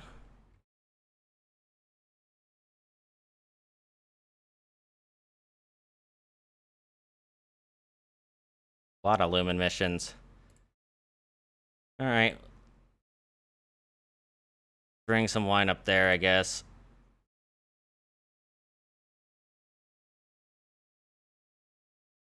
Oh, whoops. God damn it, I don't want to camp out here.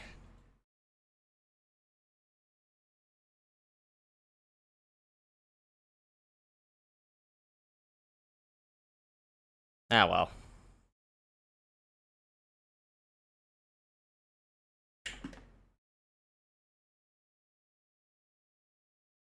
One quick sec.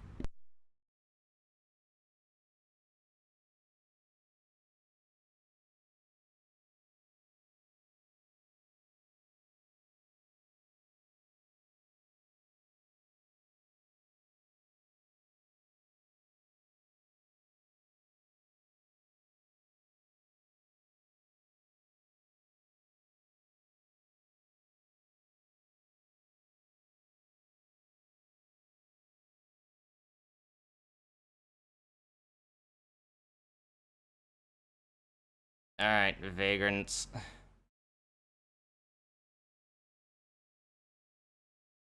Guess I'll rest here.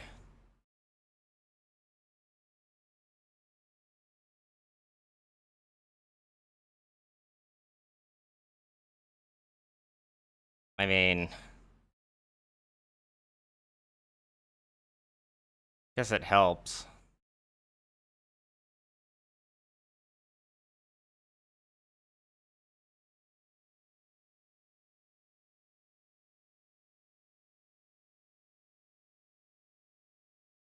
Keep us still going.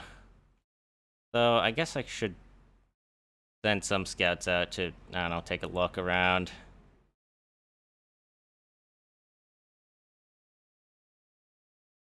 Only percent up at 1.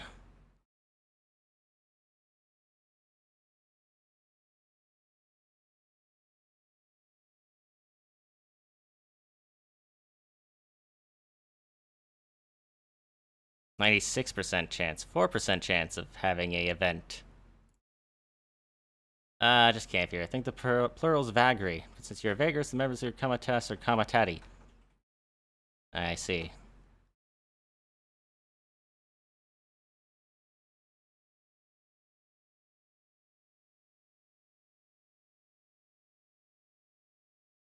Fail on both of them? Oh.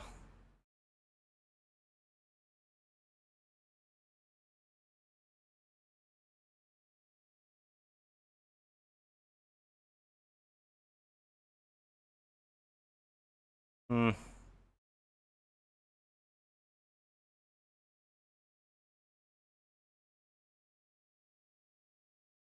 Keep trying to hit this. Oh my god, really? Uh.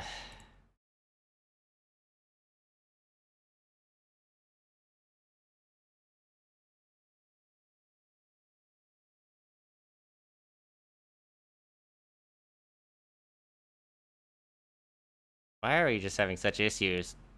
Tissue issues?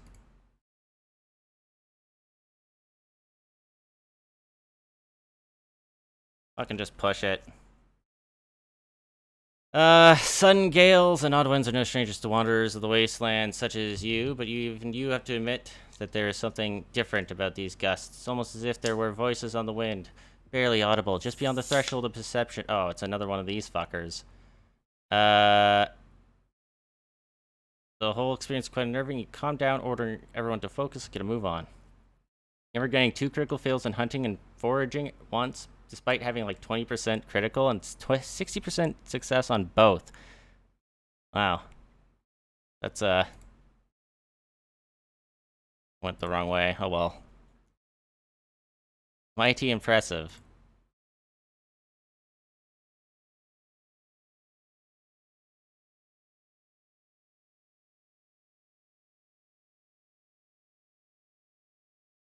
Some food. You know, I still haven't sold those crystals since I came back here.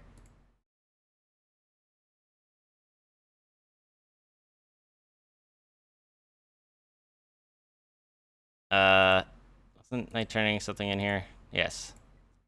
Fly run. Thank you.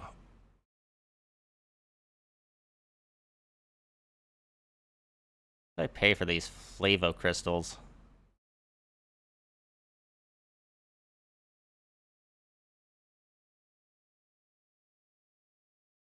Flavo crystals.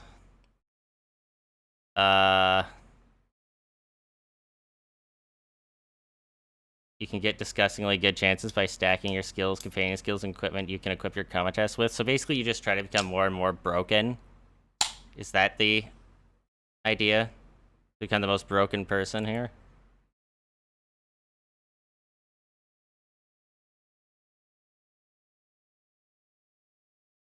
Should have sold at Torzags, huh?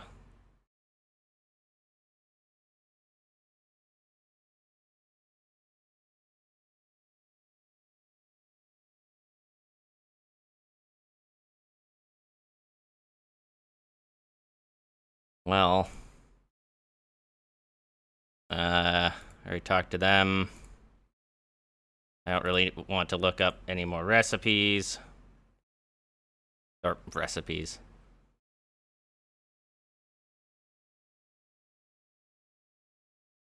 Not really broken, more like on equal terms with the surroundings. Fair enough.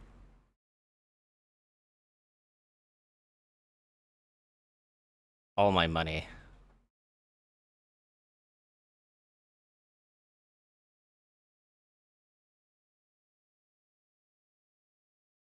More storage. Ooh, hunting animals. Extra hunting chance. I don't think we have an extra slot, though.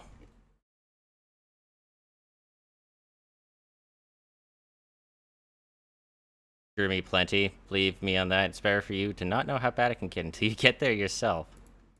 Not concerning at all.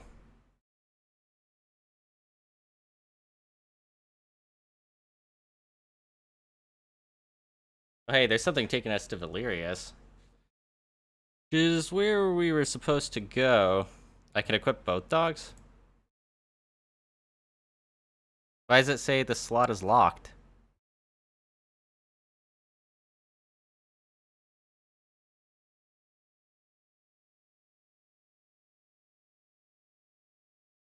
One dog can go into miscellaneous slots?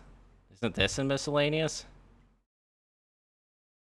Oh, that's miscellaneous. Alright, I trust you. Hey, it worked.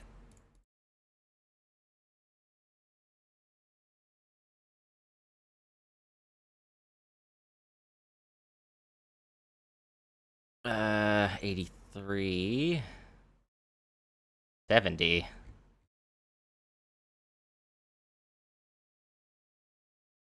Huh, okay.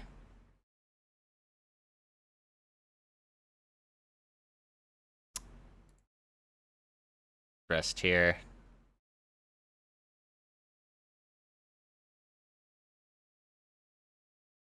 Sleep on the floor.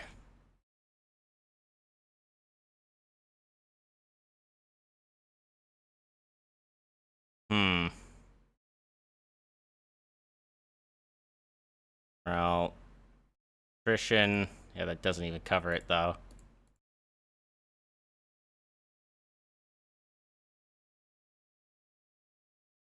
Yeah, it doesn't even cover our upkeep.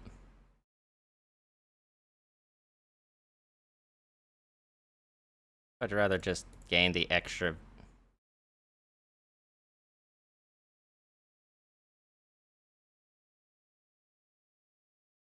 Kinda interested in that burial site, too. Which is where?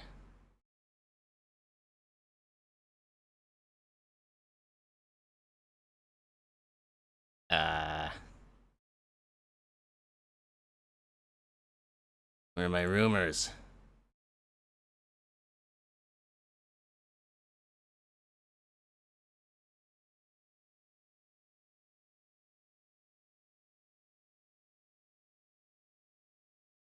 Shouldn't be nearby. Ish.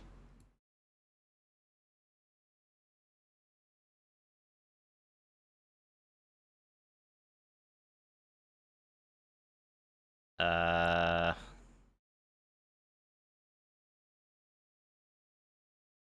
Hmm.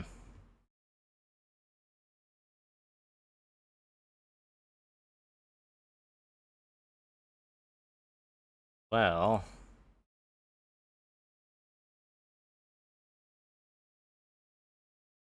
Go out this way. No, don't go that long-ass route.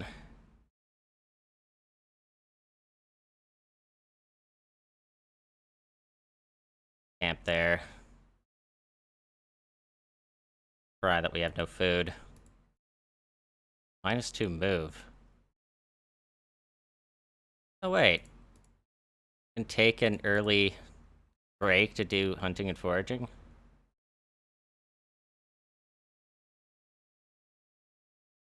Thought that counts.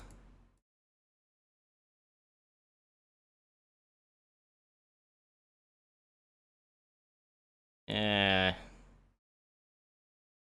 Push it a tiny bit.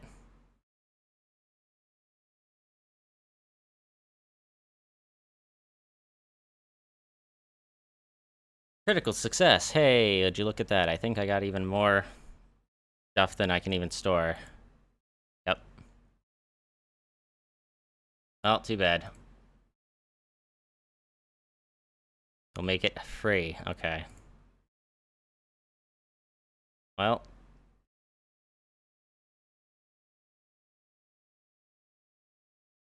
Seems good.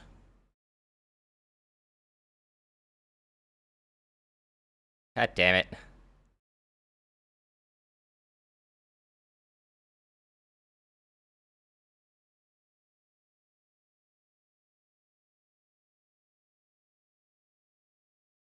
Even a city? What is this?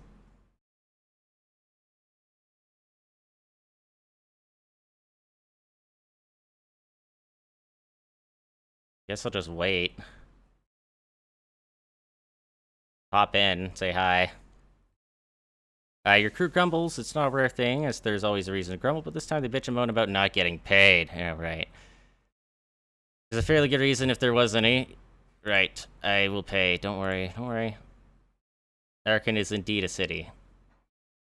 Right.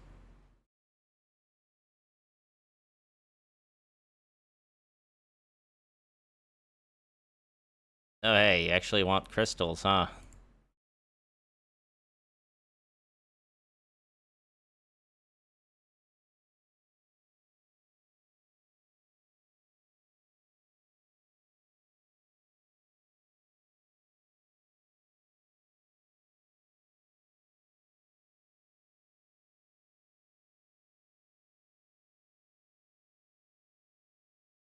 It's a decent place to purchase marble, huh?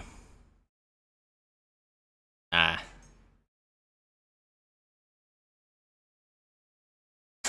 Mushrooms.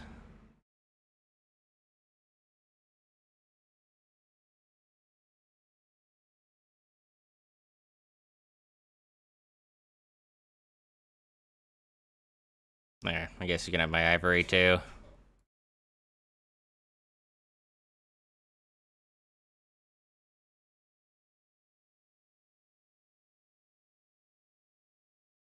Well, what was the price of marble?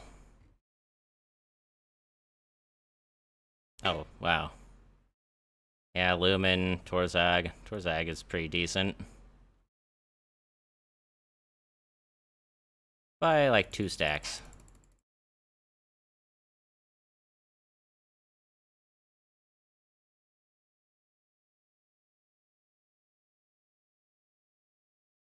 That costs 5 insight.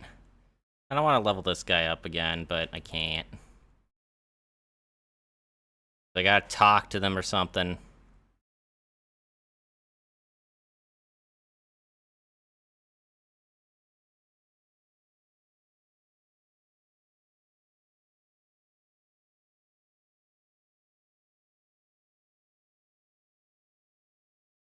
Find all that together. That 4 days.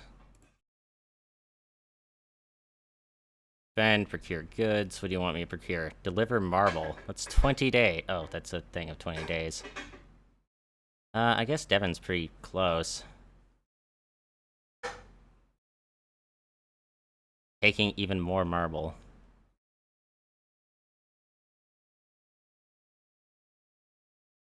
Or I could quickly just go to Lumen.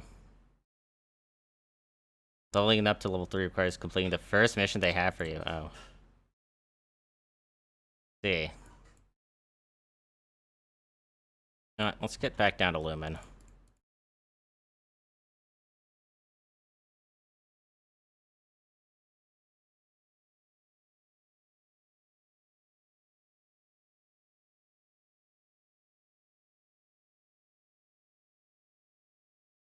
Forage here. But you also pay your guys, too.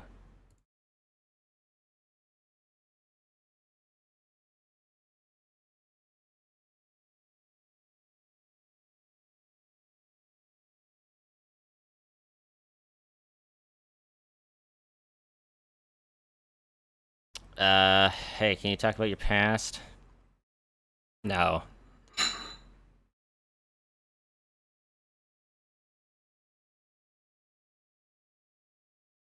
Uh...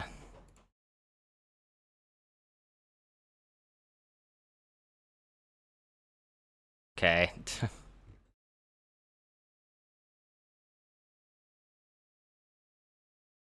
Wow.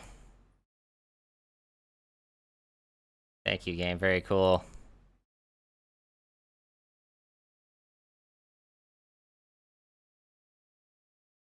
You come across a rather large patch of vegetation in the middle of the wasteland. It appears to be some cactus of some sort. Very low chance of success.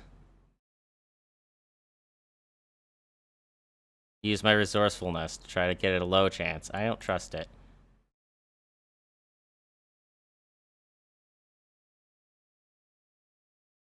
Yeah, I can't really get in there, can I?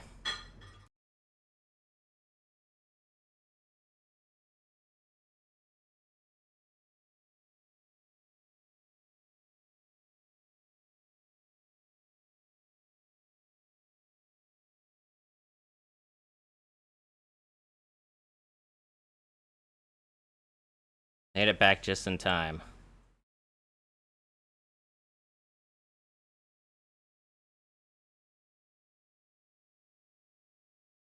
Now let's go turn in our thing. There you go.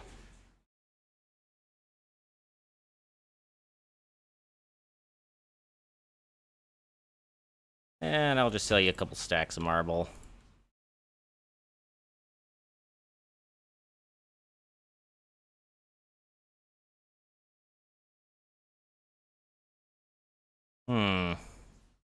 Got some extra storage. Oh, there's an awning.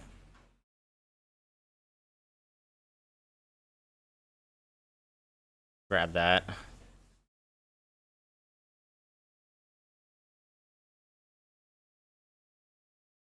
More scouts and workers. Let's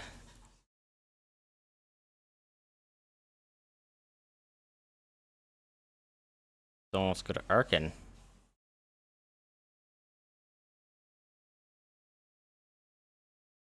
Miners looking for work.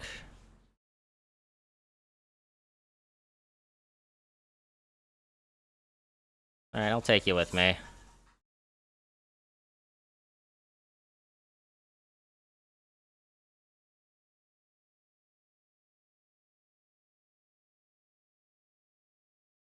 Got a couple stacks. Just to be safe.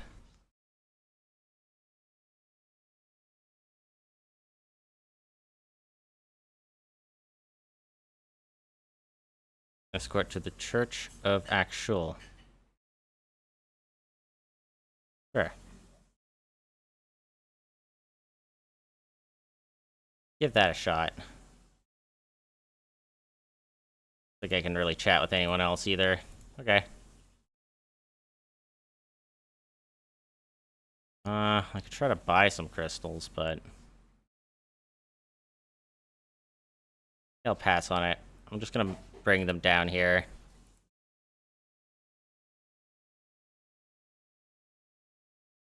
Just rest.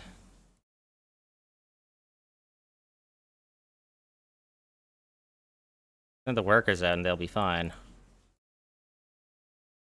Even when they failed.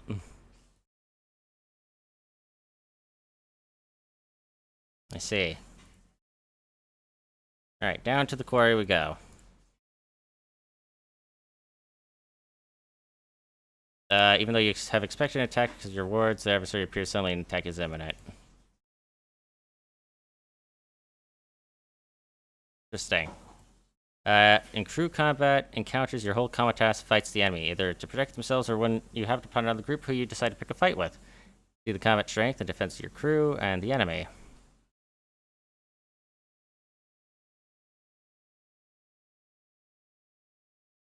High chance of success. Select a goal for the fight. The options are often limited based on the type of enemy you're fighting. Circumstances that you met under. An ambush?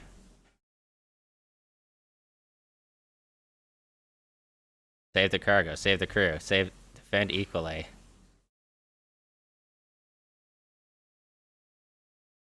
Oh, yo, what? Crew combat lasts for 3 rounds, during which you need to manage who of your crew fights and who does not. As well as increases your chance of success or modify outcomes by performing special actions this round. Huh. Okay. Workers and slaves become wounded after a single hit.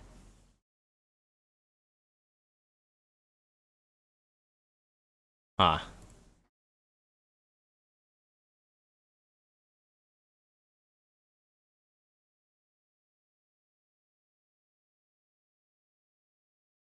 Wait, companion combat.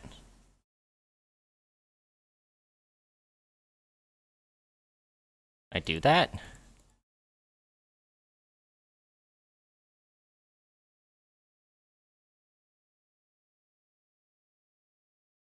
Have at least one companion. Do it.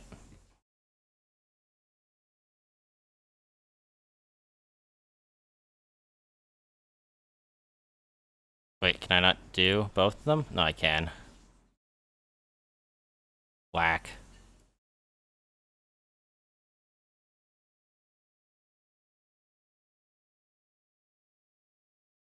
So I can arm the workers.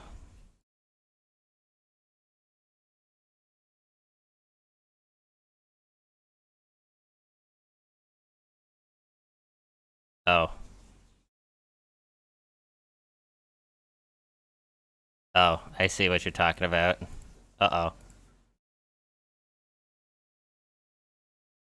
Uh-oh.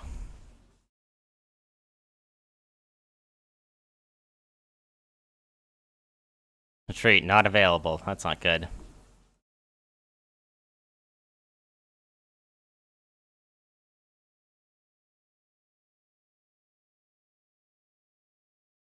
Fucking hell.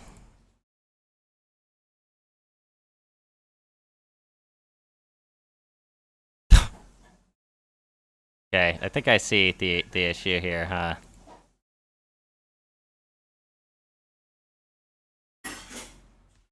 Boy.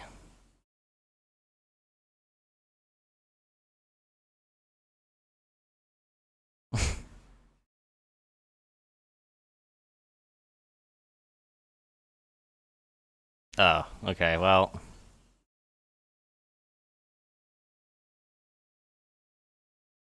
Quick reload to the day before.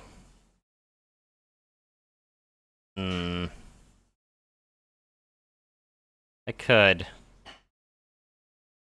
But save's coming. Wow.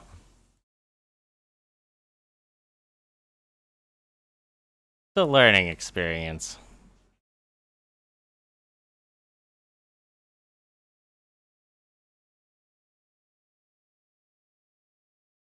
No, it's my turn.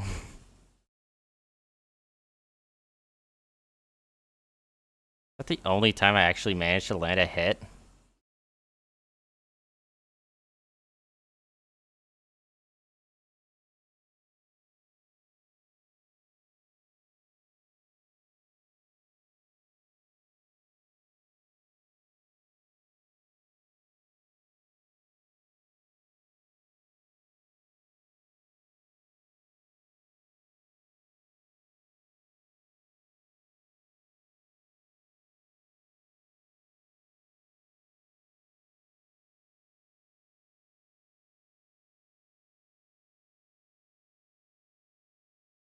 well.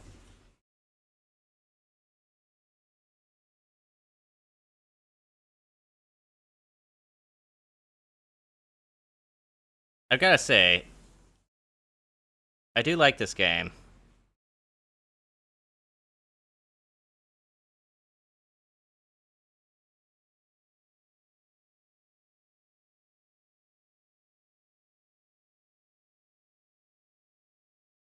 Ugh.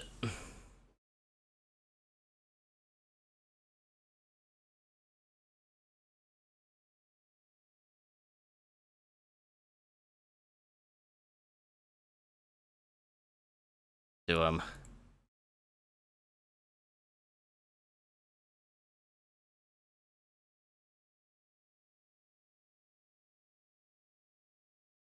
Wait, all of them? All of them?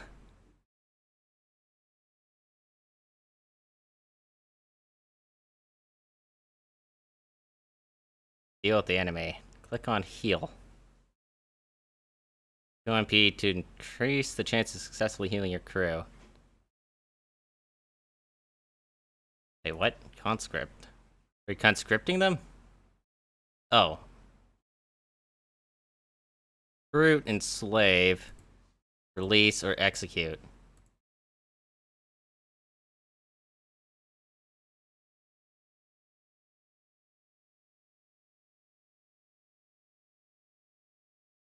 Scripting them.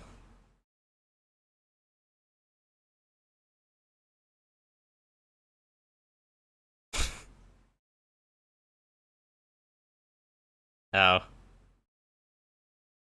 They're dead, huh? I've defended the wards. At what wait, they're not dead? Oh.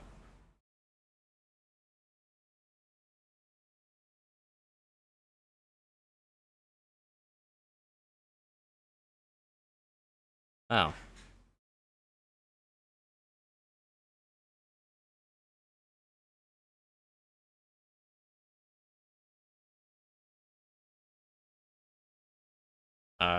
You need 12 guards. Shit, alright, I guess I just have to do regular defense, huh? They don't really have any chance of finding food. Now, may I get to this quarry, please? They're just severely wounded, okay. The miners give you 3 things and 1 thing, and 1 thing.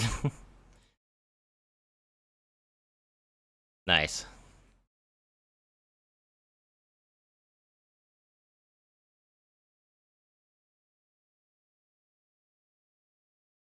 Hmm.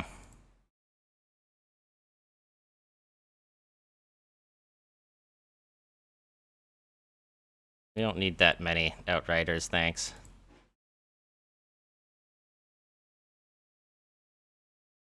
Still that High Priest thing. We out of slaves? Oh no, they don't have them.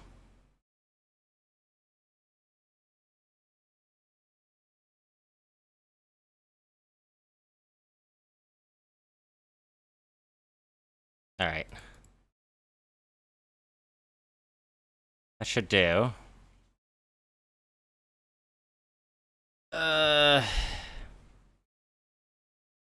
They sell obsidian here, right? Obsid.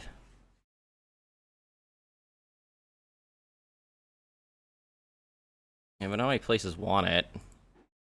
Except Devon, but less interesting.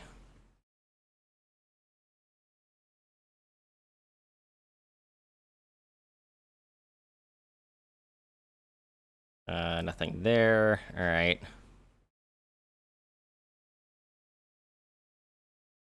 Don't really want to buy that. Hey, you didn't have passengers, did you? No, you did. Arnak.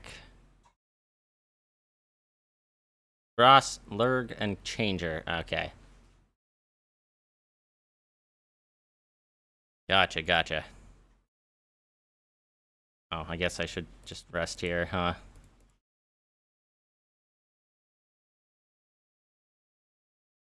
potential to actually pay for my dudes. Nope, they failed.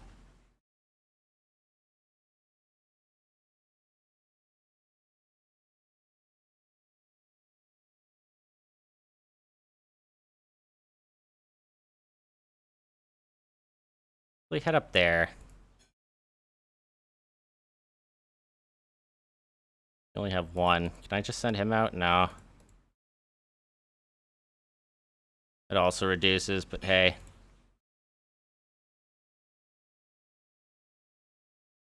Can't talk to you about anything. Want a gift? Give him some moon dust. Ooh, boy, oh boy. The mercenary looks very pleased with your gift. Of a small box of moon dust. What do I do to deserve this, boss? You know what? Don't tell me. I'll take a freebie and won't ask questions. Just know that I'll say this for the right time. Possibly when we have time to kick back. Much appreciated. Nice. Okay.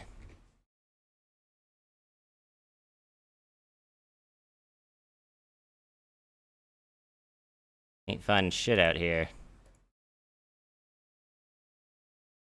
Well, maybe I'll find something if I take a look around.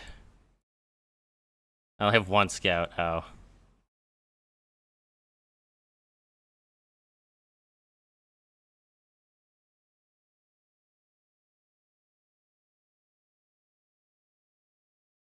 What? No forage is harmed.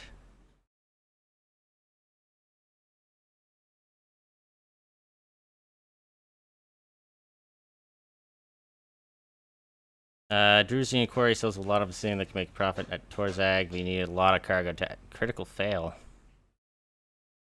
Bruh.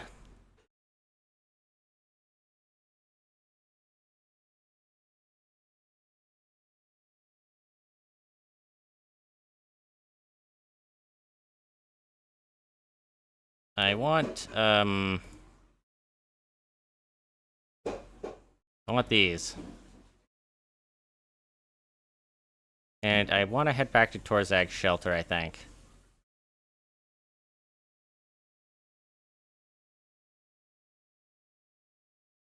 Then again, Arkan's a lot closer. And I could probably take these two.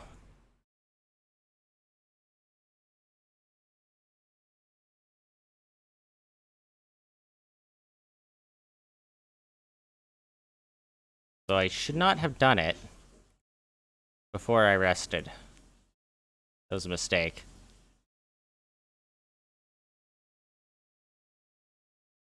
Don't even bother.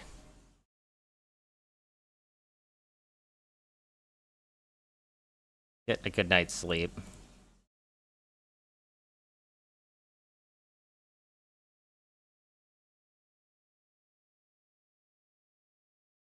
Wait. Filtomate. Probably bring up Ceruleus crystals up there. Arkan. Yeah. Not much profit, but some.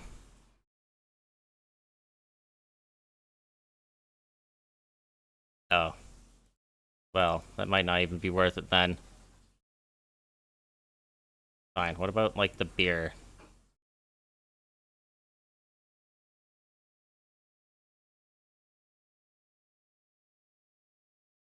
Nah.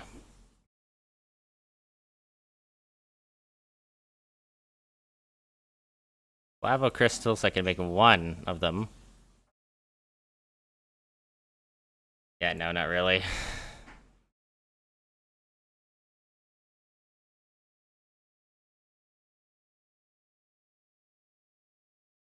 Alright, let's make our way out there. The best.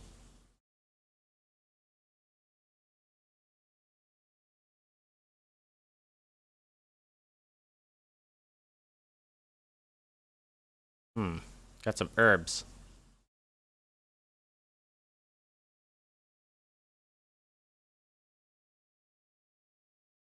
I'll just take the movement points.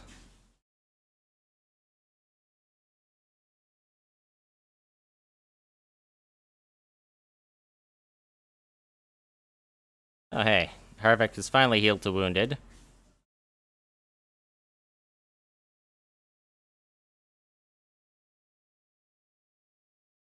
I'll just rest here.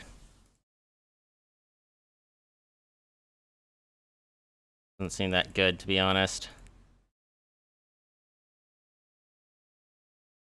Harvick just lost vitality, huh?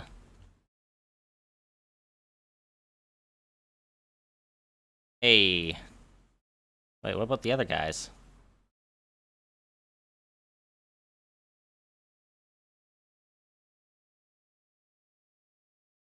Oh, right, Torzag's shelter.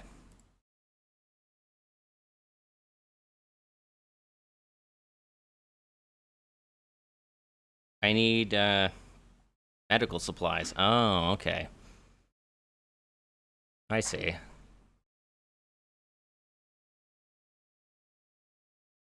Sell some herbs.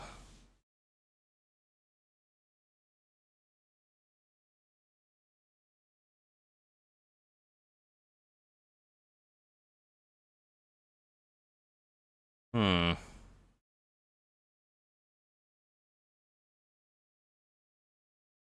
We have, like, no scouts. Oh, wait. Torzag shelter, let's go. Where does on me smelt scrap metal? A foundry, probably? Would assume. I can also explore a city. See, at the marketplace, business is as usual except for a stand with several samples of prospective stone at display. There, the vendor and a customer are engaged in a loud argument. As far as you can tell, it regards the price and quality of the wares. Sure, listen to their feud. You stop and listen. Soon it's evident that the vendor, a local fellow, and the customer, a traveling merchant dressed in rather rich garbs, are indeed in disagreement about the worth of the displayed pieces of marble. The foreign trader thinks they are poor and brittle quality, and thus isn't willing to pay the full price, while the seller insists that his wares represent almost the finest quality you can acquire in Arkan. They become aware of you watching them. Hey there, the customer calls out to you. Something tells me you have an eye for such things. Sure, I'm a dwarf.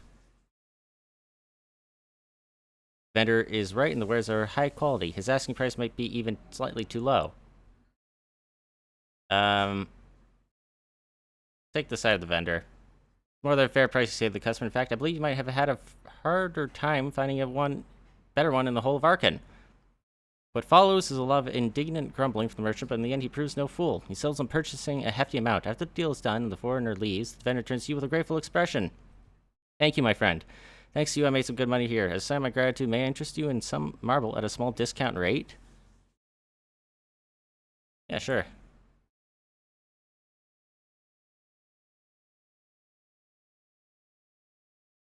And we pretty much have to rush right down to, what's it called? Oh, 7. Do it for free. We must make it down. Could follow the road, but roads are for cowards. They'll just rest.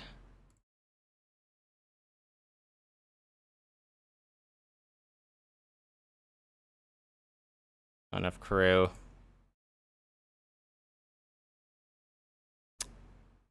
Damn.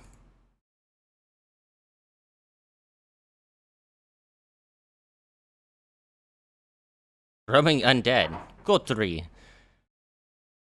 Hi. Zombies. They have 41 combat strength. We'll fight them. They have the cargo.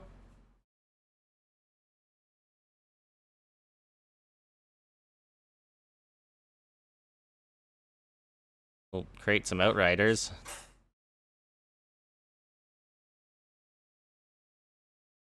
Counterattack. Strike back at the enemy after repelling their advance. Costs of vigor, 3 resourcefulness.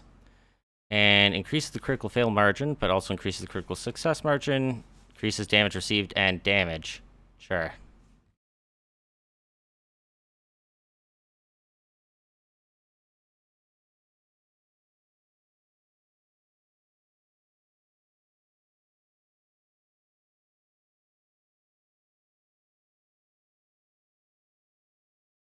Careful fighting undead. They will not surrender or retreat, meaning that you'll possibly have to fight 3 rounds of combat, which is a -3 vigor. Oh. I see.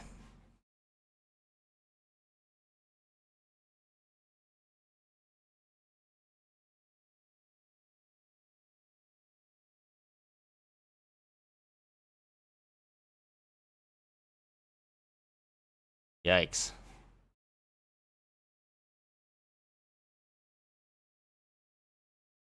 And I can't really do anything else, can I? Yeah, exhausted.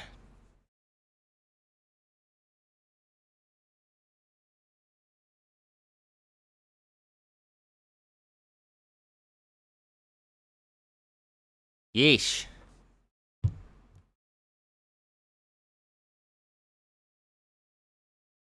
Can't do, like, an aftermath thing? But what is this? What is this?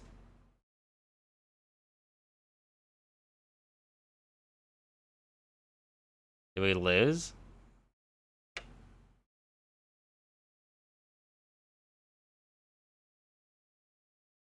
We destroyed them. Uh...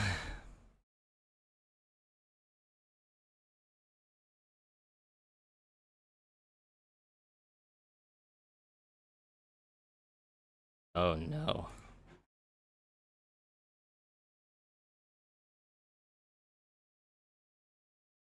Oh no. Oh, that's not good. Oh, that's not good at all.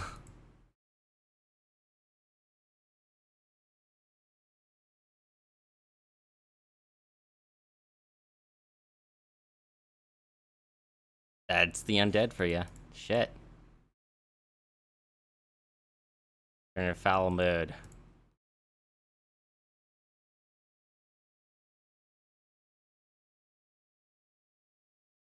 Well.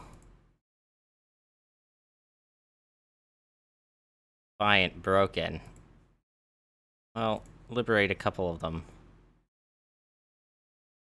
I'll promise to pay them later.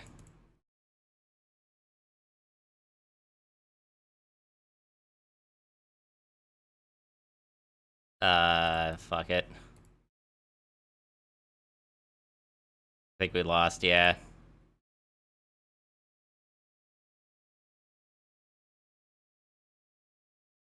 Actuate charms allow you to flee from fights.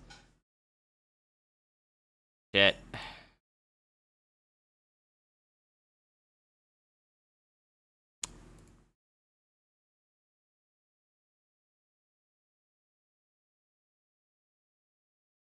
Well. Rip.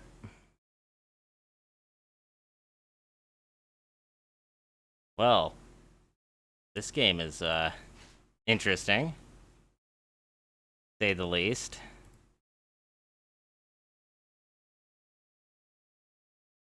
I kinda like it. Not gonna lie.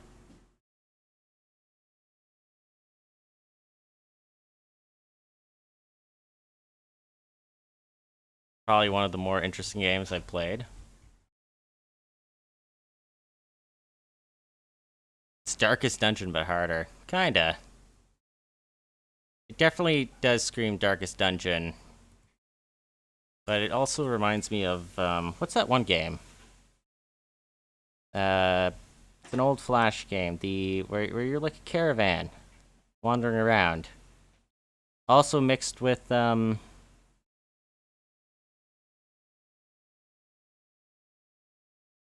had the name of the game in my head. A little port royale, yeah. Get good or get wrecked. Something like that, man.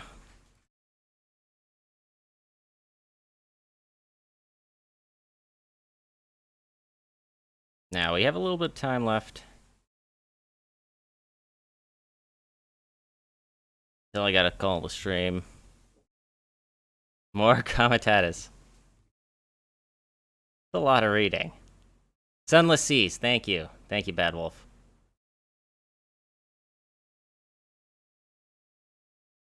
Very, very similar to the Sunless series. I'm thinking Oregon Trail. No, I was actually thinking that. Somehow, Bad Wolf got it. I think the devs also produced Sunless Sea. That makes a lot of sense. It also interests me because I'm also still not sure if it's the same game as a Avernum Escape from the Pit. I don't think so. The direct evolution of Sunless Sea. Yeah. It definitely is. I feel like I should just leave that on until I figure out what I want to do next. Like I said, I don't really have much time left.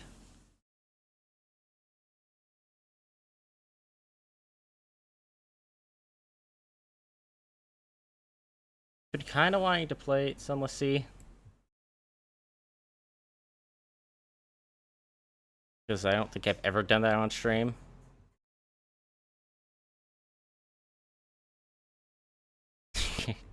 You're down for one more run?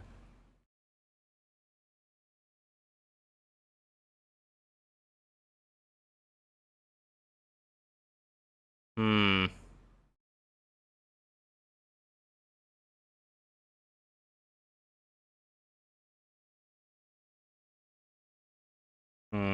Peer pressured.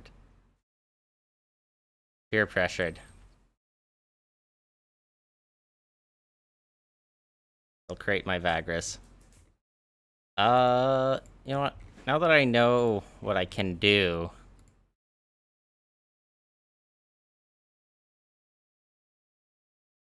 Green, survival, persuasion, savvy... Torture devices. Outer Realms lore... Go Orc.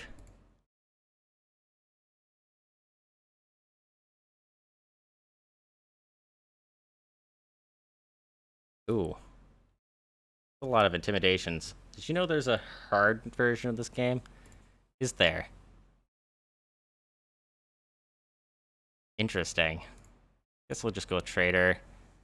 Wealth. Fuck it. Who needs starting stats? No one needs starting stats. When your deputies will be the ones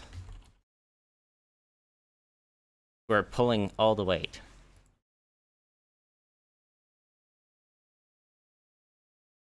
Okay.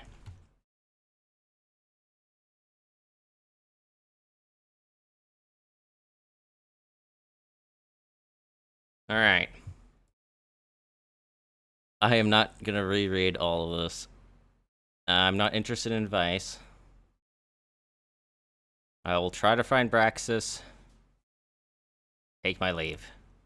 Thank you. Is this random? Is the map random, or is it the same each time? Same. Okay. Very Sunless Seas. Defy the 3 major gods and get cursed. Uh-oh. I see. Alright. I will comply. See. I have to choose one of these. Sure, Smuggler. Torzag, Shelter. That's fine. Can't really do anything.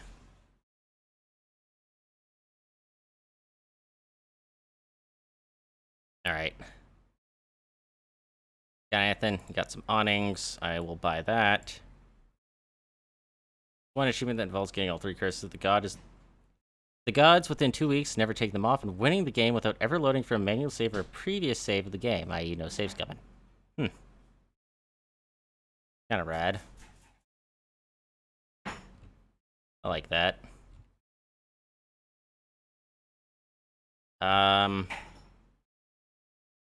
Herbs are kinda cheap here.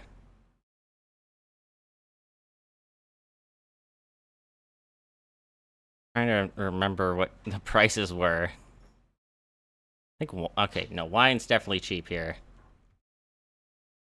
They got, like, pristine wine. You guys want to go to Torvag's shelter?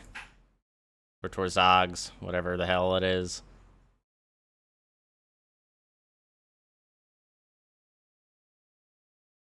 I call that the Pound Me Harder Game Daddy difficulty. Okay. Well, I don't know if I'm going to be calling it what you call it, but the message rings clear.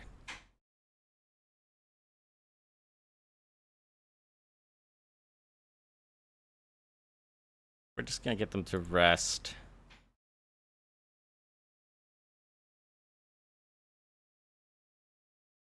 Yes, I get it. Thank you, game.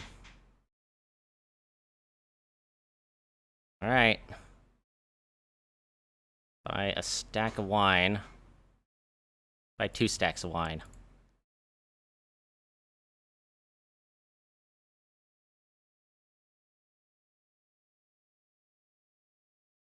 Right. Oops. I'm just choosing to handicap myself. I don't think I actually loaded that cargo in the end, did I?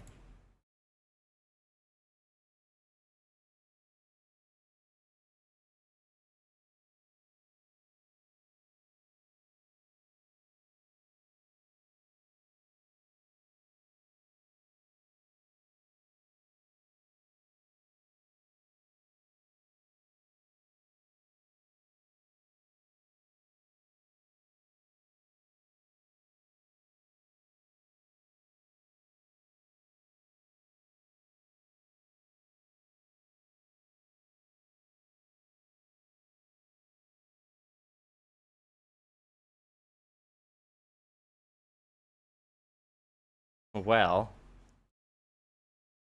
I feel like we just kind of handicapped ourselves a little bit. Well,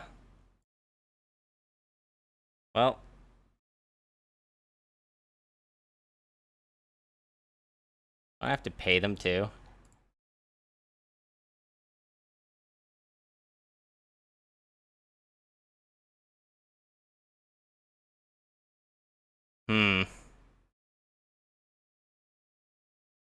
Now you gotta refund the company you screwed or you're never getting a faction task from them again. Well, sucks to be them. There's like 10 other different factions I can choose from.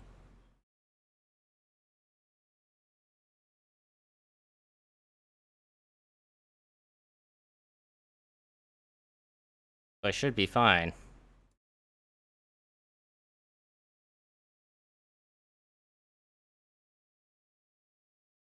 Damn it. Push it.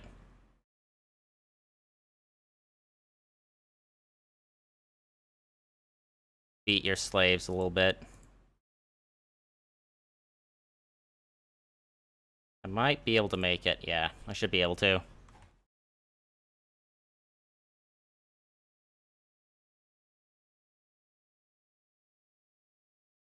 Whoops.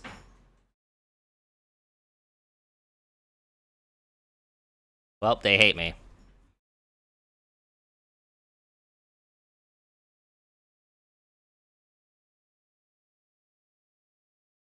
Remember to initially spend insight on ways to travel around with more ease and leveling up companions.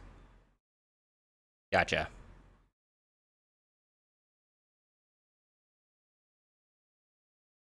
Travelers gave us an 8% tip. Thanks, guys. Try to go for a stroll. There's a handful of priests doing some burn-ins. Pray to the dark gods. You're quickly engulfed by the chanting, the incense, and the continuous droning of the people praying. A strange calmness takes a hold of you, and there's a sensation that is difficult to put your finger on. It is something transcendent. A touch of the divine, or just an altering of your senses thanks to all the noise and smell. Whatever it is, you keep thinking back to it later on. Gain extra insight. Nice. Forever in the twilight of the gigantic cavern, lit sparingly by the huge iron lamps, Torzag's shelters a bustling city of many opportunities and perils. One can find all sorts of interesting things if one looks. Nifty. Yes, yes.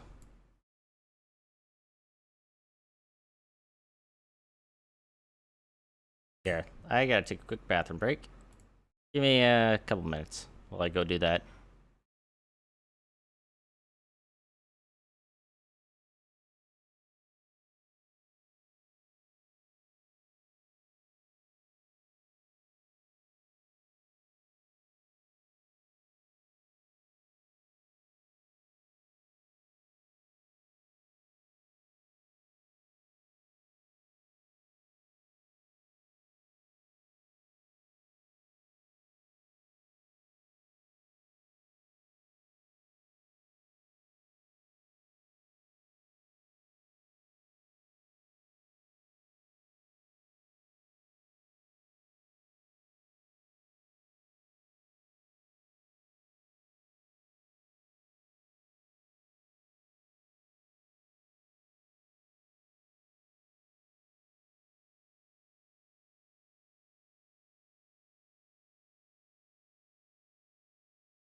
Alright, commentators. We back. Someone messaged me when he's back. Video won't load with music, YouTube music going. Here is the message. There you go. Alright. Renowned craftsman, he dwells in a nearby town. How far away is that?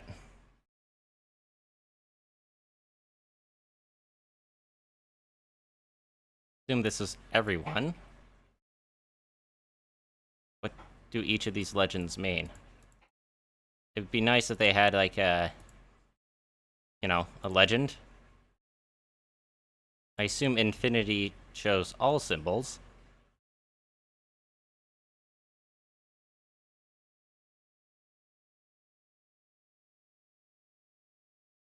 What nearby city is he talking about? In my journal? Now craftsman. Talking about a Calrish fellow who's taking commissions for equipment for Commentati. Settled down in Crystal. Oh, okay. Well, I kind of want to check out Crystal. Okay, I get it. Is there anywhere that needs to go to Crystal? Lumen, Drusen, Devon, Arkin, Lumen, Kernak, Crimson, Kernak, Lumen, Arkin. Crystal was up past this place, right? Yeah.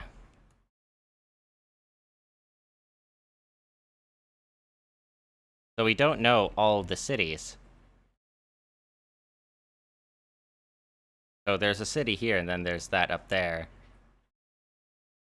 Okay. Yeah, alright, let's go to Crystal. Tax collector with 2 executors. They're going to Crystal as well. Come aboard. What can I talk about? Money borrowing. Gardens. Superintendent. Can I ask about the gardens? This gives me insight. Okay. Sell something to the gangs. I can sell bogweed. Oh, I can buy hidden compartments. Yo, what? I have no money, but I want to buy that. Oh, they picked my pockets. Nice. Arenas, Dragon's Nest. Several passengers are looking for Comitatus. Take them to Arkin. They'll pay you 5 Lirg now and 1 Bros when they get there. Sure. Oops, I was already there. I can enter pit fights. So much information. I'm sorry, if I had to read all of this, it would literally have taken like half an hour. And I love it. I love all the information, just... Jesus, it can be a lot.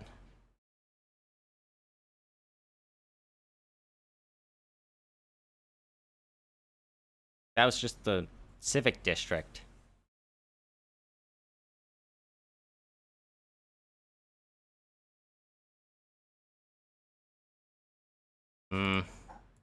Praxis. Oh yeah, he'll make me meet Krifta.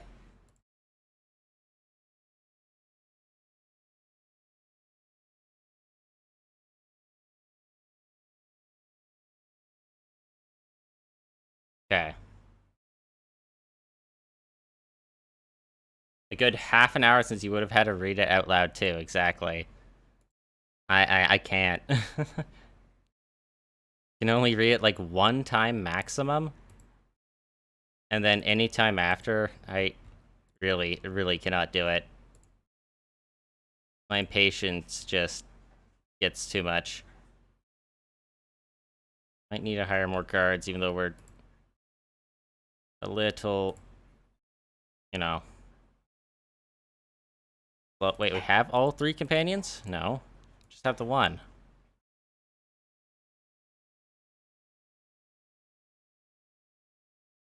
Why I usually tell people to skim through the text in this game at their own peril. That's fair. If I missed something because of it, that is my fault. Should have taken my time. Eliminate.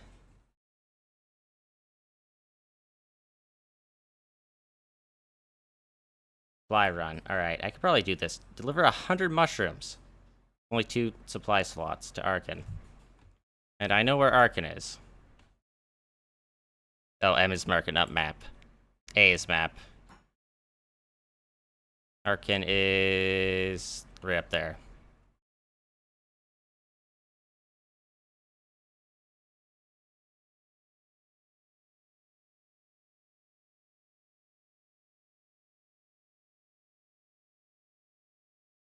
Alright, take the mushrooms. Gonna buy some more supplies, another stack that I can't afford.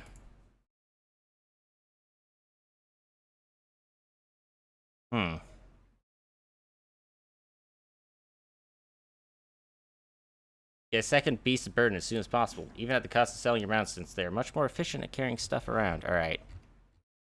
Wait, I have no idea what their price history is.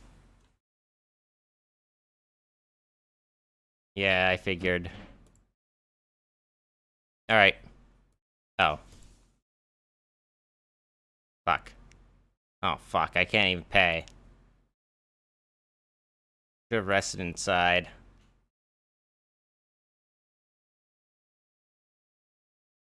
Alright, up to Arkan we go. Oh, shit. I have to pay my crew. Alright, we gotta push it.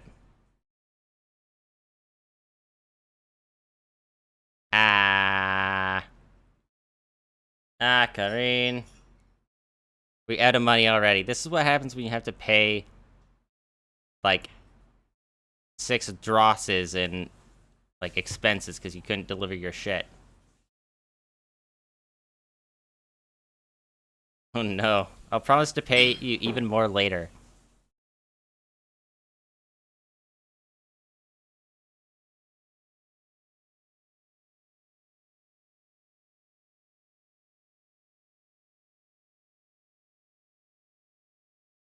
Oh fuck, Arkan's back there.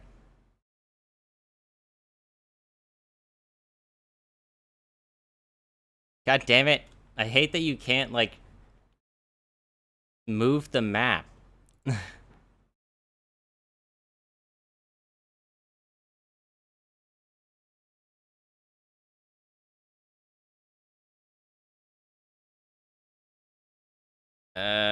Yeah.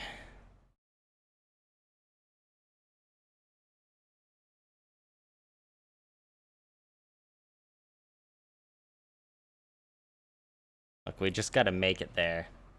Treating all your workers as slaves is expensive, but will save you money in the long run since they don't take wages.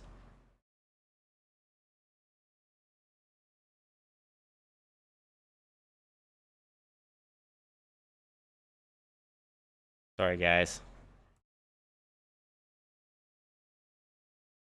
Yeah, they're not gonna find shit. They're gonna be exhausted, too. I think we can make it to Arkan. Swear to God, I'll pay you when I get the money.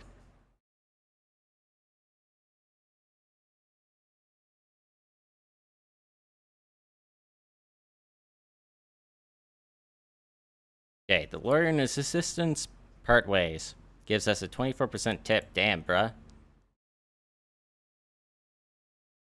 Okay. How much was the wine in the other city? A lot less.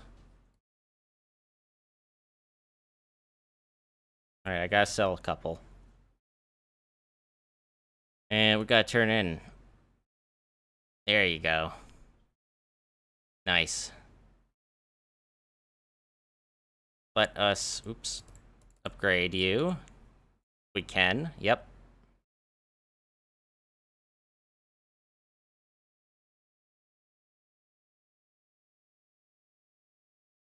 More vitality. Increased chance at foraging, ooh. Increased chance of scouting.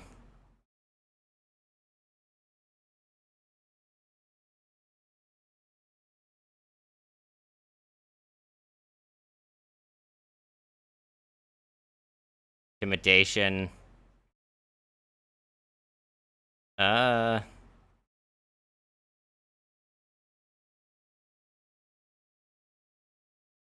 Maybe scouting? Think?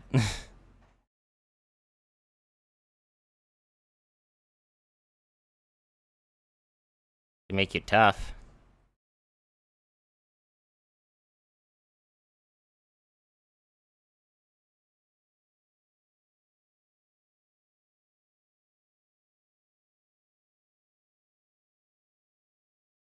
Hmm. Probably better foraging chances.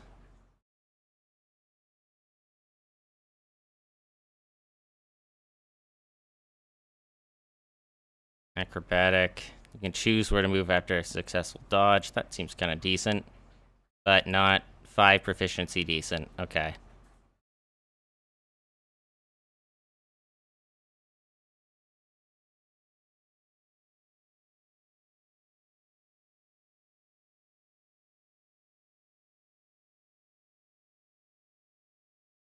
Alright.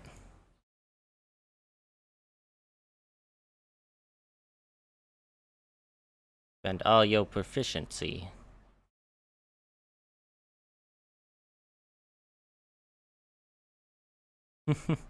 Ow. Going on.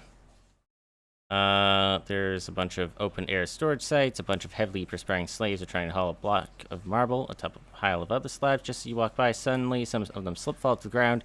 Within an instant, their co-workers find themselves balancing their heavy weight with much less manpower than they had before. A piece of marble slowly slips from the sweaty hands, threatens to crush all of them. Go, slaves. They rescue them just in the nick of time.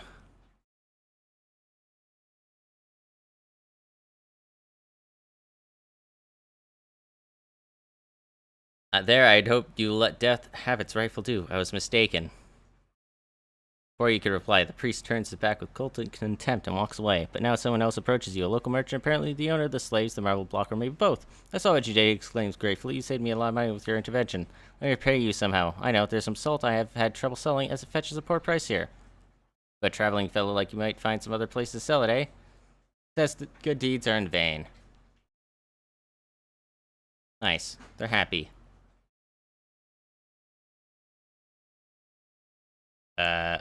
Sculptor. Do you make clay golems?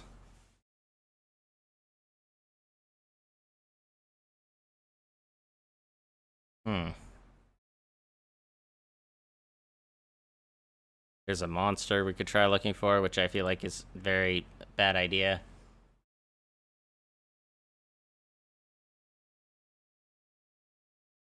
Beasts.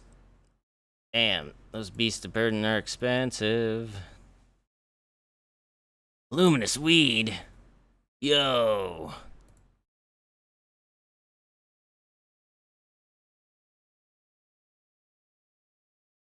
We'll go to Mirage.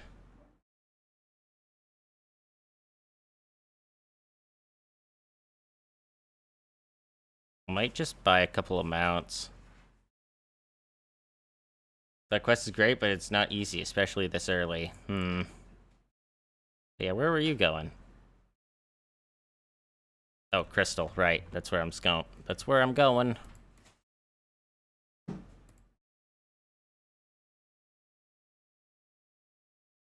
Well, let's rest. You can pay a little bit of money.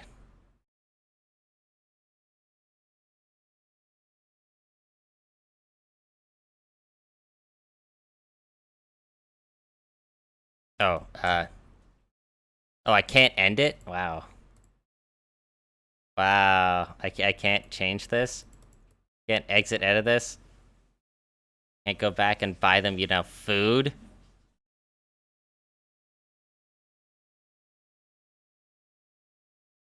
Whatever.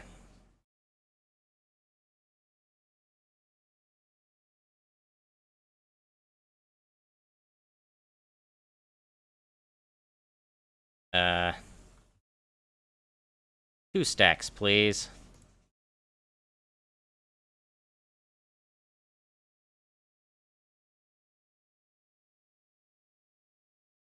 A lot of supplies I bought.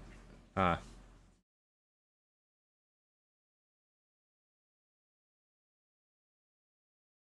Well, we could buy guard animals. I'll buy hunting animals instead, though.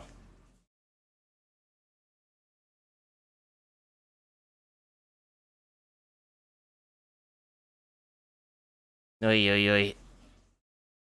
Okay. No more slots left.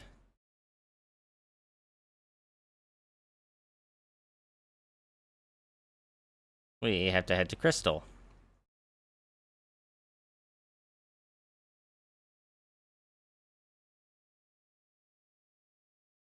I'll push it a little bit. Fuck, I have to pay him later.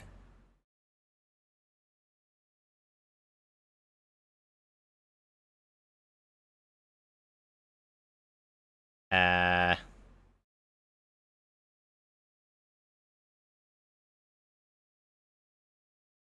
Could stop by Lumen first. That's 4. At least I can hunt after that. Fail. Wow.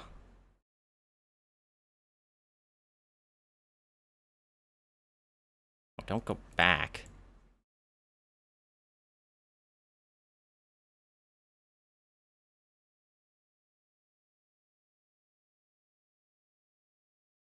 Only a vague amount of success.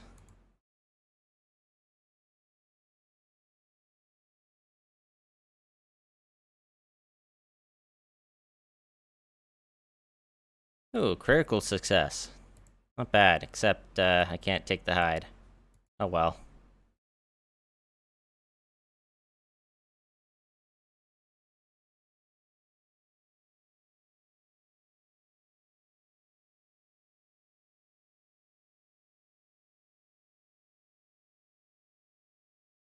Remember, you have both dogs installed if you want them. How do I use them? Aren't I using them? I have them installed?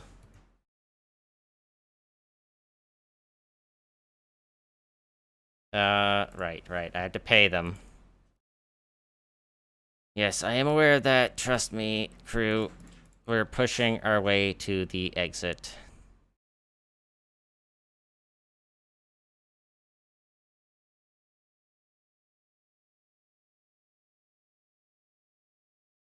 Can I make it? Oh, I can. A 38% tip.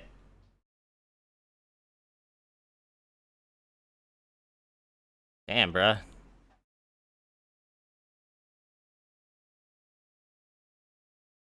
I'll use some more wine. I think the salt actually sells for a fair bit here.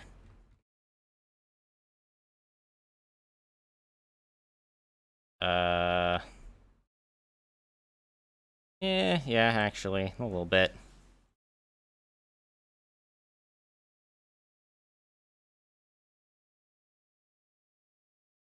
Might as well just sell it. Got Calor's protective gear, prevents you from going blind in a Salaris.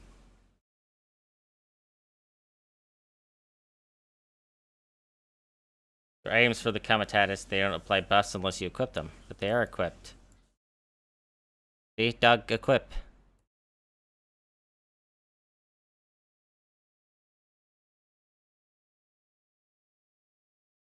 I think I'm gonna buy a couple of slaves.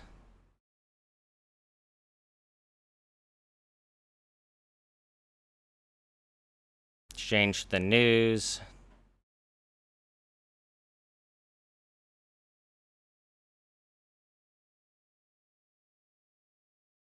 You're talking about ditching the scouts, weren't you?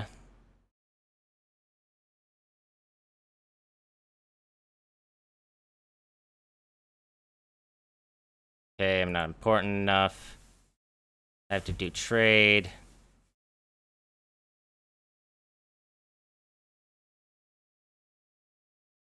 There is a dude. Where are you from? What about the people? How's your craft? Okay. You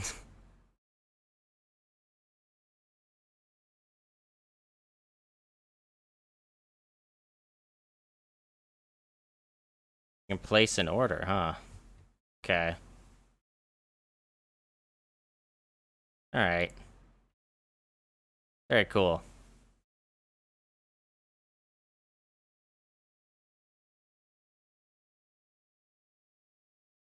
Base out the workers with citizens? Or citizens with slaves? Okay.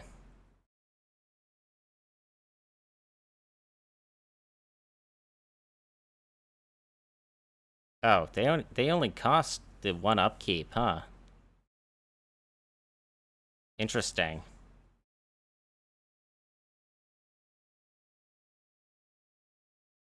Buy the extra beast of burden. I might sell one of these and buy one.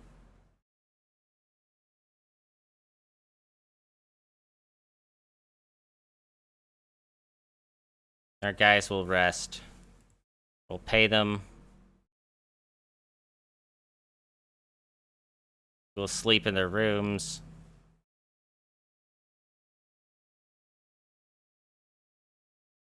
And I guess our workers will go work.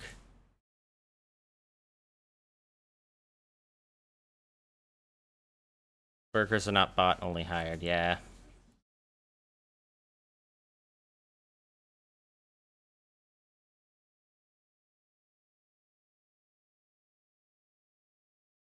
Sun Rock. Black Dwarf Merchant. Hell's Sun Rock. The Vernum.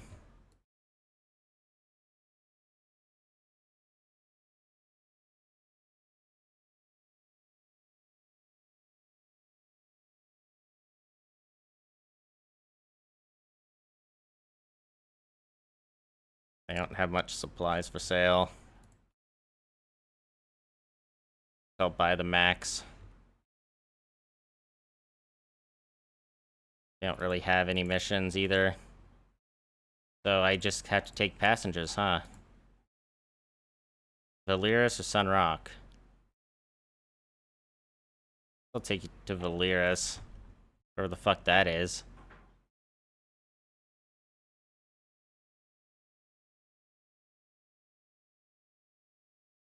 That Valyris?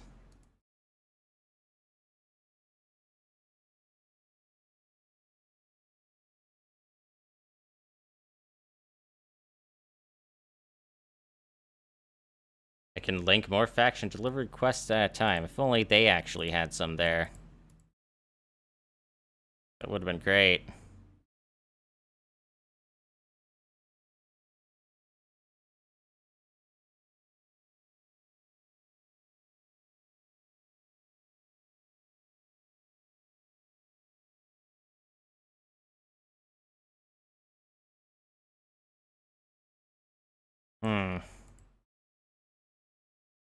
A little concerned that we don't have much food.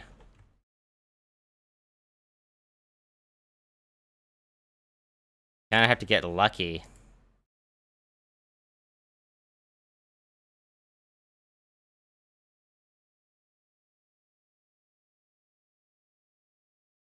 Hmm.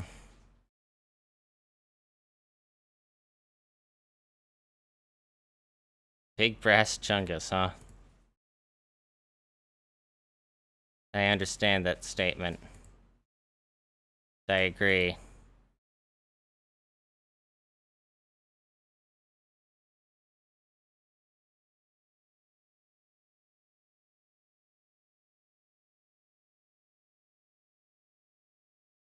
Oh my god, that was awful.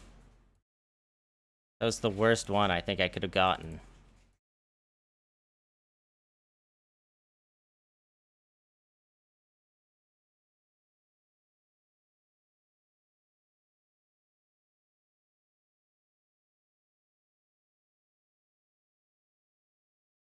Really?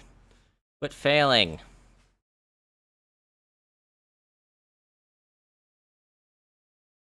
The hell am I?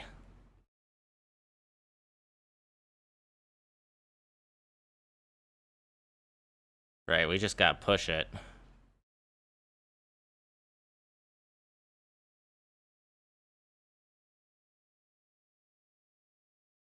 You experience rising disobedience among your involuntary workforce. What am I gonna do about it? Oh, punish them. It fails. Well,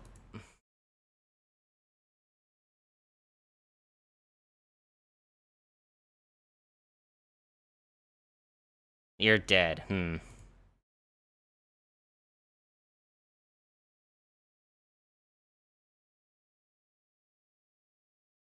Fuck, I couldn't even beat the shit out of them.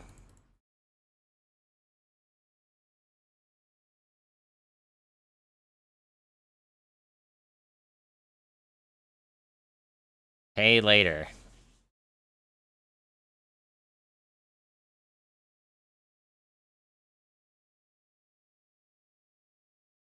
I can turn things around.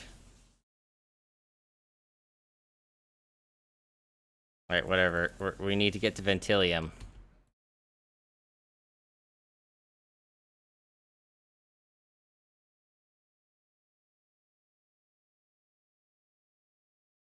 Beat them.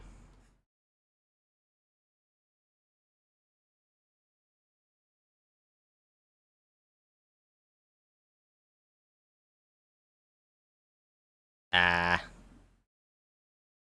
Near dead, huh?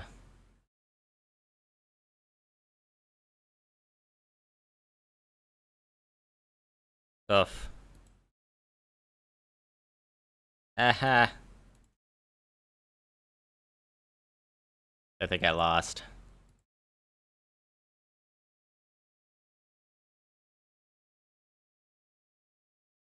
Critical fail?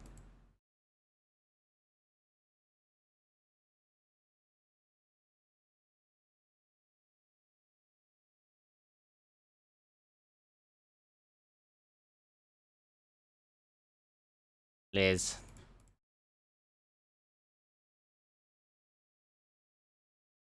Please.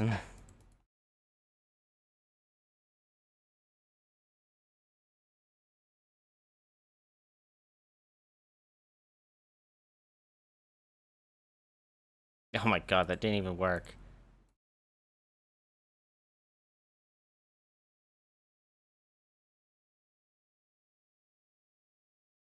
How am I still succeeding that?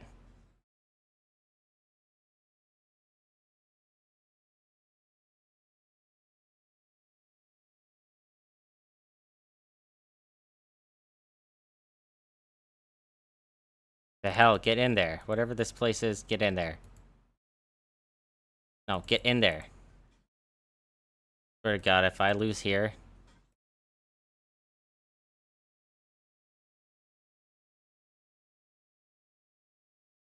My fucking god.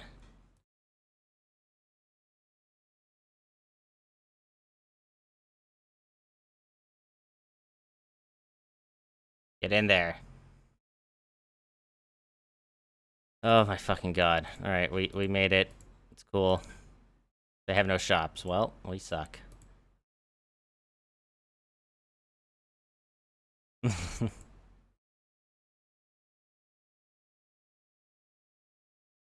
uh...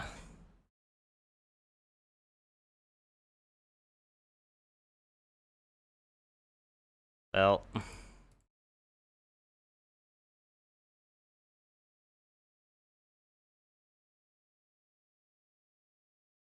Oh boy.